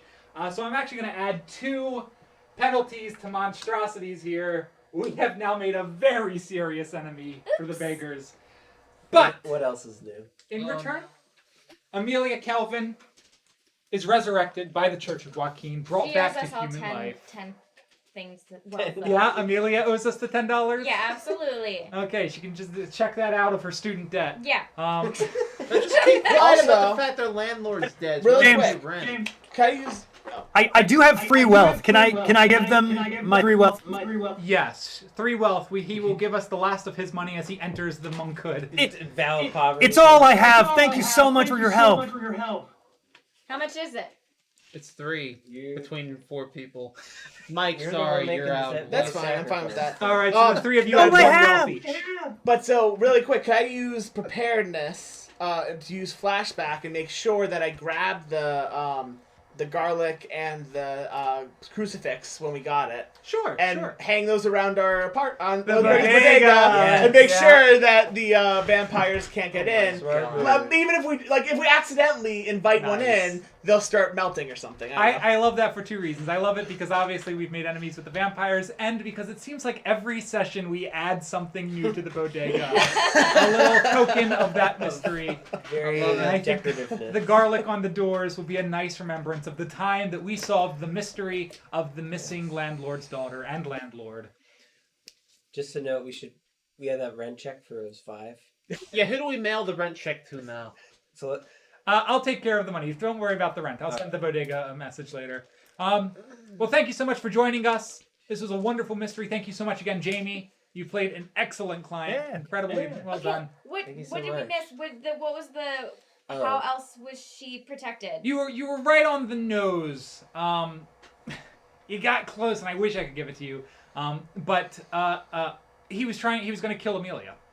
Our landlord was going to kill his own niece because she was Okay. turning into a vampire. He was trying to save her in the only way that somebody might think to or The know other to. question I had was So the only link we You really just missed throw was things out harder was basically than I we guess. walked Yeah. danced around it, but why did our landlord die? Because he was going to kill his niece, and Right. his brother said, "You're not killing my daughter," and shot him. but in he an had act a of, call with Lankala. Bart had a call with Langel. Right. So Yeah. was Bart like? Bart said, I just killed a vampire hunter. Bart was covering up his tracks, right? Bart didn't say, "I just killed my brother." Bart said, "I just did you a favor, Lankala. Yeah. Okay. I killed this vampire hunter. When you get here, you'll see the garlic and everything, and trying to get into Lankala's good graces, and also cover up the crime scene, so that if needed, he could always pin it on Lankala, right? Because Lankala sent the goons. Lankala, yeah. Yeah. Okay. So Michael is a wealthy dude. Maybe he'll buy our bodega. So we found the weapon that did the killing, Right. we found the body, and we found the suspects. It was the motivation that we danced around but didn't quite pin. You were so close. You were like, oh, it's okay. So we'll get 1 advancement point, guys. All right. So take 1 advancement point each. Okay. Congratulations. Yeah. And Jayme, you can also add an advancement point if you'd like. For the Yes, I next- will. Excellent. When Adrian Moore returns as an Awesome. expert vampire hunter with the Church of Joaquin, he'll remember you guys. I think you did some Yes. great character building, great character development for 1 session. Oh, You went yeah. from the shady little lover in the shadows to the Church of Joaquin vampire slayer. I saved my life. Wonderfully done. So yeah, what was the point of all these people in debt with the casino? Just the. That was all her uncle, our landlord, figuring out what was going on. Oh yeah, just like putting the pieces. Yeah, together. putting the pieces together. Why is she so lethargic? Why is she acting so I weird? see. Right. Oh my God! All of these other people have been dying in the area. Oh my God! I think it's So- vampires. Okay, I would say were these weren't necessarily vampire hunters, but just victims of the vampires. Right. These were just her uncle putting together the pieces of I think she's becoming a vampire. I have to put her down. Right. He was figuring out the mystery long before we got here, and that also explains why he hasn't been in touch for the last couple weeks. He's been a little busy. Yeah. Going around town trying to figure out what the hell happened to his niece. One more advancement. We did it. Congratulations. Well, there's I guess technically since we're streaming, we can do some quick plugs. Probably starting with Jayme. I know you've got a podcast. Would you like to plug that? So Yeah, I do. Thank you very much. Yeah, so I'm an actor out here in Los Angeles, and I do host a actual play comedy Dungeons and Dragons podcast. It is awesome. It is available anywhere you can find podcasts. It is called The Magic Quest Boys of Dragontown, and I DM it, and it's a lot of fun. Check it out. Great name. So go ahead and drop Magic Quest Boys of Dragontown. Go ahead and check those guys out. Anything else, Jayme? No, that's pretty much it. All right, cool. As for us, I know tomorrow is playtest Tuesday. Is tomorrow? No, next week's playtest Tuesday. Wednesday we'll be back with Strahd. So come join us Wednesday if you want to go watch. Tomorrow's back calls. We don't live stream back calls though. So anybody watching on Twitch or on YouTube later won't know. Also, that's our in-person campaign. Also, there's a Cold March going to space session going on tomorrow now. Is there? We're just adding Oh more. my God. There's so many games. Yeah, so we got 2 offline games happening tomorrow, but then Wednesday is Strahd, Thursday is Metagame. Jayme, if you haven't watched Metagame, it's hilarious. It's Nell's campaign, and they're running a campaign where the characters are running Dungeon World, but it's very meta. It's called Metagame is the name of the campaign because it's very meta. They're playing high schoolers, but the high schoolers are playing Dungeon World and discovering. Yeah. Anyway, it's very funny. Check it out Thursday. Whoa. It's really cool, And then anything. Game of Palooza this weekend. Oh shit, that's right. We're all getting together in Maryland this weekend. So everybody, a lot of people in the PA and Maryland area are getting together in person to play spooky Halloween games on Friday and Saturday and maybe Sunday. So if you're going to Spookapalooza, have fun. I will be there. I'll be running the Tomb of Horrors. And so it's a big week. Yeah, this is the 12 Days of Quelmar. We have a game starting yesterday. We've had a game in the community going on every single day from like yesterday to Halloween. It's nuts. It's never been a better time to be part of the Quelmar community. And thank you, Jayme. This is your first Quelmar game, right? It sure is. I hope you had fun. Congratulations. Welcome. Yeah! I did. Thank you for having me. It was so much fun. Of course. Hopefully we'll see you again soon. There's a lot going on. And it's not all sorts of the Serpentine. There's a lot of D&D, Dungeon World. I don't know. There's so much. We do Playtest Tuesday where we invite new game creators to come in and we playtest their systems. Yeah, it's cool. Okay. All right, let's sign off. Oh God, we're on Twitch. What does that mean, James? Oh no. What does it mean? Oh no. What does it mean? What Hold on, does let it me roll to mean? find out. I rolled a 6! Holy shit! I haven't rolled a 6 all night, but just now. It means that every time we sign off on Twitch, we sign off with our incredible slogan that I hate because I just made it up one day, but then it's been used every single stream for the past 2 years. Connor, you want to take it away? Yeah. Is it just Is there a first part to it? Or no? There's not a first part. Hold You on, just wait, you look dead at the camera and you say the catchphrase. And wait. Hold on, Waiting. I got more. I got more All right, dice. 3, 2, 1. and keep rolling rolling the the dice. dice. Woo!